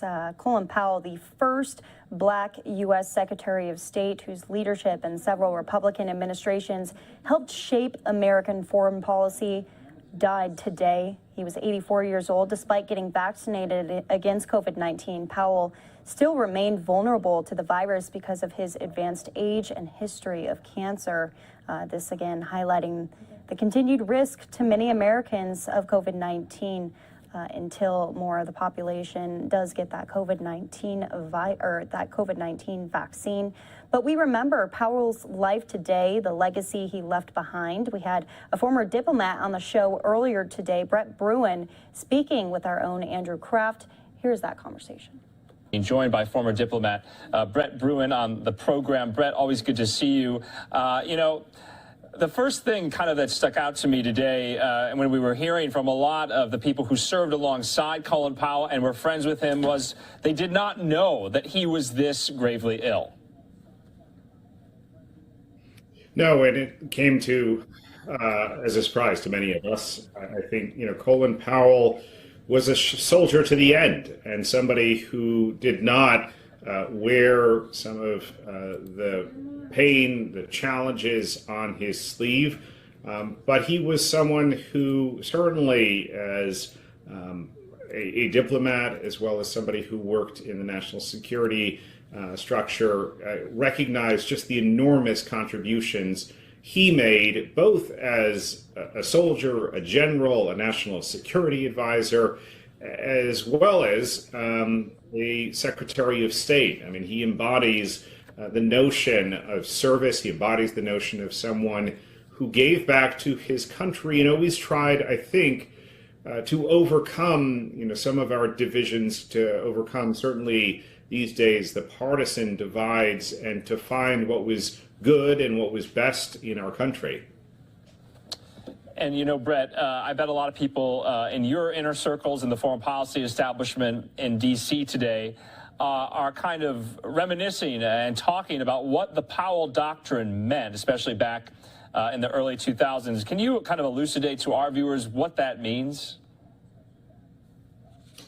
No, and Powell, never forget, coming into the State Department under Secretary Powell, brought over a phrase from his time in the military where he said, "You believe your commanders in the field unless they give you a good reason not to." And that notion that you've got to have a foreign policy that's rooted in the experience, in the knowledge of our ambassadors and our diplomats on the ground was pretty remarkable, revolutionary almost, because so much of the historic traditional foreign policy has been governed from Washington, and Powell was someone who really believed in not only listening but trusting his commanders in the field. He was also someone who understood that the United States needed to walk both strongly but also humbly in the world. And I'll never forget, there was an interview that he was doing with Turkish television when he was Secretary of State. And they started, this was during the Iraq War, and they started to really aggressively ask about, the American intentions in Iraq. And Powell, referencing the cemeteries of American soldiers in France and Belgium, said, we've never asked for more territory than it takes to bury our dead. And that was the power of his words. It was the power of his insight and, quite frankly, also his wisdom. And that will be sorely, sorely missed. And we've been hearing so many reminiscences and anecdotes of stories from leaders around the country today saying that he preferred to be referred to as general rather than secretary, with so many of the honorariums bestowed upon him and the titles under which he served. But he was a distinctly American story, Brett. I mean, his upbringing, rising through the ranks of public life, and he was still so humble, acting as a mentor to so many, including current Secretary of Defense Lloyd Austin. But, he also was quite reflective on some of the missteps in his career as well, the most notable being going into the war in Iraq, that famous speech he gave to the UN Security Council. It's now almost unanimously, panned as a mark on his career. What do you think he was going through during that time? Look, there was enormous pressure, both within the administration, but frankly, many of us can easily forget, in the press and the public to take action. And we were in a post 9/11 mindset where we didn't want to allow threats to develop to the point that they, came and represented attacks on our own shores. But that being said, obviously, it was a low point in his career. It was something, I remember distinctly, his reflections on that. It was a cautionary tale of how not to get caught up in that kind of push for action and push past some of the questions and the doubts. But he was also remarkably honest in a way you don't see many of our politicians and national leaders saying, yes, that was a mistake. It was something that he regretted, and he was quite forthright about that. I'll also never forget, there was an interview in in the Middle East. Powell was doing with one of the Sunday shows, and he had a communications person who was trying to wrap it up because she wanted to get the secretary onto another meeting. She wanted to close the interview before it got into other extraneous topics. And Powell, in that way that only he could, basically told his communications director, stop. No, we're going to finish this interview. I'm going to do this. And this is all happening live on the air as we are now. That was the kind of man that Secretary Powell, I'm going to always call him Secretary Powell because I served under him. That's the kind of man he was, in front of the camera, behind the camera. He was someone who would always be true to his word. And there were so many other kind of political implications. He had political ambitions himself. There were always rumors on if he would run for president. He was a lifelong Republican until he was not. He endorsed when then Senator Obama was running for president. And he endorsed Joe Biden, a full-throated endorsement as well. He kind of cast off the Republican mantle that he served under for so long when Donald Trump came along. What did you make of that? Well, in some ways, I think Colin Powell was a figure that was part of a bygone era in the Republican Party. And there are a number. You can think of the Richard Lugers, or for that matter, the James Bakers, and obviously the George H.W. Bushes, who represented a Reagan-esque worldview, and that was Colin Powell. And the Republican Party of today is quite different. It does not look out at the world with the same rose-colored glasses, with the same idealism and optimism that it once did. And I think Powell also felt a strong moral obligation at moments where perhaps the world and the United States were heading in the wrong direction. He was not afraid to speak up, just like, to his communications director, just like, he did at several times, I know from times at the State Department, where he would not be afraid to call out a bad idea. And I think that's what he did both in 2008 as well as, for that matter, in 2020. The legacy of Colin Powell is someone who ultimately was not loyal to a party, I think, but to principles, and he embodied that to the very end. And Brett, I was reminded also today that the Secretary of State Powell, he was not in the country when the 9/11 attacks happened. I believe he was in Peru on a foreign visit, as secretaries of state obviously do. And I was just kind of thinking, now that we are 20 years removed, living in this post 9/11 world, we lost Don Rumsfeld earlier this year as well. And so that era is now being kind of looked upon and reflected back upon more maybe objectively as it was when it happened. The history is kind of looking a little more closely at, what led us to the wars in Iraq and Afghanistan and the like.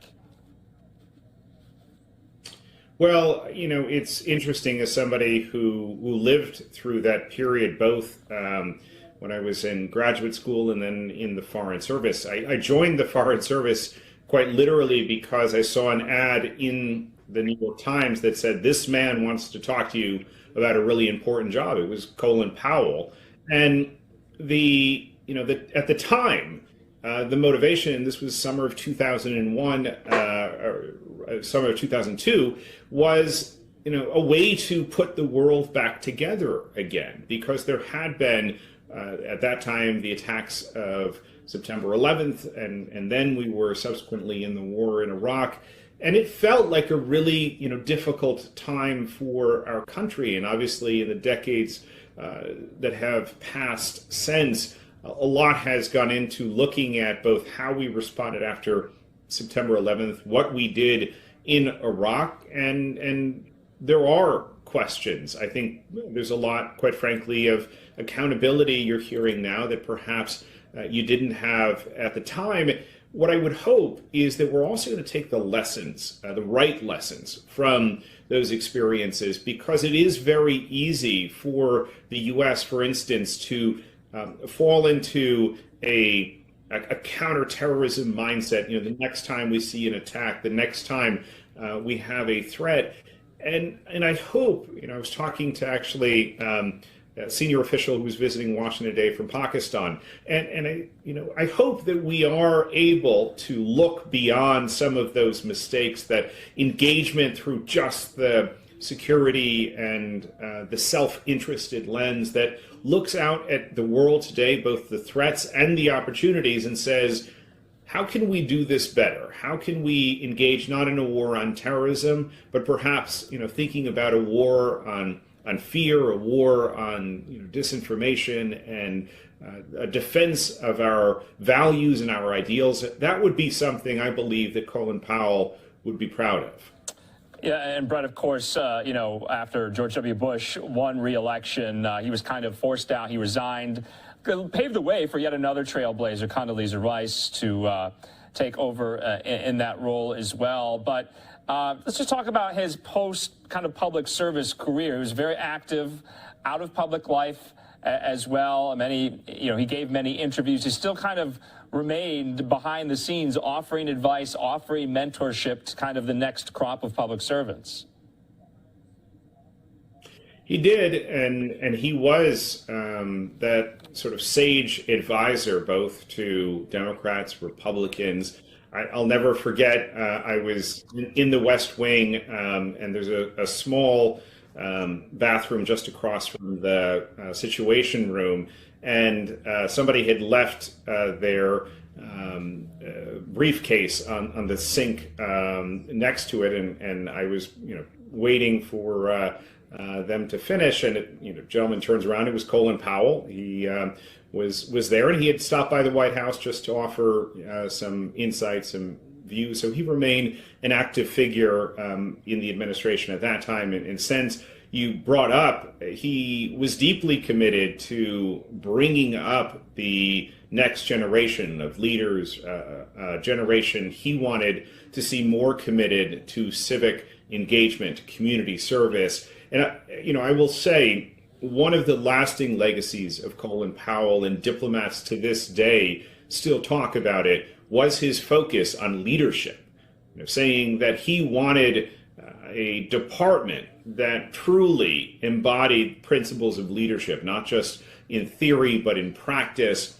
And he was such a remarkable leader. I mean, when I think about models to point my son to and say, here is someone who truly represented the qualities that you would want to work under, that was Colin Powell.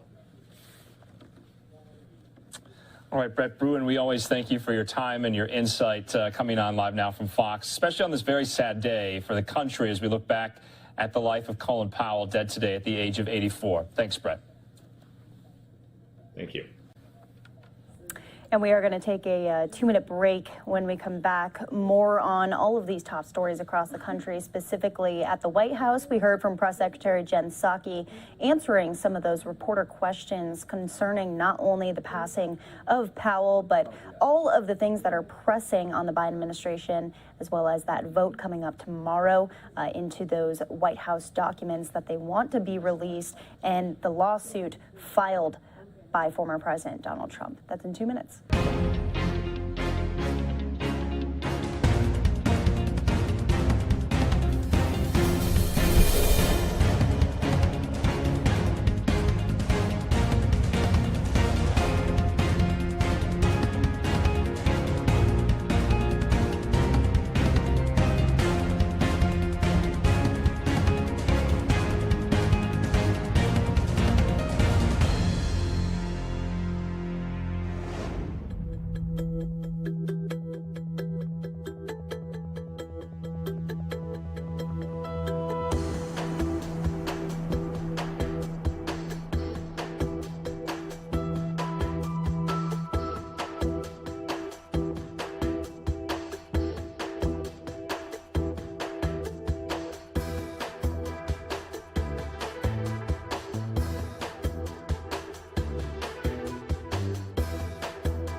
Welcome back here to Live Now from Fox. We want to go into the White House press briefing from earlier, just in case you might have missed it. We showed it to you live earlier today.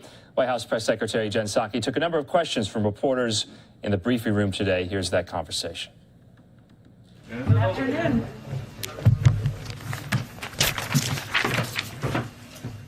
Okay, I have a update for all of you on some of the president's outreach and engagement as it relates to Build Back Better and his legislative agenda. He spent the weekend continuing his deep engagement on behalf of his economic growth agenda for the middle class, speaking with members who represent the full spectrum of views of Hill Democrats about the pathway forward on both his human infrastructure and physical infrastructure plans.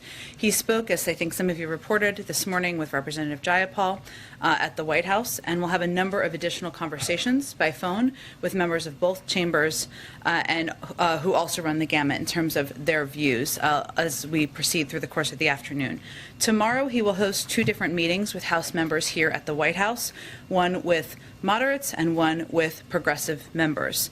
We're encouraged by the accelerated pace of talks and are eager to get this done to meet the urgent needs of families who've been contending with high costs, outdated physical infrastructure, the increasingly devastating threat of climate change, and a tax system that gives special treatment to the rich and corporations at the expense of middle-class families, no matter how hard they work. As you also saw, we also announced this morning that on Wednesday, the president will travel to Scranton, Pennsylvania, going back home, some might say, to continue to rally support for his bipartisan infrastructure deal and Build Back Better agenda.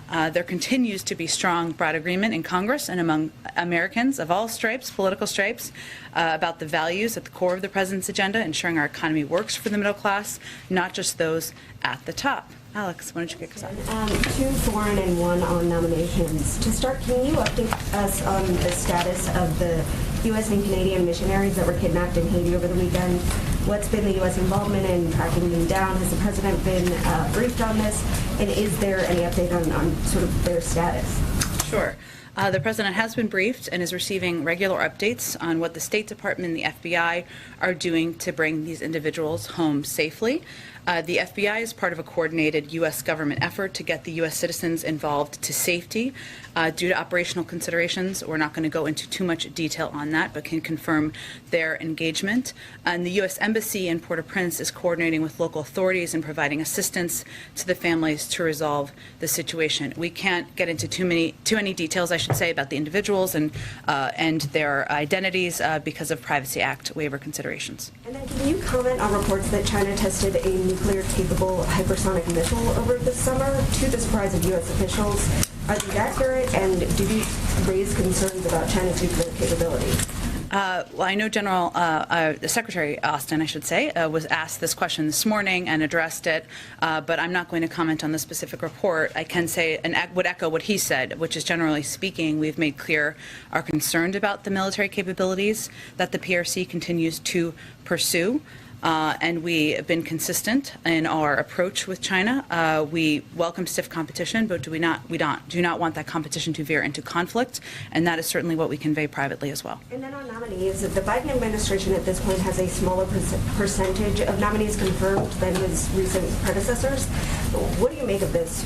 Who's to blame? I mean, is this the fault of the Senate, or is this in part because you have been focused on the COVID response and the Build Back Better agenda?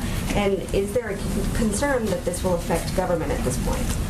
We are concerned about the obstruction of our nominees, and while we have made progress over the course of the last several months, back to the transition even of putting forward qualified nominees to serve in key and vital positions across government, there have been unprecedented delays, obstruction, holds on qualified individuals from Republicans in the Senate.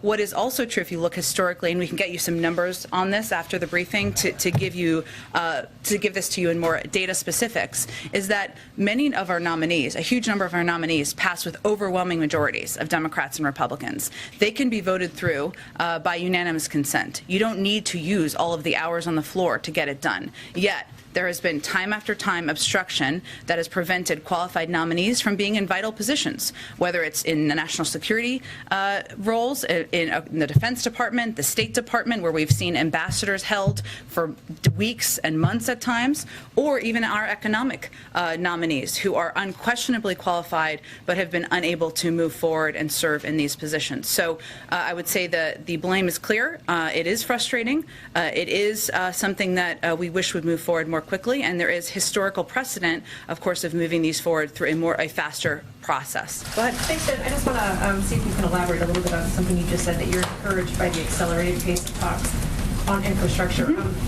What changed? Is there something that's different now? The president is certainly feeling an urgency to move things forward, to get things done. I think you've seen that urgency echoed by members on the Hill who agree that time is not unending here, and we are eager to move forward with a unified path to deliver for the American people. Does the sense of urgency have anything to do with the president's trip coming up in just a matter of 8 working days? Does he feel the need to get this wrapped before he leaves? The good news is that there are phones and video conference capabilities overseas for every president and individual, so I'm not here to set new deadlines or timelines. But it is also true that we have been at this for some time. The president proposed these plans back in the spring.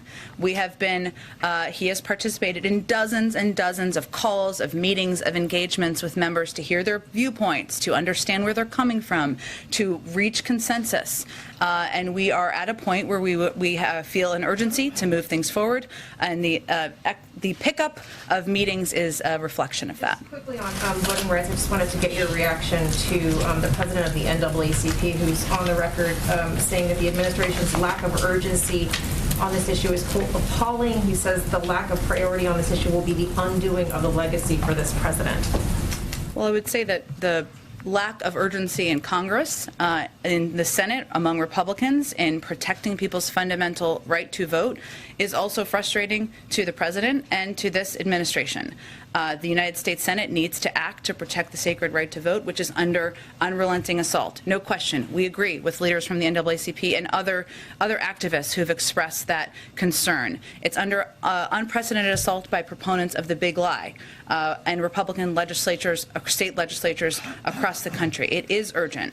Senate Democrats have been working hard to draft legislation that I would note includes traditionally bipartisan provisions, protecting people's fundamental right, making it easier and more accessible to vote. I'd also note the president will be engaging in a couple of calls, in addition to these Build Back Better calls, with members, which will provide a readout to all of you on this afternoon about the voting rights legislation that will be put forward. But I would say that right now, the question for us, and I bet you we share this view with a number of civil rights leaders, is for Senate Republicans and what kind of leaders they want to be. Are they going to play a role in making it easier and more accessible to vote? Are they going to protect this fundamental right?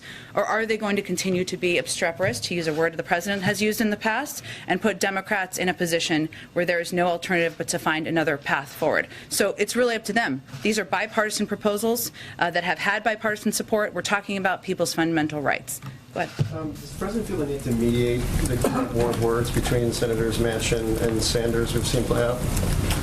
To mediate the war of words, I would say the president has been in touch with both senators, not to mediate words, but to better understand the path forward and what are priorities to each of them. And he will continue to play that role. And then 2 quick ones on policy. Senator Manchin has been pretty clear about his position or opposition to a clean energy standard for a while now publicly. Presumably that's given your team time to try and figure out workarounds to that.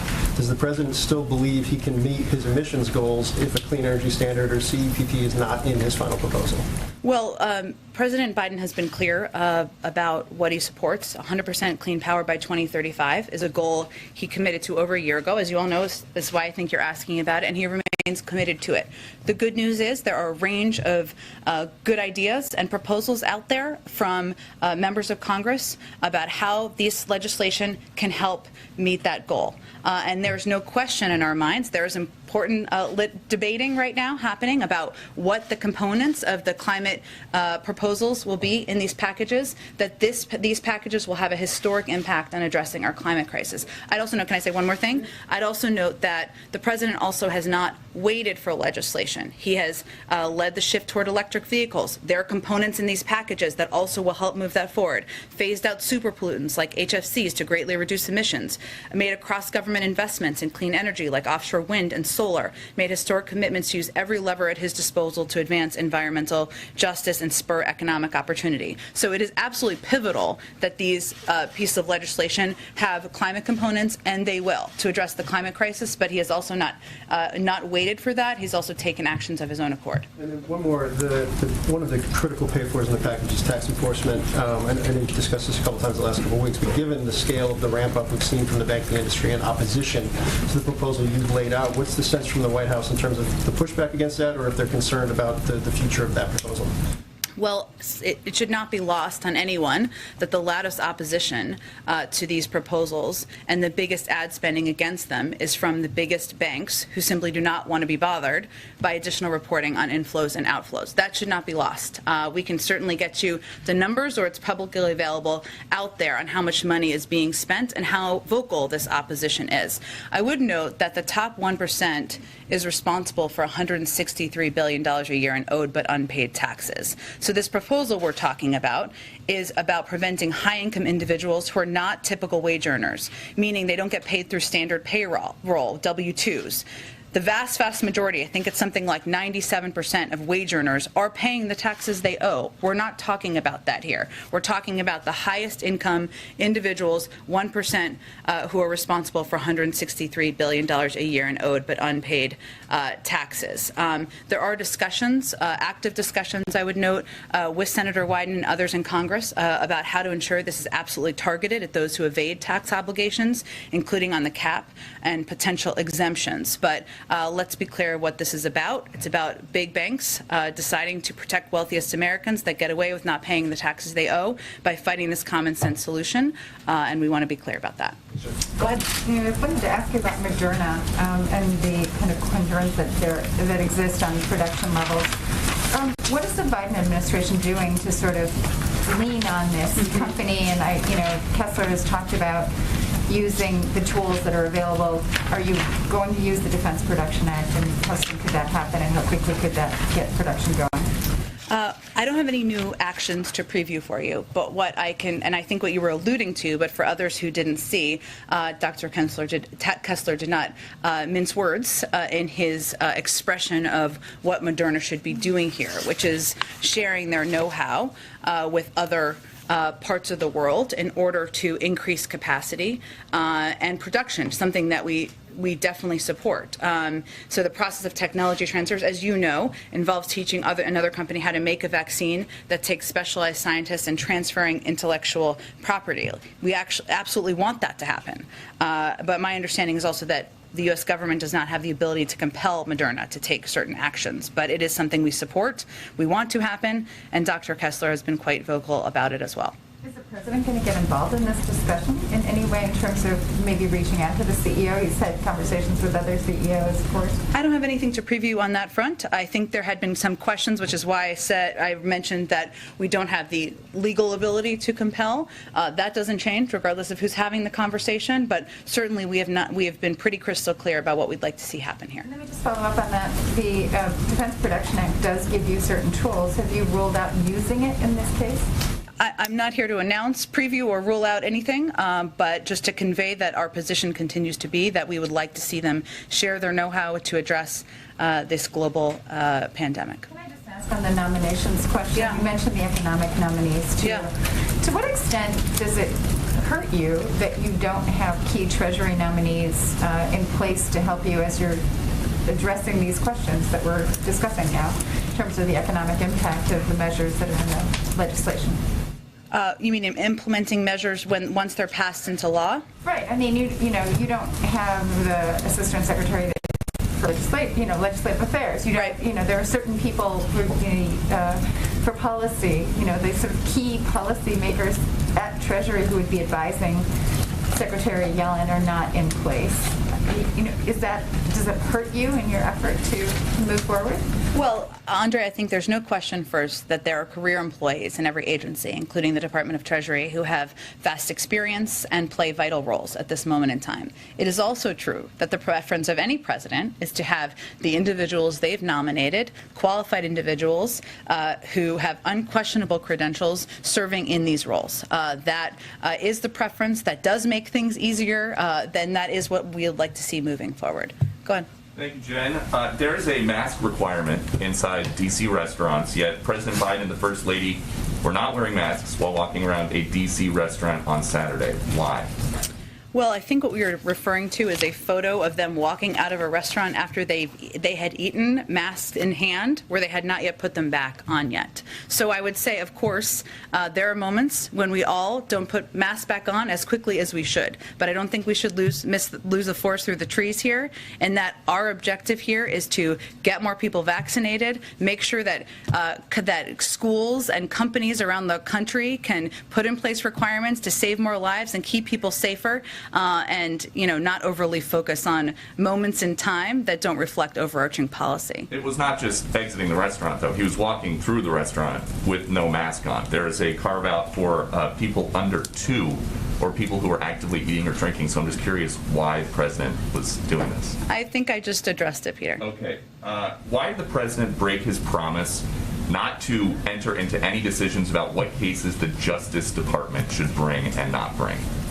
How did he break his promise? Well, he was asked if the DOJ should prosecute people who defied January 6th committee subpoenas, and he did not say, I will let the Justice Department decide. He said, yes. Well, let me reiterate, and I put out a statement also on Friday night on this, where I conveyed clearly that, one, the president continues to believe that January 6th was one of the darkest days in our democracy. He also continues to believe that the Department of Justice has the purview and the independence to make decisions about prosecutions. And that continues to be his view, and that continues to be how he will govern. You say that is his view, but that is not what he said. I just conveyed what his view is, and that is also how he has operated, how he has governed, and how he will continue to govern. And I think that's what's important for people to watch. So then what's changed since last year when he said, I will not do what this president, former President Trump does, and use the Justice Department as my vehicle to insist that something happened? Well, since you give me the opportunity here, former President Trump used his office to incite an insurrection. He put political pressure on senior DOJ officials to propagate lies about the election to the point where they threatened to resign en masse. I think there's hardly a comparison there. But President Biden said, the Justice Department in my administration will be totally independent of me. And he said he would not enter into any decisions about what cases the agency would bring and not bring. How is that not exactly And he has not, and he will not. And criminal prosecutions are their sole purview. Criminal prosecutions are the sole purview of the Department of Justice. That is the president's position. That is what he nominated the Attorney General to operate under. That is exactly what the Attorney General is doing, and those are the actions that people can watch from this administration. As the public reflects on the life of Colin Powell and his public service, people are also now aware that he had a breakthrough case of COVID in addition to cancer and had some vulnerabilities. Because he was fully vaccinated and got COVID that took his life, any concerns about how that will be interpreted publicly, or how does that affect the message from the White House about the importance of vaccinations? Well, as people saw in the statement issued by the president, a very personal statement about his personal relationship, this is obviously a heartbreaking tragedy for the country, and one the president is feeling personally. There are extremely rare cases of deaths or hospitalizations among fully vaccinated individuals. That has been the case even before the death of Colin Powell, especially among older people over a certain age, and people who have underlying health issues or people who are battling other diseases. That has been the case. It is also the case, and this is important for people to know and understand out there who are concerned, that an unvaccinated person has a more than 10 times greater risk of dying from COVID-19 compared to a fully vaccinated person. So there's no question that vaccination, that taking precautions can save lives. It is still true. And this raised that, certainly the death of Colin Powell, that underlying health health issues, fighting other diseases is something that can lead to greater risk. And the administration on the issue of the Texas abortion law is seeking redress from the U.S. Supreme Court. Can you speak to that? Well, as we've spoken to a few times, and including in statements from the president, he continues to believe that Roe v. Wade is the law of the land. He supports efforts to codify Roe v. Wade, and he is going to fight efforts. Obviously, the Department of Justice will be in the lead on that, against efforts to prevent women from having access to fundamental rights that they should have to protect their own health and make decisions about their own health. Go ahead, Risha. Thank you, Jen. Just a couple follow-ups and then a couple questions on Haiti. Is there anything you can share about the president's last interaction with General Powell, whether they spoke on the phone, in person? Yeah, that's a good question, Ouija. I should have asked that question. I haven't, so let me see if I can get some more color for all of you on that. Thank you. And then to follow up on what Peter was asking, just to be clear, does the president believe people who defy subpoenas should be criminally prosecuted or not? It's up to the purview of the Department of Justice to make that decision. When he was asked that very question on Friday, he said yes. Does he stand by that answer? He believes it's an independent decision that should be made by the Department of Justice, and they'll make that decision. And then on Haiti, is the president considering sending in the U.S. military to help rescue the Americans who were kidnapped? I would really point you to the Department of Defense to speak to that, and to my colleague over there, John Kirby. But again, where our efforts right now are focused are with officials on the ground, including from the FBI, working closely with our diplomatic team and the U.S. Embassy in Port-au-Prince, who's coordinating with local authorities, providing assistance to the families, and also working to get the U.S. citizens involved to safety. But I don't have any additional details at this point. And then just given the kidnappings, will the administration reconsider using Title 42 specifically to deport patients, given that it illustrates how dangerous the situation is there? Well, I think there's a couple of things to unpack here that are very important for people to understand. One, Title 42 is used, as you know, but just for everybody, across the board, no matter what country you're coming from. There are about 90,000 people where Title 42 was applied in August. The vast, overwhelming majority of those people were not from Haiti, but we applied Title 42 because we're in the middle of a global pandemic across the board. I would say that in this case, one thing to note is that we know that the efforts to kidnap people, to seek ransom are prominent in places like Haiti. Not the only place, but they are targeted toward U.S. citizens, people who are presumed to have the funding and ability to pay those ransoms. That's one of the reasons why the State Department put out a warning in August. It's something we have seen rise since 2019, but that is a different issue than sending people of Haitian origin back to Haiti, and something that's evaluated at TPS is not what you asked about, but something that's evaluated by the Department of Homeland Security and the State Department. Thanks, Jen. Go ahead. Thanks. I wanted to ask about another marker that Senator Manchin has kind of put out, which is that he wants to cap the child tax credit to families making under $60,000 a year and add a work requirement. I know that you've said previously that the White House is okay with some means testing of these programs. You don't want to negotiate from the podium. That being said, this represents what would be a pretty dramatic scaling back of what's been a signature part of the president's legislative accomplishments so far, and something that he and the vice president have touted pretty publicly. So to echo Phil's question on climate in some way, is this within the realm of possibility? How do you guys react to Senator Manchin kind of throwing down this marker? Well, I'm not going to react directly to Senator Manchin's point of view, because that's not particularly advantageous at this point in the negotiations. But I will say the president proposed an extension in the child tax credit because he feels that it's something that can not only help families make ends meet, it can help bring more women back into the workforce, and it is a vital part of his proposed packages. He has also, in the past, supported and continues to be open to supporting what can be called means testing or can be called caps on income, and there are a range being discussed, but I'm not going to speak to it further than that. OPEC failed to meet its output targets for September. You have sort of spoken about with some amount of pride that the White House was able to get those enhanced production levels, and now we're seeing that they're not hitting them. I know that you're not a member of OPEC, but we also know that Not me personally, not the United States. Neither one. either, unless you have vast oil reserves that we're not aware of. No, a very interesting part of my bio. I'm not. But the U.S. obviously can exert sort of major influence here. So with having missed this mark, are you trying to do more? Can you do more? We are continuing to press through member countries of OPEC, even as we are not a member, to address the supply issue and work to address it here as well. I would also note that what we're also working to address is more of a logistics issue of how we are moving supply around the country, which means there are shortages in some places and not others, and that's something that we are also working to address. We are certainly well aware of the impact on any increase in gasoline prices or any cost on the American people, and we're going to continue to use every lever at our disposal. It is not a short-term option, of course, but I'd also remind everyone that that our NEC director sent a letter to the FTC about looking into price gouging, something that we will continue to press on. Or they've said they would take up, and they will of course be on the lead on that, but that's something we also watch closely. Just a last quick one.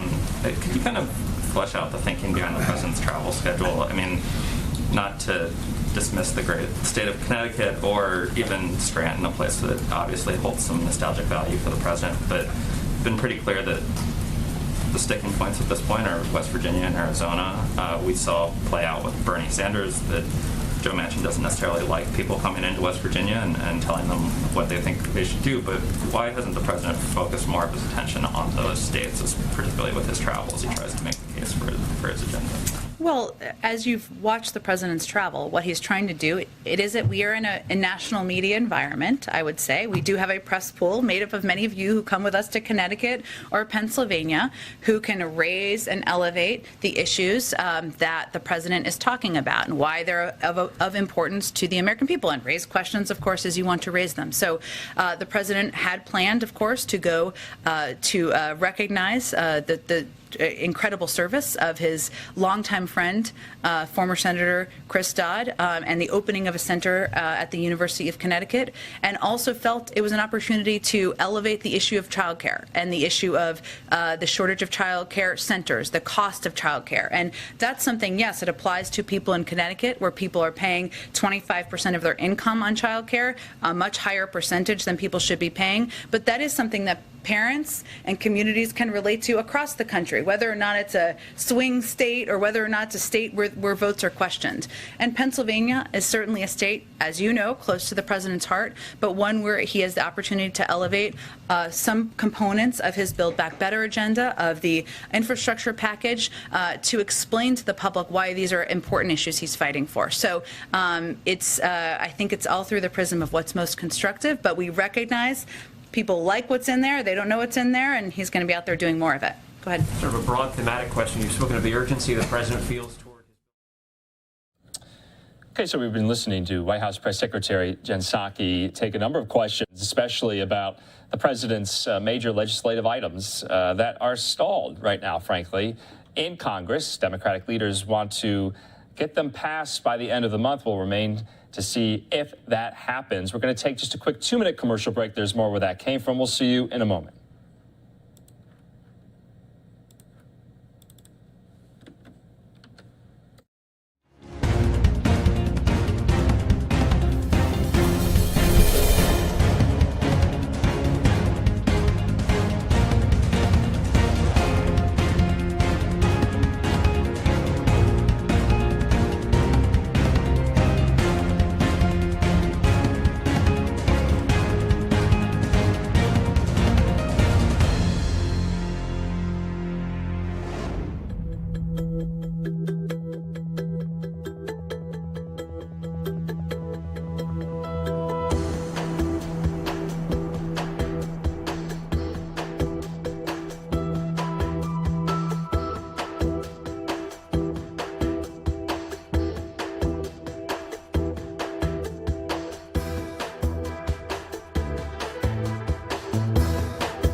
Welcome back here to Live Now from Fox. We're just looking at the White House. The president has a busy schedule this week as he travels to some states, touting support for his Build Back Better agenda, although many of those legislative items have yet to move in Congress. So we'll be following all that on Capitol Hill.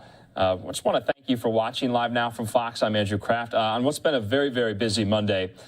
Starting off very early this morning with the sad news of the passing of former Secretary of State Colin Powell at the age of 84 today. We've covered that story just extensively here, talking about his life, remembering, reflecting back on his legacy.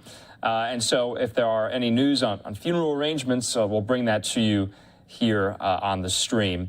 We're going to go into some of these other stories we've already shown you throughout the day, including remarks from the president, the first lady, the vice president, and many more on these overnight hours. But a few things, don't forget, we do have a Twitter account. If you're watching, please give us a follow. Our handle is @LiveNowFox. We also have a website, livenowfox.com, with all the latest, and it lists all of our platforms that you can watch us on and stream us on. So go there if you want to figure out how you can find us. So for all of us here, we want to wish you a good night. We'll see you same time, same place tomorrow for all the news, live, raw, and unfiltered from around the country and around